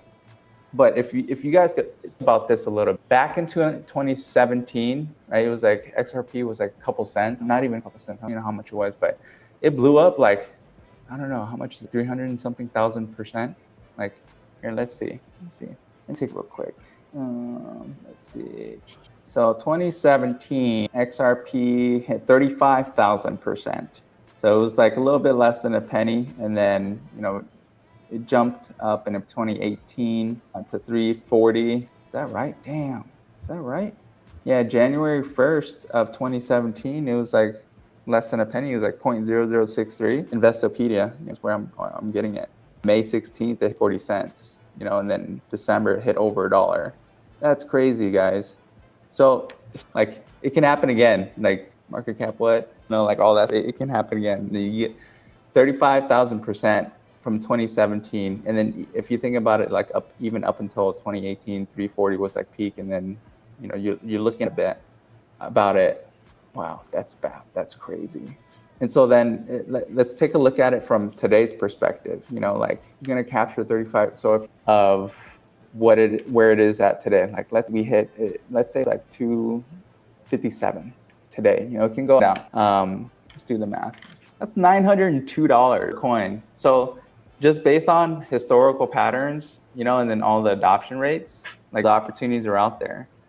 And think about that a little bit, guys. That the realistic outlook is around like, I don't know, 10 bucks, 15 bucks, 20. I'm gonna throw out a bunch of different numbers. My target is $5 first to hit. First actually all-time highs, 340, and then $5. It's I don't know. So it's just like, point is just, I don't know, shoot it up to 900. Start preparing for what you're gonna do with all of that. So guys, make sure you have diamond hands. Stay out there. I am gonna start. So my what I've been wanting is, and I used to race a lot and then go to the track as well. And one of the things that I wanted to get back into was cars and getting back into my roots. And I'm still debating on drifting or just doing some track time attack times. But at the end of the day, what I want to do is get my license, my SCAA license, and then also my FAA. So I need to start learning a lot of that. First, I'm going to just start getting a simulator and then just start sim racing. So that's what I'm going to go pick up now. I'm not going to go pick up the full sim, but start off with Gran Turismo first, start getting my feet wet. I don't even have a PS5, so I need to go buy that first and then see like what else I can do with it. So I'll probably start streaming that if that's something that you as well too, see my journey with that. But I'm gonna start preparing now, start making sure that, get myself set up. So that's something I wanna do, with my time, and then build, a life that I want. And so that's just the freedom that I'm gonna try and build now. I'm not gonna dump all my money into cars just yet. And I'm gonna make sure that all of these investments are still good and solid. Just preparing myself, making ready for when go up or go down. If it goes down, at least I have something that I'm learning. I'm gonna start learning sim racing and have that skill set. So if I wanted to go out on the track, I can. I still got mine. Got to catch up on a lot of work, and then make sure that I got some stuff going on. But yeah, guys, kind of went on a ramble. There's a ton more that I want to talk to you guys about, but these are the 3 points that I wanted to get out there, and I gotta head out. Diamond hands. If you like this type of video, please like, share, subscribe. Which will go down in the history books, was an overwhelming success. Secretary of Defense Pete Hegseth and the chairman of the Joint Chiefs of Staff Dan Raisin Kane covered the operation in great detail at their briefing this morning at the Pentagon, and I encourage every American to watch it. As President Trump has said repeatedly, the United States of America has the greatest, fiercest, and bravest armed forces ever to stride the face of this earth, and we couldn't be more grateful and proud of our nation's warriors. The Iranian regime was weeks away from being able to produce a nuclear weapon that would threaten the entire world before President Trump took this decisive action on Saturday night to obliterate their nuclear capabilities. The contrast in leadership could not be more clear. Barack Obama and Joe Biden sent pallets of cash, American taxpayer dollars, in a failed attempt to buy the Iranian regime's compliance with a weak and ineffective deal. President Trump sent a fleet of American warplanes to destroy Iran's ability to produce a nuclear weapon. The United States and the entire world are safer because of this president's decisiveness. Despite agenda-driven leaks by the fake news media aimed at undermining this incredible accomplishment achieved by President Trump and our brave fighter pilots, there is broad consensus emerging already that Iran's nuclear capabilities were indeed destroyed. Welcome back, everybody. It's officially crypto week. And in this video, I just want to talk at you guys for a few minutes here and give my thoughts, my expectations. So this has been deemed crypto week by Donald Trump and by a lot of the people heading up the crypto side in the United States. Obviously, we've got a massive crypto pump leading up here to Crypto Week, but we've got three main things on the table. I'm going to break down all of them for you guys in this video, and this is what we're going to be looking out for all week long in terms of any news related to any of this. And we have to start at the top. By the way, hit the like button, subscribe. I want everybody to get this, concise video. Just get it out there to as many people as we can. So help us out by hitting the like button, subscribe, engage in the comments too. Give us your thoughts there. I want to hear from you. But we start up top with how the House will consider, first and foremost, the Genius Act. And this is the first federal framework for stablecoins in the United States. And this, to me, is probably the top line, headline story, just because it's really close. And the goal here is they want to create a federal regulatory framework for stablecoins. And they've got a couple key provisions that we're going to be looking out for this week. Any news around this? And one of which is stablecoin issuers are going to have to register with a federal agency. They're going to mandate 100% proof of reserves in order to back the issued stablecoins. And then we're also going to be introducing consumer protections and a lot of oversight rules. The implication here is this is going to legitimize USD-backed stablecoins like USDC, RLUSD. We'll see what happens with Tether. Not quite sure how that's all going to shake out in the United States. That's another piece to the story, though. Now, in addition to the Genius Act, you've got the Clarity Act. And this is going to define whether crypto tokens are securities or commodities. We know Bitcoin's a commodity. That's in a class of its own. But we need to establish a legal test for digital asset clarification. With this comes how crypto is going to be taxed. Keep an eye on US-based cryptos, specific regulations related to United States-based cryptos that could be super beneficial in terms of maybe US-based cryptos are taxed less, maybe they're taxed not at all. And this is obviously going to be setting the path for compliant tokens. Which tokens are going to be US compliant, right? Or compliant with the big banks, etc. And once we get this information, this is going to offer us regulatory certainty, which is going to be needed for investors, big and small, exchanges, DeFi protocols, any token issuers. This is going to allow them to operate with confidence inside the United States. So again, Trump wants this. I mean, he wants to make this the crypto capital of the world. These are sort of the technical things that are needing to be done. And then thirdly, we've got the Anti-CBDC Surveillance State Act. And this is a ban on central bank digital currencies. This prohibits the Fed from directly offering accounts to U.S. citizens.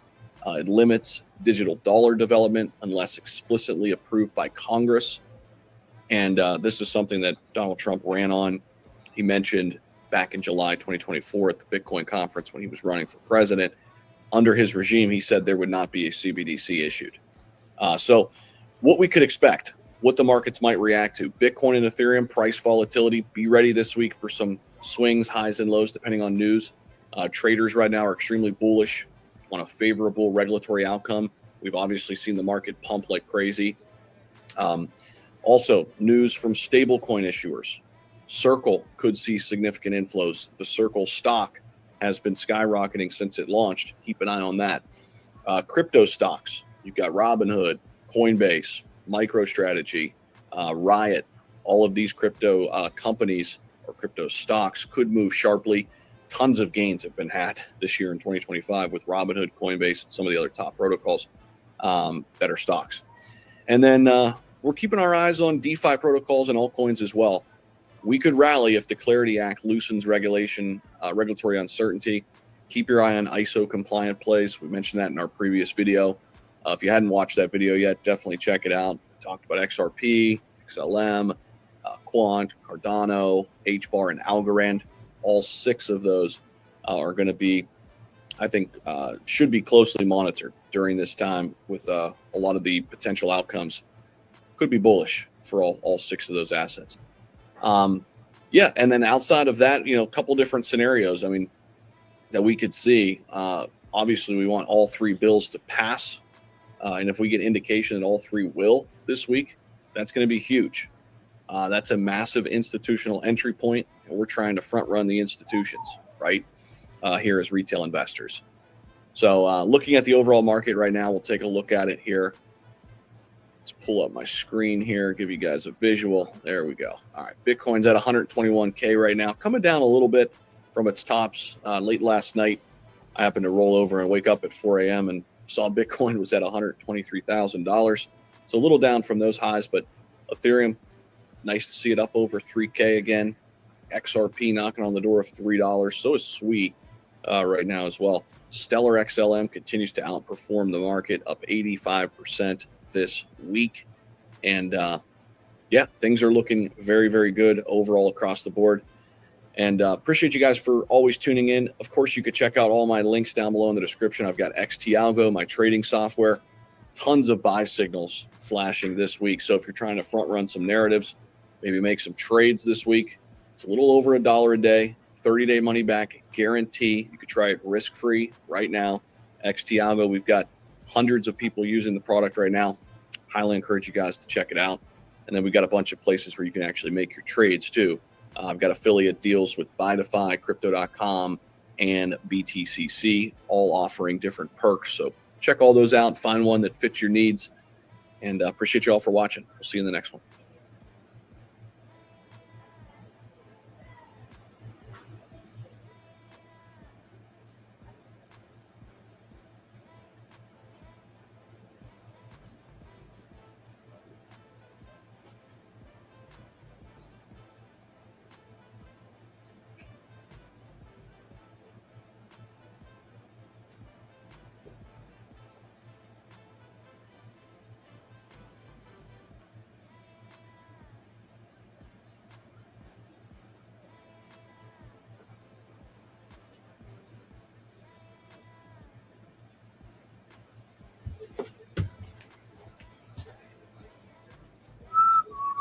So it's been officially confirmed that the implementation of ISO 222 messaging format is happening July 14th for the Fedwire Fund Service. And as the Federal Reserve shifts trillions of dollars in payments to this new messaging standard starting Monday, it's not going to be a gradual transition, but rather a big bang conversion that's set to be the biggest event to happen in payments history that 99% of the world has no idea is happening right now. So in this video, we're going to explain what this means for you, for your bank account, for your crypto portfolio. On top of that, what's happening with the Fed balance sheet, the effective federal funds rate. After 3 years of quantitative tightening, the Fed's balance sheet is screaming oversold. While inflation is down at 2.4%, Donald Trump is not letting up on Jerome Powell. And with this new document that has just been released by the U.S. Federal Housing Finance Agency, as a statement from the chairman of the board of Fannie Mae and Freddie Mac, saying that Jerome Powell is considering resigning, this is absolutely massive because Fedwire and the Federal Reserve settles over $1 quadrillion a year. That's 15 zeros, 1,000 times bigger than 1 trillion. And there's two companies that are both key partners with Ripple that are also key tech providers for the Fedwire Fund Service. And so we need to talk about that in this video. We also need to discuss what's happening with XRP ETFs. What I talked about in my video yesterday on the price chart for XRP to the US dollar and what's happening right now, my expectations moving forward. Plus, we're going to get into the Bitcoin stock to flow model and talk about where we are in this macro market cycle. Because a lot of you guys have asked, is now the best time to buy? Is now the best time to sell? Should you hold? What should you do? Well, when you stick all the way to the end of this video, you're going to discover how to earn passive income on your crypto that you are holding and the strategies that our team is implementing right now to be able to maximize our upside, minimize our downside, the rest of this crypto market. So if you're feeling bullish, comment 777. You're going to love this video. If you're feeling blessed, comment 777. And as always, if you're going to become the first millionaire in your family tree, confirm it by tapping the subscribe button. Let's run it.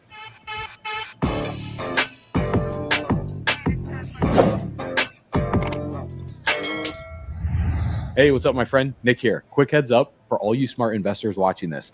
If you love to see your crypto actually working for you, earning passive income every single day on your coins, we're putting together something really cool. On July 20th, we're running our first ever free online event challenge. It's called the Crypto Passive Cash Flow Challenge. And it's basically 3 days where you'll learn our DeFi strategies we use to safely earn passive yield on our coins 24/7, even while we sleep. And some people are doing crazy numbers with this strategy alone. And if you had some coins that you're just holding on to, you should join us and discover how to put them to work. We've never done anything like this publicly before, and we probably won't ever do it again. So it's completely free, but we might have to limit spots to keep the quality high and give everyone proper attention with the size of our YouTube channel, over 360,000 subscribers now. So if you want in, just click the link below this video, grab your spot while you can. And now back to the video. All right, bull runners, welcome back to the channel. So the last week for the crypto market, been absolutely incredible. A lot of these projects up, 10, 20, 30, 40, 50, 60, even some projects, up like 800%.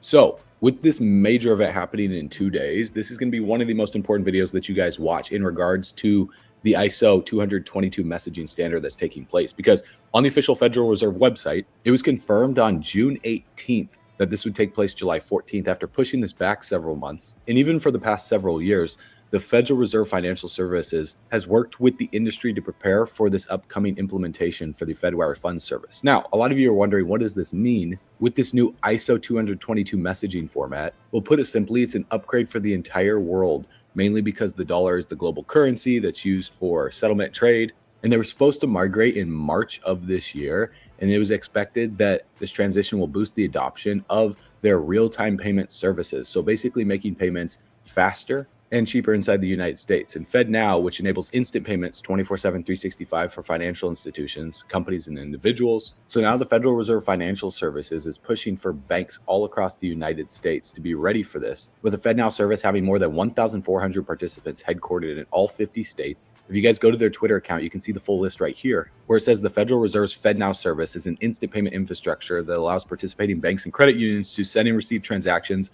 within seconds rather than days, 24 hours a day, 7 days a week. This is massive. So ACH wire transfers, gone are going to be the days where it takes 3 to 5 days to receive your money. And you can see right here, as of July 7th, 2025, all of the banks that are implementing this, along with the settlement agents and liquidity providers too. And we can see right here on the list, BNY Mellon is a liquidity provider in New York. So it's no coincidence why BNY Mellon just a few days ago, July 9th, made this announcement saying they're going to serve as the primary reserve custodian of Ripple's stablecoin RLUSD to bridge the gap between traditional finance and the cryptocurrency ecosystems. So BNY Mellon is not only the primary reserve custodian for RLUSD, but they are also listed as one of the main settlement agents and liquidity providers for the Federal Reserve's FedNow service. And if you look right here at the Office of the Comptroller of the Currency, Corporate Applications, you can see a new bank charter has been proposed, and the bank name, Ripple National Trust Bank, based in New York. So this isn't just about crypto anymore. This is a financial infrastructure shift happening in real time. And on top of that, Donald Trump issued an executive order in March calling on the federal government to shift almost exclusively to using electronic payments by the end of September. This means ditching paper checks for U.S. payments, as well as U.S. collections from taxpayers and others. So depending on what bank you bank with, you're going to start to see these notifications pop up in your account, like this one right here, saying on July 14th, per Federal Reserve requirements, our wire sending format will be switched from FAIM to ISO, resulting in updates to data fields for wire transfers. And this is the same exact week where the much anticipated US stablecoin bill is expected to pass. So it's not just a coincidence, guys. This is all coordinated here. So what this means is we're moving away from a debt-based system and stepping into a new credit-based era, a financial system that puts power back in the hands of the people, where ISO is a global financial messaging standard, basically code, just like how blockchain is also code. In order to participate in the system, your infrastructure must speak the same language. So banks of the future are going to need to adopt this, along with cryptocurrency companies and projects. That's why assets like XRP, XLM, Algorand, HBAR, and a few others have been ISO aligned from the start. They were built for this. But this isn't the finish line here. This is just the start, because by November of this year, SWIFT officially goes live on ISO globally, which is the final piece to the puzzle. And this is where global liquidity truly becomes interoperable. And this is why the USDebtClock.org has been dropping clues for a long time, talking about the new money revolution, a golden age. And Trump has been using this language in his speeches because he knows what's coming. Because with U.S. national debt over $37 trillion and U.S. federal spending at $7 trillion, with U.S. federal tax revenue at only $5 trillion, there's a $2+ trillion federal budget deficit. This is why Trump has been hammering the Fed chair, Jerome Powell, to lower interest rates. And Jerome Powell, out of ego, doesn't want to do it. So Trump has been right. And the next step is to fire Jerome Powell. Listen to this. No inflation. Our country is strong. Our interest rate should be 3 points lower. If our interest rate was 3 points lower, that's almost $1 trillion in cost.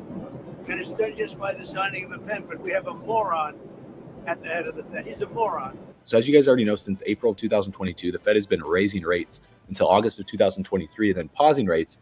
They dropped rates for a little bit, but now Jerome Powell has just been keeping rates steady and flat since January of this year, when it's time for him to start lowering interest rates, which makes overnight loans cheaper for banks and overall is incredibly bullish for the crypto market. On top of that, the Fed has been tightening on their balance sheet since 2022, falling to the lowest level since April of 2020. So in June, the Federal Reserve cut its balance sheet by $13 billion, bringing it to $6.6 trillion, its lowest since April of 2020. And since 2021, total assets are down $2.3 trillion, which is 26%. Treasury holdings are down $1.56 trillion, now at 4.2.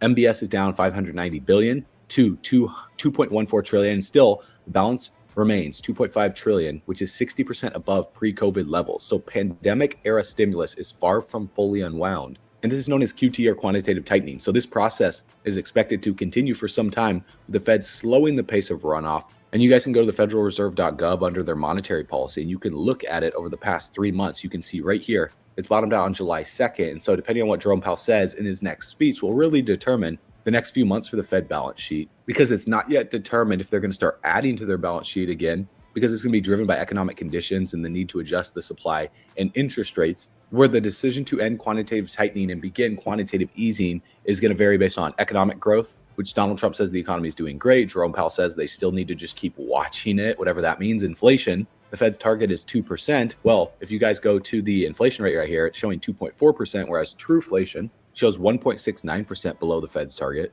And then ultimately, the stability of the financial markets would be used to address their quantitative tightening program. So according to Google's AI, it's difficult to pinpoint the exact date because it's based on opinions and also Jerome Powell and what he wants to do. Well, a lot of market experts and major institutions are expecting the Fed to stop quantitative tightening in late 2025 this year. Wells Fargo economists believe that the Fed will stop shrinking its balance sheet at the end of this year, with the balance sheet remaining flat through the middle of 2026. And then some analysts suggest that the Fed may be engaging in stealth quantitative easing by reinvesting principal payments from agency debt and agency mortgage-backed securities into treasury securities. But nonetheless, after 3 years of quantitative tightening, the Fed's balance sheet is screaming oversold right here on the chart. So nothing stays oversold forever, and rate cuts will lead the charge. Liquidity injections follow, and then risk on accelerates, which basically is the main catalyst for alt season that we need, because inflation is low right now, and Jerome Powell is just holding on, not wanting to lower the effective federal funds rate until something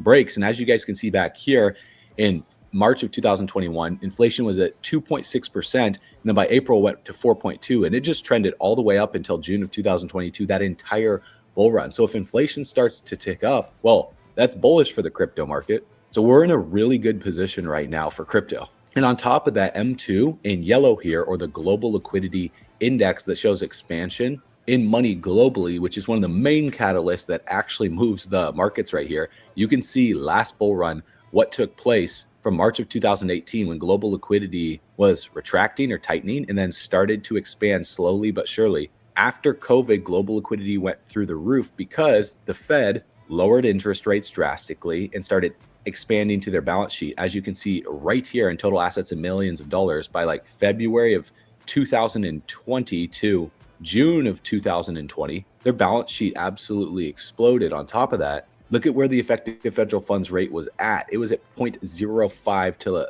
0.06 or 0.1 over the course of those 2 years. So it was the perfect storm of opportunity. Low interest rates, the Fed adding rapidly to their balance sheet, M2 global liquidity in yellow was expanding rapidly after April of 2020, as you can see. So those three things really create a perfect storm of opportunity for the crypto market. So right now, what we're seeing for M2 global liquidity, since March of 2025, it's broken out and gone into price discovery on in yellow here, whereas total 2, the crypto total market cap, is still below its previous high. So it's lagging behind global liquidity, but it's just starting to break out right now. So if global liquidity in yellow at the top of the screen here continues to expand upwards, then that would be an extremely bullish catalyst for the crypto market. Number 2 would be for the Fed to stop quantitative tightening and ultimately quantitative easing to start adding to their balance sheet again, causing investors to be more risk on. And number 3 would be the Fed lowering the interest rates from where we're at right now at 4.33%. So it's all coming together because it's no coincidence why a statement from the chairman of the board of Fannie Mae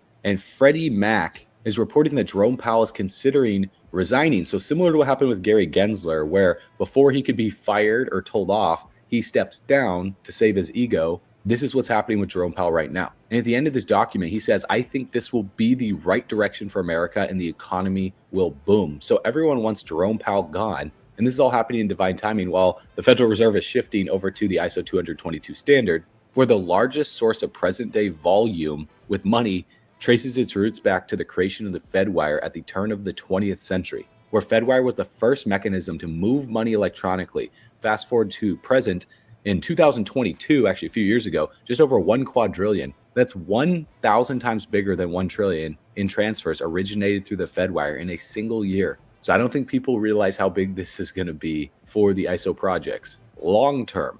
Since then, the Diners card ushered in Visa and MasterCard in the 1950s and 60s, and a consortium of the largest U.S. banks came together to create the clearinghouse, TCH, and its ACH payment network in 1970s. Until TCH launched the real-time payment network in 2017, there has been no major payment innovation in U.S. rails for banks in over 40 years.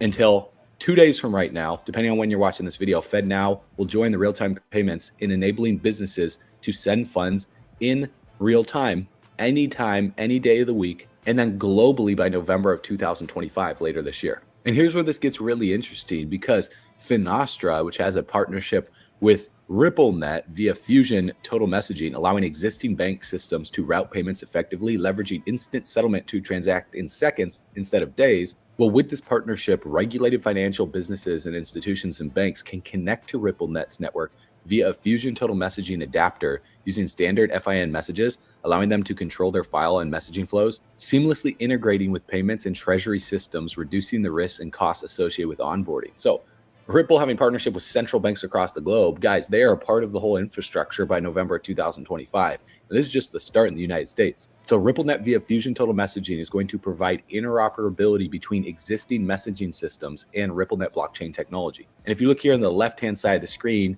well, you see integrated dashboard provides high visibility. Well, interoperability with interbank services, including SWIFT, FIN, FileAct, Interact, SIS, Euro SIC, SECOM, Fedwire Fund Service, TCH, real-time payments chips. Guys, what more do you need to see here? On the 14th of July, this starts the Big Bang right here. And as you know, in the universe, the theory of the Big Bang then expands out to other universes. Well, this is where it's going to expand out globally from here, because as you can see, the real-time gross settlement system, the status and the date, well, the majority of central banks and real-time gross settlement systems will be migrated to the ISO standard by the end of this year. So this is a massive month, but the biggest month will be November at the end of this bull run. So prepare for the tsunami that's coming, guys, because XRP, in my opinion, will explode. It's only a matter of time, because there's also a flood of XRP ETF deadlines hitting this month. And the biggest one of them all is BlackRock. Over the next month or two, they might soon enter the XRP ETF space. I wouldn't doubt it. Why wouldn't they? I mean, if they're already in the Bitcoin ETF space and in the Ethereum ETF space, it would be stupid and just downright ignorant for them to not be in the XRP ETF space. Why wouldn't they? It's number 3. If you want to create a monopoly on the industry or have dominance, you want to have all of the top 10. So it's inevitable that BlackRock would add XRP ETF, right? Well, if you guys didn't watch my video yesterday that was titled "It's BS, They Lied to Us All, This Happened Next," where Larry Fink was lying to us about Bitcoin and institutional demand, saying there was no institutional interest in Bitcoin, and then coming out later and saying he's extremely bullish on Bitcoin and it's going to be money of the future and digital reserve of the future. Well, what has he said about Ripple and an XRP ETF? He's been lying to us again, because they have been planning this all along. Listen to this. Advent of Bitcoin ETFs is an example that we're legitimizing it. We're creating more safety. Well, let me ask you this. Will you do another ETF? How about an XRP ETF? I know you got Ether out there. How about XRP? Can you answer that? I can't. And you don't want me to.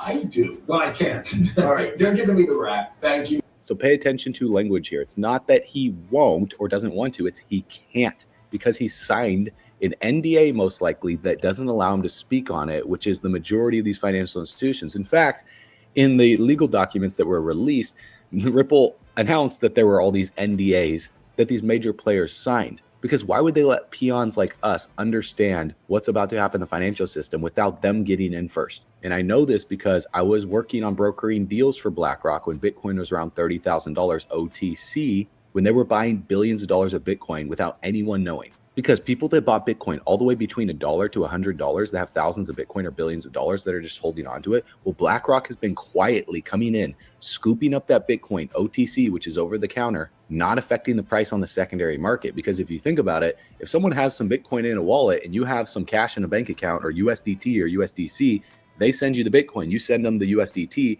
you didn't buy that position spot, it doesn't affect the price, it's just a swap of hands.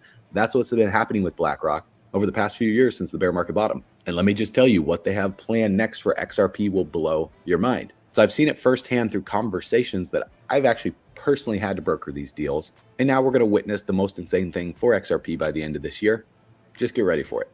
So in my video yesterday, I talked about the Wyckoff schematic with XRP going into the SOS phase, breaking this previous resistance, and then just holding on top of it as support. And so that's what we're seeing happen right now for XRP. Go figure. It broke all the way out here to $2.90, pulling back to $2.75. So I would just expect XRP to chop within this range for a little while. And we need it to hold on top of $2.65, which it's currently doing right now as support. And so in order for me to accumulate XRP, everything that I just talked about fundamentally at the start of this video is great. It's incredibly bullish, but don't be stupid and be naive and just buy into something because fundamentally it's rock solid. You need to learn how to look at the chart as well too, which is why inside of Altcoin Pro University, through the link below, we dropped our technical analysis essentials course that goes through everything that you guys need to know. It has an entire workbook for you as well too, to lay the groundwork, get TradingView set up, customize your charts, add cryptos to your watch list, understand trend lines, understanding price range, date ranges, long and short position tools, line charts, candlesticks, you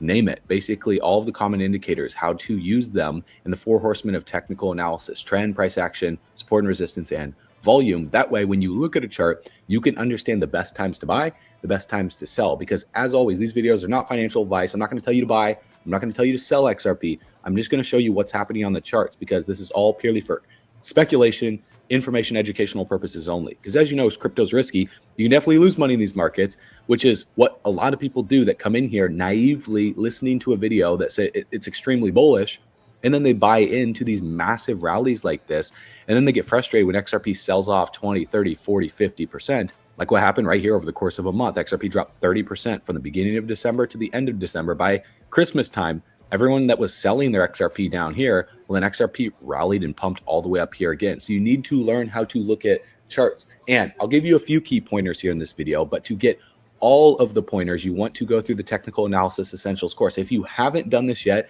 then what are you still doing watching this video right now? It's the most important course and the best place to start if you're brand new, and even if you're a seasoned veteran, you just want to polish up on your skills and learn some new strategies to be able to look at charts and understand when the best time to buy or sell would be. Because right now, the stochastic RSI is at 98 and 99 for the K line and the D line. We are in drastically overbought conditions on the daily chart. Also on the relative strength index, we're at 77 right now. And you can see the MACD on the histogram is in positive momentum, which is bullish because we're experiencing a reversal right now, but we do need to hold above $2.65 while XRP ranges between support, which is this red box you can see, and resistance, which is roughly $3 right here. And so in order to accumulate more XRP, what I would want to see while XRP ranges sideways, like I talked about in my past few videos, I would want to see the stochastic RSI come back down and reset below 20. And also I would want to see the relative strength index come down as well to closer to 50 and ideally closer to 30, which might not happen because of how aggressive this move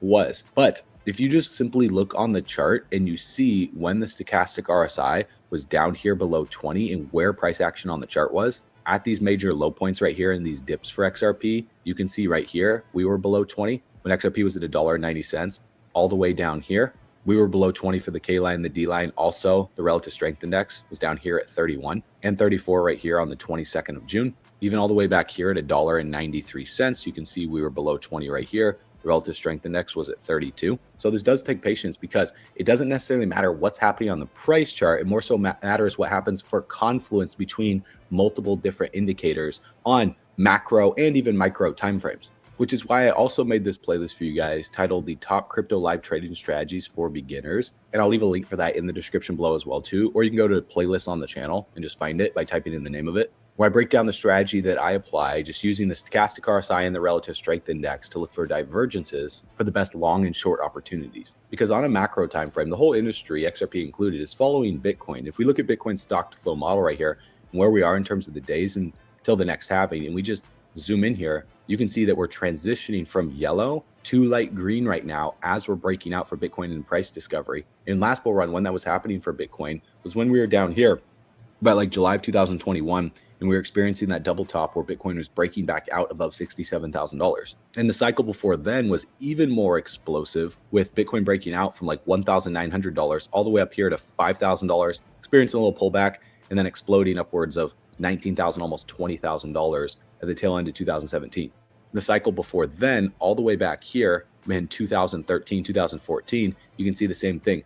From yellow to light green, Bitcoin absolutely exploded from $132 to over $1,000. And by then, the bull run was over, because once we went from light green to light blue, you guys can see this was just a complacency stage bounce, and we just bled out from there all the way to dark blue in the bear market bottom. And I think it's going to play out exactly the same, although the chart might look a little bit different, price action might look a little bit different, because as you can tell, 2017's bull run was a lot more explosive to the upside, whereas 2021, we saw this explosion to the upside, massive sell-off, and then a double top that was not really this parabolic blow-off top compared to 2017 or 2013. So this cycle is going to look different than all of them. Nobody knows exactly what it'll look like, but the story remains the same. The Federal Reserve is going to stop tightening on their balance sheet by the end of this year. Jerome Powell is considering resigning before he could be fired by Donald Trump, and so that would lead to a decrease in the interest rates. The U.S. national debt is going to continue to climb, and the U.S. federal budget deficit is not slowing down anytime soon. Even with the Department of Government Efficiency, you see Elon Musk and Donald Trump arguing with each other. The Federal Reserve is completely shifting over to instant payments within the United States. Global liquidity is continuing to expand while the altcoin market lags behind and is catching up to it. And Ripple is at the center of it all with RLUSD and XRP. So if you're wondering what should you do with your idle crypto, if you're just holding XRP long-term, or you're holding other ISO projects, or you're maybe even holding Bitcoin, Ethereum, SUI, other altcoins, well, if you want to safely turn your HODL portfolio into passive daily cash flow, no matter market conditions, well, throughout 3 live sessions, we're revealing the exact DeFi system that our team uses to beat traditional market returns without watching charts all day or losing sleep over volatility. I'll leave a link in the description below. You can get your free ticket. And starting July 20th at 8 p.m. Eastern Standard Time, going through July 22nd for 3 days in a row, we're going to be doing these live calls showing you guys how to stop your crypto portfolio from collecting dust and create consistent daily cash flow. That way you can be able to earn your first yield in DeFi, picking the right liquidity pools, using our set it and forget it system that runs on autopilot with no constant babysitting. And you're going to discover the top stablecoin yield pools that are earning roughly 6 to 10%, some of them even higher than that, with low risk and zero technical headaches, even if you have no previous trading experience. So check that out. Link will be in the description below, along with Altcoin Pro University. And I look forward to seeing you guys July 20th, 8 days from right now. So in the meantime, we're backing up our truck all the way to the bank, grabbing the bags, packing them, stacking them, leaving no bags left behind, because we believe the spending power of the dollar is going to continue to go down in value. That's a fact based on inflation. Blockchain technology, distributed ledger technology, cryptocurrencies have been going up in value. That's also a fact in the truth. And together, we're all running to the top. I'll see you guys in the next video. I will see you July 20th live. So you know what to do. As always, stay bullish. Our research team posted GOAT on the 13th of October of 2024 when it was right at a penny, and since then it rallied to over $1, 5,000%. That's like turning $1,000 into over $50,000. Our team called Pendle at only a $16 million market cap, or 16 cents, back on February 18th of 2023, all the way back here, and since then it's rallied up over 4,000%. That's a 40x. It's like turning $1,000 into over $40,000. Our team also called BitTensor Tau September 15th, 2022, before the token was ever even launched. And since then, Tau has rallied over 2,000%. That's a 20x. Our team even said Solana is most likely to be one of the easiest trades next year, and this was posted December 29th, 2022, on the day that Solana bottomed out at around $8. And since then, Solana looks like it's up over 2,500%. That's a 25x. It's like turning $1,000 into over $25,000.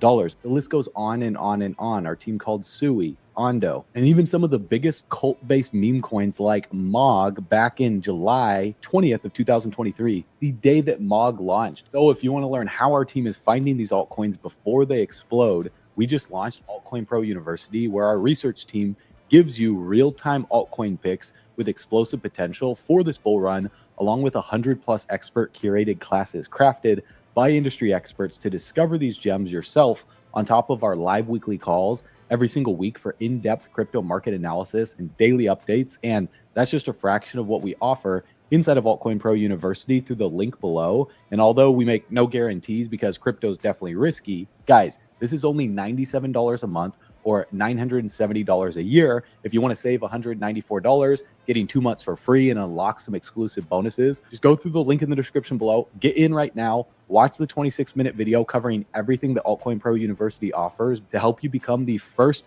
millionaire in your family tree, if that's a goal of yours. And you can get started through the link in the description below right now, or you can go to bullrunners.com to take advantage of the bonuses we're giving you before they expire. Everyone is loving the community. They're loving the education. They're getting access to real-time altcoin picks first before we ever make videos about them. So click the link in the description below, watch the video, and I'll see you on the inside.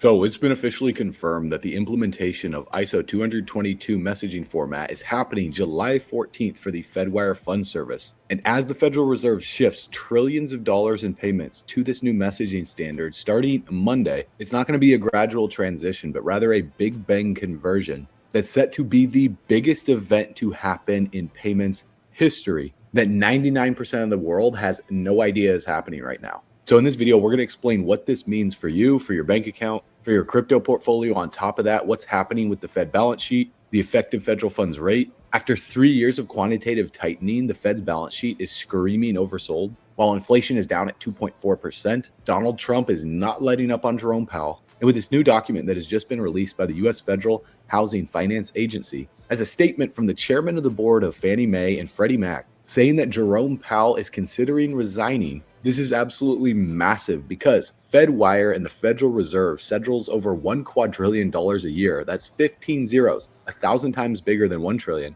And there's two companies that are both key partners with Ripple that are also key tech providers for the Fedwire Fund Service. And so we need to talk about that in this video. We also need to discuss what's happening with XRP ETFs. What I talked about in my video yesterday on the price chart for XRP to the US dollar and what's happening right now, and my expectations moving forward. Plus, we're going to get into the Bitcoin stock to flow model and talk about where we are in this macro market cycle. Because a lot of you guys have asked, is now the best time to buy? Is now the best time to sell? Should you hold? What should you do? Well, when you stick all the way to the end of this video, you're going to discover how to earn passive income on your crypto that you are holding and the strategies that our team is implementing right now to be able to maximize our upside, minimize our downside, the rest of this crypto market. So if you're feeling bullish, comment 777. You're going to love this video. If you're feeling blessed, comment 777. And as always, if you're going to become the first millionaire in your family tree, confirm it by tapping the subscribe button. Let's run it.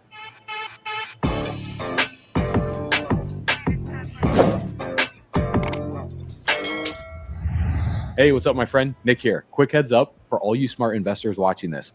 If you love to see your crypto actually working for you, earning passive income every single day on your coins, we're putting together something really cool. On July 20th, we're running our first ever free online event challenge. It's called the Crypto Passive Cash Flow Challenge. And it's basically 3 days where you'll learn our DeFi strategies we use to safely earn passive yield on our coins 24/7, even while we sleep. And some people are doing crazy numbers with this strategy alone. And if you had some coins that you're just holding on to, you should join us and discover how to put them to work. We've never done anything like this publicly before, and we probably won't ever do it again. So it's completely free, but we might have to limit spots to keep the quality high and give everyone proper attention with the size of our YouTube channel, over 360,000 subscribers now. So if you want in, just click the link below this video, grab your spot while you can. And now back to the video.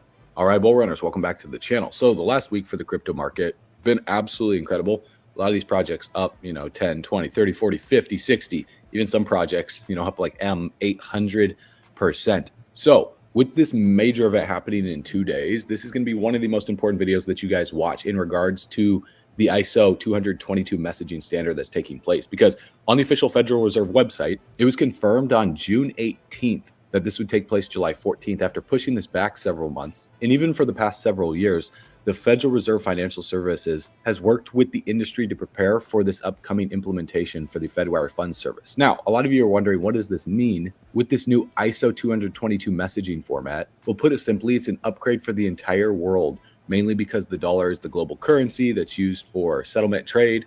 And they were supposed to migrate in March of this year. And it was expected that this transition will boost the adoption of their real-time payment services. So basically making payments faster and cheaper inside the United States. And FedNow, which enables instant payments 24/7, 365 for financial institutions, companies, and individuals. So now the Federal Reserve Financial Services is pushing for banks all across the United States to be ready for this, with the FedNow service having more than 1,400 participants headquartered in all 50 states. If you guys go to their Twitter account, you can see the full list right here, where it says the Federal Reserve's FedNow service is an instant payment infrastructure that allows participating banks and credit unions to send and receive transactions within seconds rather than days, 24 hours a day, 7 days a week. This is massive. So ACH wire transfers, gone are going to be the days where it takes 3 to 5 days to receive your money. And you can see right here, as of July 7th, 2025, all of the banks that are implementing this, along with the settlement agents and liquidity providers too. And we can see right here on the list, BNY Mellon is the liquidity provider in New York. So it's no coincidence why BNY Mellon just a few days ago, July 9th, made this announcement saying they are going to serve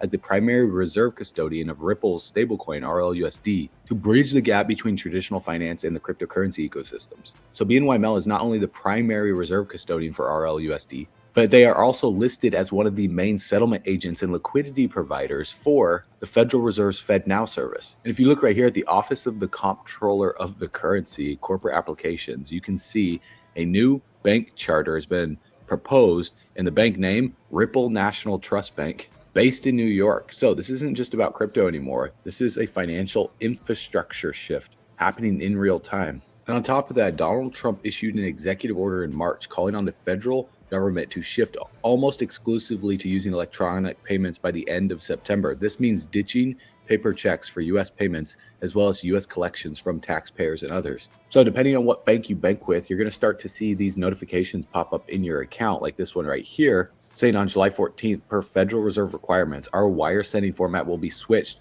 from FAIM to ISO, resulting in updates to data fields for wire transfers. And this is the same exact week where the much anticipated US stablecoin bill is expected to pass. So it's not just a coincidence, guys. This is all coordinated here. So what this means is we're moving away from a debt-based system and stepping into a new credit-based era, a financial system that puts power back in the hands of the people, where ISO is a global financial messaging standard, basically code, just like how blockchain is also code. In order to participate in the system, your infrastructure must speak the same language. So banks of the future are going to need to adopt this, along with cryptocurrency companies and projects. That's why assets like XRP, XLM, Algorand, HBAR, and a few others have been ISO aligned from the start. They were built for this. But this isn't the finish line here. This is just the start, because by November of this year, SWIFT officially goes live on ISO globally, which is the final piece to the puzzle. And this is where global liquidity truly becomes interoperable. And this is why the USDebtClock.org has been dropping clues for a long time, talking about the new money revolution, a golden age, and Trump has been using this language in his speeches because he knows what's coming. Because with U.S. national debt over $37 trillion and U.S. federal spending at $7 trillion, with U.S. federal tax revenue at only $5 trillion, there's a $2+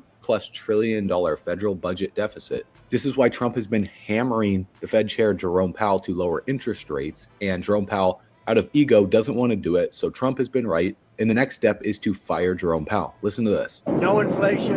Our country is strong. Our interest rate should be 3 points lower. If our interest rate was 3 points lower, that's almost $1 trillion in cost. And it's done just by the signing of a pen. But we have a moron at the head of the Fed. He's a moron. So as you guys already know, since April 2022, the Fed has been raising rates until August of 2023, and then pausing rates.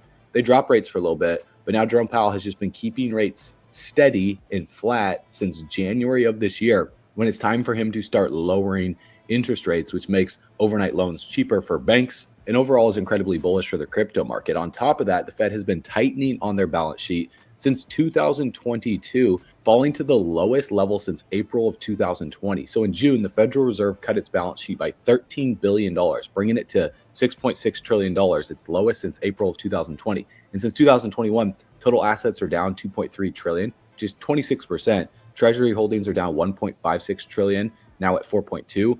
MBS is down 590 billion to 2.14 trillion. And still, the balance remains 2.5 trillion, which is 60% above pre-COVID levels. So pandemic era stimulus is far from fully unwound. And this is known as QT, or quantitative tightening. So this process is expected to continue for some time, with the Fed slowing the pace of runoff. And you guys can go to the federalreserve.gov under their monetary policy, and you can look at it over the past 3 months. You can see right here, it's bottomed out on July 2nd. And so depending on what Jerome Powell says in his next speech will really determine the next few months for the Fed balance sheet, because it's not yet determined if they're going to start adding to their balance sheet again, because it's going to be driven by economic conditions and the need to adjust the supply and interest rates, where the decision to end quantitative tightening and begin quantitative easing is going to vary based on economic growth, which Donald Trump says the economy is doing great. Jerome Powell says they still need to just keep watching it, whatever that means. Inflation, the Fed's target is 2%. Well, if you guys go to the inflation rate right here, it's showing 2.4%, whereas trueflation shows 1.69% below the Fed's target. And then ultimately, the stability of the financial markets would be used to address their quantitative tightening program.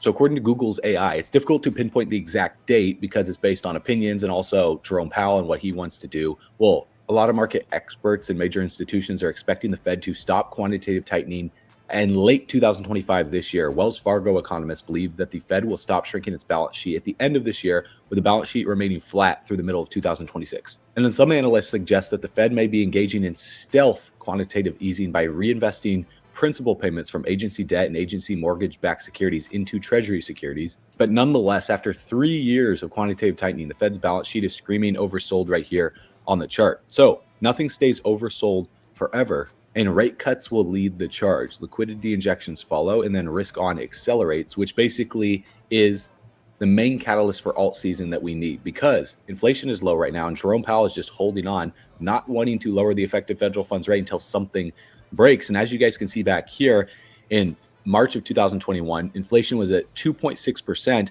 then by April went to 4.2%, and it just trended all the way up until June of 2022, that entire bull run. So if inflation starts to tick up, well, that's bullish for the crypto market. So we're in a really good position right now for crypto. And on top of that, M2 in yellow here, or the global liquidity index that shows expansion in money globally, which is one of the main catalysts that actually moves the markets right here. You can see last bull run, what took place from March of 2018 when global liquidity was retracting or tightening and then started to expand slowly but surely. After COVID, global liquidity went through the roof because the Fed lowered interest rates drastically and started expanding to their balance sheet. As you can see right here in total assets in millions of dollars by like February of 2020 to June of 2020, their balance sheet absolutely exploded. On top of that, look at where the effective federal funds rate was at. It was at 0.05 to 0.06 or 0.1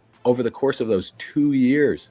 So it was the perfect storm of opportunity. Low interest rates, the Fed adding rapidly to their balance sheet, M2 global liquidity in yellow was expanding rapidly after April of 2020, as you can see. So those three things really create a perfect storm of opportunity for the crypto market. So right now, what we're seeing for M2 global liquidity, since March of 2025, it's broken out and gone into price discovery on in yellow here, whereas total 2, the crypto total market cap, is still below its previous high. So it's lagging behind global liquidity, but it's just starting to break out right now. So if global liquidity in yellow at the top of the screen here continues to expand upwards, then that would be an extremely bullish catalyst for the crypto market. Number 2 would be for the Fed to stop quantitative tightening and ultimately quantitative easing to start adding to their balance sheet again, causing investors to be more risk on. And number 3 would be the Fed lowering the interest rates from where we're at right now at 4.33%. So it's all coming together because it's no coincidence why a statement from the chairman of the board of Fannie Mae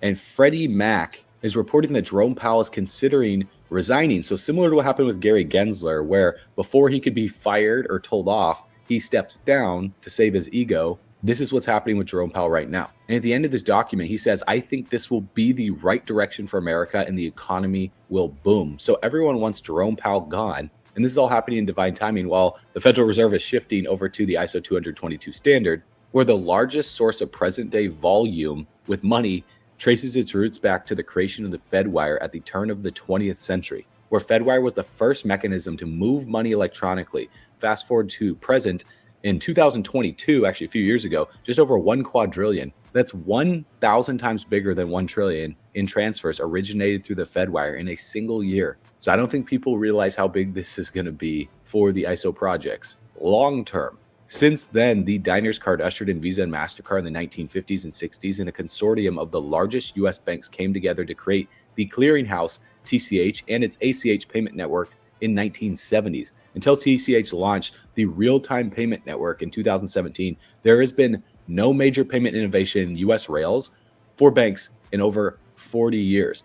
Until 2 days from right now, depending on when you're watching this video, FedNow will join the real-time payments in enabling businesses to send funds in real time, anytime, any day of the week, and then globally by November of 2025, later this year. And here's where this gets really interesting, because Finastra, which has a partnership with RippleNet via Fusion Total Messaging, allowing existing bank systems to route payments effectively, leveraging instant settlement to transact in seconds instead of days. Well, with this partnership, regulated financial businesses and institutions and banks can connect to RippleNet's network via a Fusion Total Messaging adapter using standard FIN messages, allowing them to control their file and messaging flows, seamlessly integrating with payments and treasury systems, reducing the risks and costs associated with onboarding. So Ripple having partnership with central banks across the globe, guys, they are a part of the whole infrastructure by November 2025. And this is just the start in the United States. So RippleNet via Fusion Total Messaging is going to provide interoperability between existing messaging systems and RippleNet blockchain technology. And if you look here on the left-hand side of the screen,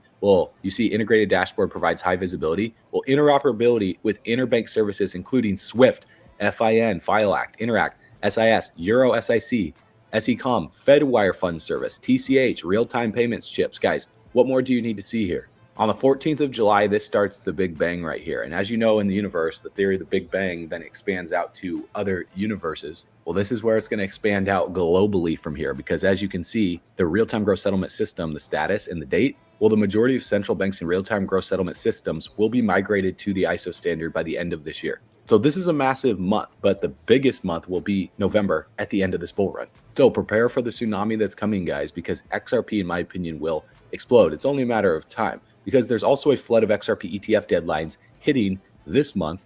And the biggest one of them all is BlackRock. Over the next month or two, they might soon enter the XRP ETF space. I wouldn't doubt it. Why wouldn't they? I mean, if they're already in the Bitcoin ETF space and in the Ethereum ETF space, it would be stupid and just downright ignorant for them to not be in the XRP ETF space. Why wouldn't they? It's number 3. If you want to create a monopoly on the industry or have dominance, you want to have all of the top 10. So it's inevitable that BlackRock would add XRP ETF, right? Well, if you guys didn't watch my video yesterday that was titled "It's BS, They Lied to Us All, This Happened Next," where Larry Fink was lying to us about Bitcoin and institutional demand, saying there was no institutional interest in Bitcoin, and then coming out later and saying he's extremely bullish on Bitcoin and it's going to be money of the future and digital reserve of the future. Well, what has he said about Ripple and an XRP ETF? He's been lying to us again, because they have been planning this all along. Listen to this. Advent of Bitcoin ETFs is an example that we're legitimizing it. We're creating more safety. Well, let me ask you this. Will you do another ETF? How about an XRP ETF? I know you got Ether out there. How about XRP? Can you answer that? I can't. And you don't want me to. I do. Well, I can't. All right. They're giving me the rap. Thank you. So pay attention to language here. It's not that he won't or doesn't want to. It's he can't, because he signed an NDA most likely that doesn't allow him to speak on it, which is the majority of these financial institutions. In fact, in the legal documents that were released, Ripple announced that there were all these NDAs that these major players signed. Because why would they let peons like us understand what's about to happen in the financial system without them getting in first? And I know this because I was working on brokering deals for BlackRock when Bitcoin was around $30,000 OTC, when they were buying billions of dollars of Bitcoin without anyone knowing. Because people that bought Bitcoin all the way between $1 to $100 that have thousands of Bitcoin or billions of dollars that are just holding on to it, well, BlackRock has been quietly coming in, scooping up that Bitcoin OTC, which is over the counter, not affecting the price on the secondary market. Because if you think about it, if someone has some Bitcoin in a wallet and you have some cash in a bank account, or USDT or USDC, they send you the Bitcoin, you send them the USDT, you didn't buy that position spot, it doesn't affect the price, it's just a swap of hands. That's what's been happening with BlackRock over the past few years since the bear market bottom. And let me just tell you, what they have planned next for XRP will blow your mind. So I've seen it firsthand through conversations that I've actually personally had to broker these deals, and now we're going to witness the most insane thing for XRP by the end of this year. Just get ready for it. So in my video yesterday, I talked about the Wyckoff schematic with XRP going into the SOS phase, breaking this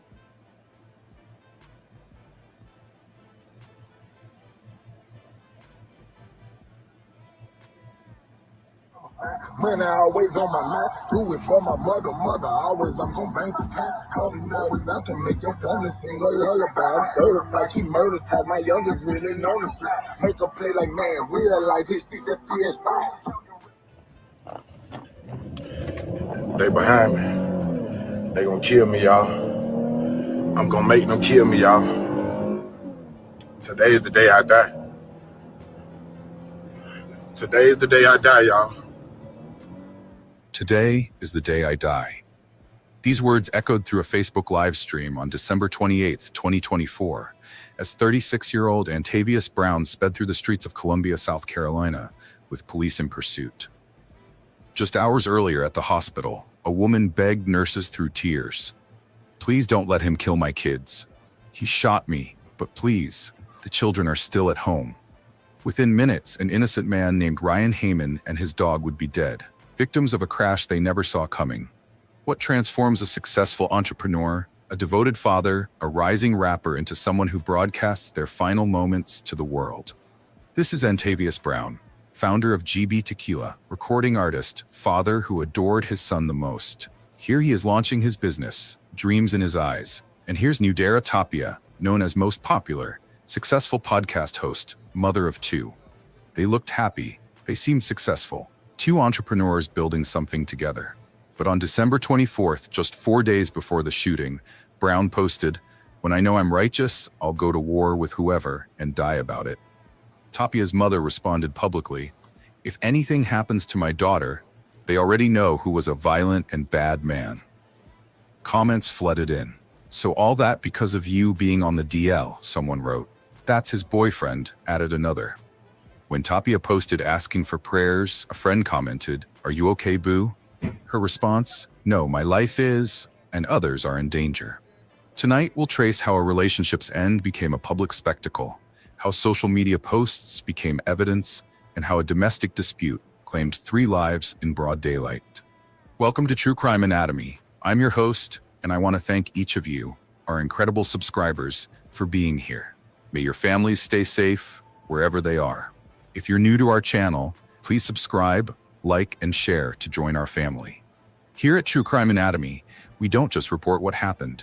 We investigate the parts of these stories that others miss. The social media posts deleted before screenshots. The witness statements that never made the news. The patterns that could save lives if people knew what to look for. Tonight's case contains actual Facebook footage, posts, 911 calls, and witness accounts. Some details may be disturbing, but we believe these stories need to be told, completely and truthfully, because somewhere, someone might recognize the warning signs in their own life. Nudera Tapia came into this world on July 28, 1986. By 2024, she'd built something many only dream about, her own media empire. She called it the most popular podcast, and in Columbia, South Carolina, people knew her voice. Every week, she sat behind that microphone, sharing stories, interviewing guests, building her brand. She wasn't just another podcaster, she was most popular. As a single mother raising 2 children, Tapia understood struggle. These weren't Antavius Brown's children, they came from a previous relationship. But she'd opened her home to Brown, given him a place to stay in her Cross Hill apartment. For 2 years, that apartment on Blossom Street served as their shared space. Her children grew used to seeing Brown there. The neighbors recognized him as part of the household. But by December 2024, something had shifted. 2 weeks before Christmas, Tapia made a decision. The relationship was over. Brown needed to leave. He promised he would by the end of the year. Just days left. What could go wrong? Antavius Brown's journey started in Anniston, Alabama. Somewhere along the way, he found himself in Columbia, South Carolina, walking the halls of Lower Richland High School. Music ran through his veins. So y'all know how to get it brown. I'm gonna teach you how to get it brown like me. You feel me? It's my line there. Brown, get it brown, get it brown,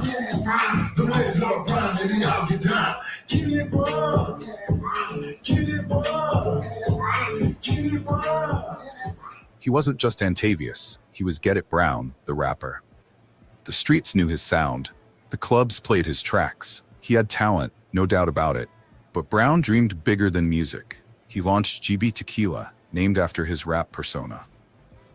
It's your boy Get It Brown. What's up? Y'all already know what time it is, you feel me? We vibing out, you know what I'm saying? I'm on this tequila reposado. Hey, I got these $25 bottles. Y'all tap in, you feel me? Y'all add like An entrepreneur, just like Tapia. Two business minds under one roof. Those who knew Brown best saw how his eyes lit up when he talked about his son.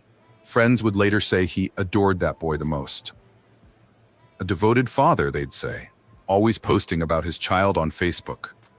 Yet there was another side. The man who paid bills at Tapia's apartment. The boyfriend who'd been asked to leave. The rapper whose lyrics talked about respect and war. Two versions of the same person. Which one was real? Colombia in December 2024 felt like any other holiday season. Christmas lights dotted the Cross Hill Apartments complex off Blossom Street. Families prepared for celebrations. Children counted days until presents. The Colombia hip-hop scene knew Get It Brown. Local venues, studio sessions, collaboration talks. He moved through this world trying to make his mark, one track at a time. hit the block and I don't spend for days. Bag chasing like Ricky Bobby. So I'm always first to blaze. Ride the wave, it ain't just a fake. But the music industry is tough. Bills don't stop for dreams. That's where social media came in. Facebook, Instagram, the platforms where image mattered, where beefs played out in public, where relationship drama became entertainment. Two entrepreneurs living together meant double the ambition, but also double the pressure. Tapia had her podcast, Brown had his tequila brand and music. Success seemed close enough to touch, yet far enough to cause friction. December 24th, 2024, Christmas Eve. While families gathered for dinner, Antavius Brown sat with his phone. "I just want to say I appreciate all the love and support," he typed. "Life has been a real journey, and overall I'm blessed no matter what way it go."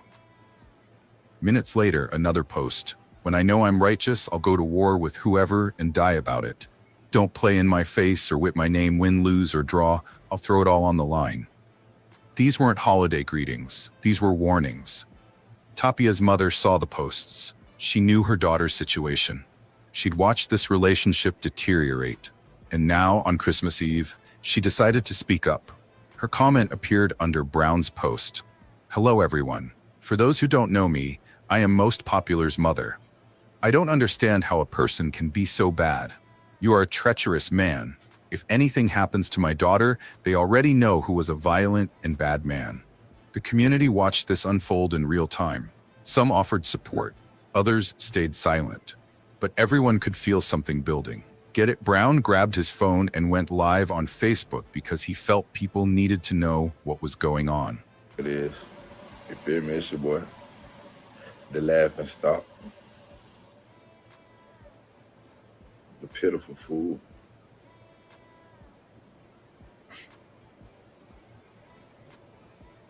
Jokes on me. Whole time this shit been a set up. Like folk look, you feel me? People don't want to see you be better than them. They can even imagine it themselves. You know? Growing up and they going through a lot of shit, some shit I caused, some shit I did. We all make some choices and decisions. Trouble always found a way to find me.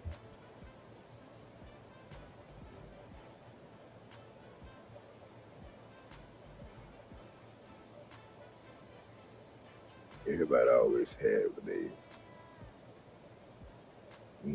had set up in their mind they wanted to do and shit like that. So,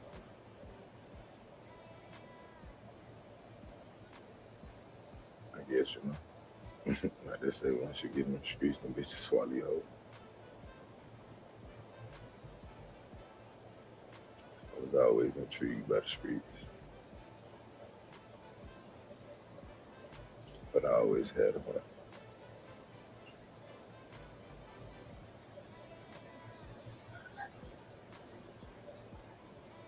Sometimes you trust your heart over your mind. And you know better, but still choose to do the wrong thing.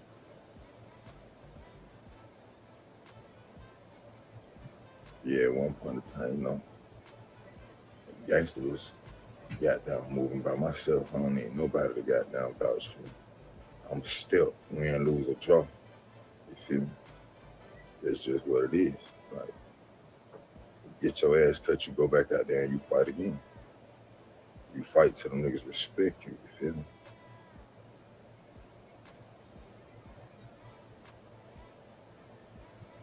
A lot of choices and decisions I made always was because fucking with other people, man.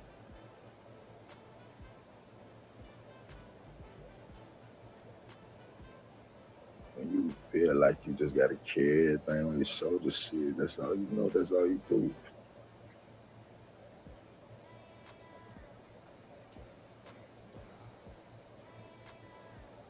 Don't allow other people dead weight, issues, and situations to keep you bound and in bondage. Don't allow fake love and obligations and expectations. Give a fuck what you think about me. You ain't live my shoes. Your story, my story, my story. You feel how you feel, nigga. I feel how I feel. I'm a man just like you, bitch. I put on my pants and my 2 shoes too. But one thing I ain't gonna let nobody do. Nobody. You feel me? Is play with my feelings, my heart, my emotions. Anybody know me, they know I step with everything I do, you feel me? Because I'm passionate about everything I do. If I put my time in, if I put my money in, my blood, sweat, and tears in, I gotta write about it. You feel me? Don't let nobody undermine you. You know who you are. You know what you built. If you went through this shit by yourself, yeah, for sure, you know. It's always good to network, to show love, meet, grow, and build. But stand on your principles. Stand on the shit that make you you. I shut up. I chill. I pop shit. This ain't no act. Y'all say I'm acting crazy. I ain't acting. Right is right and wrong is wrong. You know what standing on business is? Right is right and wrong is wrong. Whether my right is my right or your wrong is your wrong. Hands down, we talking about do unto others as you would have them do unto you.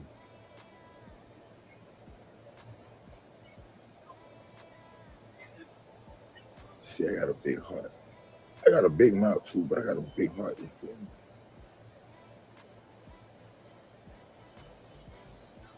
Y'all ask why I'm so blessed. Because only God knows my heart. If I wasn't doing right shit, I wouldn't be blessed. You feel me?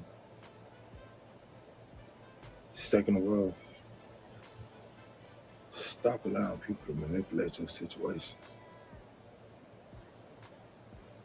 Genuine love don't come with stipulations and conditions and, oh, you gotta do this and this is what I want and this is what I need. And for you and not me. If you want me for me, guess what?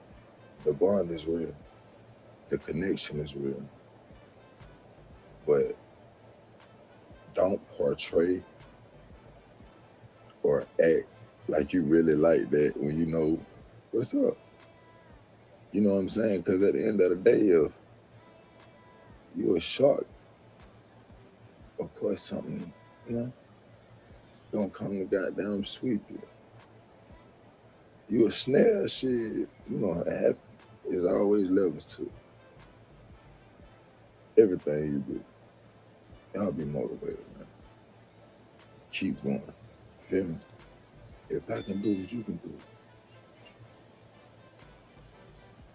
Freedom, a lot of people never have freedom. Freedom ain't even just being out. It's a lot of people still in bondage. You feel me? When you free from everything. I know who I am. I know what I went through. I know my story. I'm a victor, not a victim. But a lot of people play victim.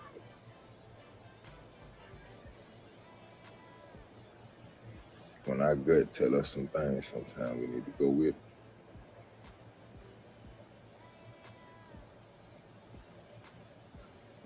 I want y'all to keep y'all head up, stay scribing, move righteous, you feel me?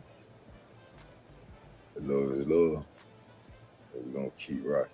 Let's get it. After the live, people started commenting about being on the DL, being on the down low, hiding sexuality. They weren't random. People knew something, or thought they did. But why? What had changed? The community whispered. Some said Tapia discovered something about Brown. Others said the breakup triggered something deeper, something Brown couldn't accept about himself. One relative later posted, I talked to him the day he caught his girl cheating, but he told me his son is visiting for the holidays, so he didn't want bad vibes around his son for the holidays. Yet here he was, creating the worst possible memories. The cheating allegation. Was it real or Brown's paranoid fantasy? The accusation seemed more excuse than reason. Those DL comments, social media speculation, or hidden truth? Did sexuality questions drive Brown's rage, or were people just gossiping during tragedy? But was that the real story, or was there another truth Brown couldn't face? So she also grabbed her phone and went live on Facebook to share her side of the story. Family. You already know it's your girl Most Popular, the host most popular of the Most Popular podcast. Yes, welcome everybody. Today is Monday. Yes, Monday, my favorite day of the week because it's open road day. As I always say, you close one door and another door opens. So yes, right on time. So I'm just going to go and get right into it. I just want to announce that the Most Popular Podcast Expo is still happening January 5th, 2025, starting at 4 p.m. sharp. It's going to be in Columbia, South Carolina. The location that I had prior has been canceled due to some unprofessionalism, but it's okay because we have to move forward. I will be dropping the address of the new location sometime this week, so please look forward to that. This message is definitely mainly for all my panelists of the Most Popular Podcast Expo and the special guests. Special guests are all the podcasters that's going to be joining us. The event is still going down. It's just a new location alert, not a new date, not a new city, just location, the address. So please look forward to that. If anybody has any questions, please contact me directly and I'll answer any question that you may have, whether it's about the podcast or personal. Hello, how you doing? New flyers will be put out. Don't worry about that. I will have new flyers made with the address out. So if you see it, please share it. Invite other podcasters. Invite everybody to come get an interview or come get some knowledge of the Podcast Expo. It's also a convention. For those of you who are not sure what a Podcast Expo is, it's a convention where all podcasters come together and we basically discuss. We give information. We're going to be playing games. There's going to be performances. There is going to be a mini fashion show. So you might not want to miss that. There's going to also be like a step routine going down. Hey, honoring the Kappa Alpha, because that is the anniversary of Kappa Alpha. I believe it's January 5th, as I was told. Please do not kill me. I'm not sure. I'm not into frat and stuff. So I did my little research though, so I'm trying. I also wanted to come here to clarify some things because I know some of you, if not all of you, are seeing that some crazy things happening on the social media with me and my ex-partner, right? I'm not going to get into details, but what I am going to say is if you personally know me, then you know this is not for you. This is mainly for the people who don't personally know me and are only hearing one side of the story. And I'm not coming here to ask for you to have any type of pity for me or any of that, because I want you to know, like, I don't care. I don't care. Because, like I posted in my thing, I'm going to see now who's faking. So this is all I need. I just need to rule out And first of all, there's no such thing as ruling out because I don't really take nothing personal. If you ever see me out and about, you see that I be in my own lane. I be in my own little square. Like, I don't really deal too much with the drama and all of that. But if you don't know, I would like for everyone to please go down all the way down to my timeline, or please go hit the YouTube link on my bio, or go to my Instagram, right? And you will see that I started Instagram 2021 and I started Facebook 2022. I started podcasting at the beginning of 2022. I started in Got Sound Studios. Shout outs to Neek the Geek, right? If you know, you know. Season 1 to Most Popular Podcast was a wrap. December 5th, 2022. Okay? That's when I was just doing individual interviews. I was a hardcore traveling host from state to state, doing what I had to do. I was already modeling. I moved here 2021. Yeah. And I was already doing all of this. I actually started off with music. For those of you who don't know, I was doing music. I was an artist. I did some music. I put it to the side and I moved on to other stuff. So I just want to make that clear. I started Most Popular Podcasts. I've been podcasting since the beginning of 2021. Excuse me, since the beginning of 2022. I've been doing music since the beginning of 2021, along and amongst other things that's not important right now. But I just wanted to clarify that. Nobody made me. Nobody put me where I'm at. What I will say is I am grateful and thankful for all of my guests that have been on the Most Popular Podcast. I'm grateful for even the guests that I have not gotten to that I really want to interview. I don't want you to feel like I don't want to interview you. It's been so much going on. I appreciate everyone that has supported me, whether you hit like, whether you follow, whether you shared, you spoke about me, you recommended me, the nomination. Everything counts and matters to me. But what I'm not going to do, I'm not going to sit here and allow someone to say that they made me. And most importantly, all of you are grown and all of you have eyes, ears. If you can't hear, you can see. If you can't see, you can walk. So one of your senses can tell you that Most Popular did what Most Popular had to do. And if Most Popular is in somebody else's space of shining, Most Popular is still in her little box, quiet, observing, being supportive. Not trying to take shine, not trying to be seen, not trying to get over, none of that. I speak and move when it's my turn. Saturday morning, December 28th, 2024. The Cross Hill Apartments woke to a typical weekend, but inside one unit, accusations flew. She made a post asking for prayers. When a friend asked if she was okay, her response had been clear: "No, my life is and others are in danger." Brown confronted Tapia. He accused her of cheating. The apartment filled with his voice, his anger, his demands for answers. Tapia's children were home. They heard every word. They saw Brown pull out a weapon, point it at their mother's head, then tuck it into his waistband. The hitting started. Once, twice again. The children couldn't just watch. These kids, whose names we protect, did something extraordinary. They fought to save their mother. One child managed to break down the bedroom door. They jumped on Brown, trying to pull him off their mother. Small hands against adult rage. Children forced to become heroes in their own home. Tapia saw her chance. While her children distracted Brown, she ran for the door. The kids followed. Freedom was just steps away, but Brown was faster. At the doorway, he pulled the gun from his waistband. The shot rang out. Tapia felt the bullet tear into her leg. "I just knew I was about to die," she would later tell police. Those words, the thoughts of a mother watching her children witness her possible murder. But Brown didn't finish it. Instead, he forced the wounded Tapia into a car. The children watched their mother, bleeding, being driven away. They were left alone in the apartment, their mother's blood on the floor. During that drive to Mussey Hospital on Forest Drive, Brown kept the gun visible. He pointed it at Tapia, then at himself. She couldn't run. She couldn't fight. She could only hope to survive. Someone in that apartment complex called 911. Then another call, and another. Neighbors had heard the shot. They'd seen the children. Help was coming, but would it be fast enough? The emergency room doors at Mussey Hospital slid open. Nurses saw the woman limping, blood seeping through her clothes, a man gripping her arm. They'd seen this before. too mmany times. As medical staff rushed to help Tapia, she grabbed a nurse's hand. Her words came out in desperate whispers. "He shot me. Please don't tell him that I told you, but he's the one who shot me." Then, louder, more urgent, "He's going to go back to the house. Please don't let him kill the kids." The nurse froze. Children were still in danger. Brown stood there watching, his presence a threat even in the hospital. Medical staff faced an impossible situation.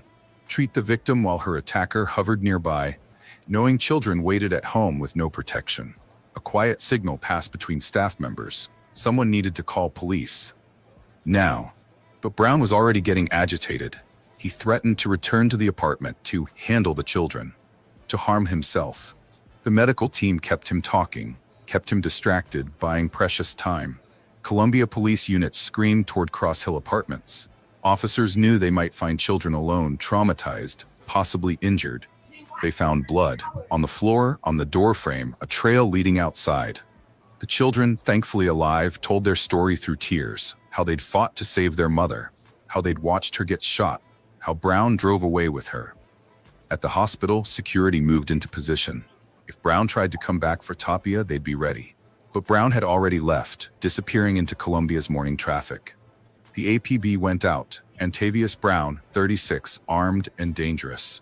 Driving a vehicle, destination unknown, approach with extreme caution.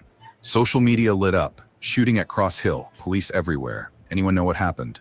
Someone posted, "That's GB Tequila's founder, I know him." The community began connecting dots, sharing screenshots of his recent posts, his threats, the mother's warning. Digital evidence spread faster than police could collect it. Officers converged on the location. There, Brown's vehicle parked, engine running. An officer approached, rifle raised. "Antavius Brown, exit the vehicle with your hands visible." Brown looked at them through the window, no fear in his eyes. Just determination. He threw the car in reverse, tires screaming, and fled. The chase was on. As Brown drove, he did something that would define this case. He went live on Facebook. "Today is the day I die," he announced to his followers. The camera shook as he drove, one hand on the wheel, one holding his phone.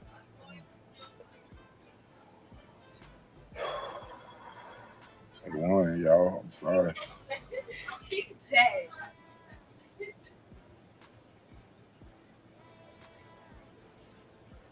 I was so blessed. I had made it through. There they go, y'all.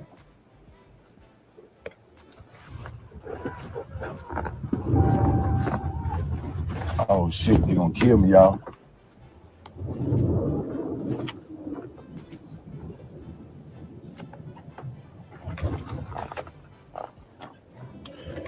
They behind me. They gonna kill me, y'all. I'm gonna make them kill me, y'all. Today is the day I die. Today is the day I die, y'all. They gonna kill me today, y'all. I'm finna make them kill me. I'm sorry, y'all.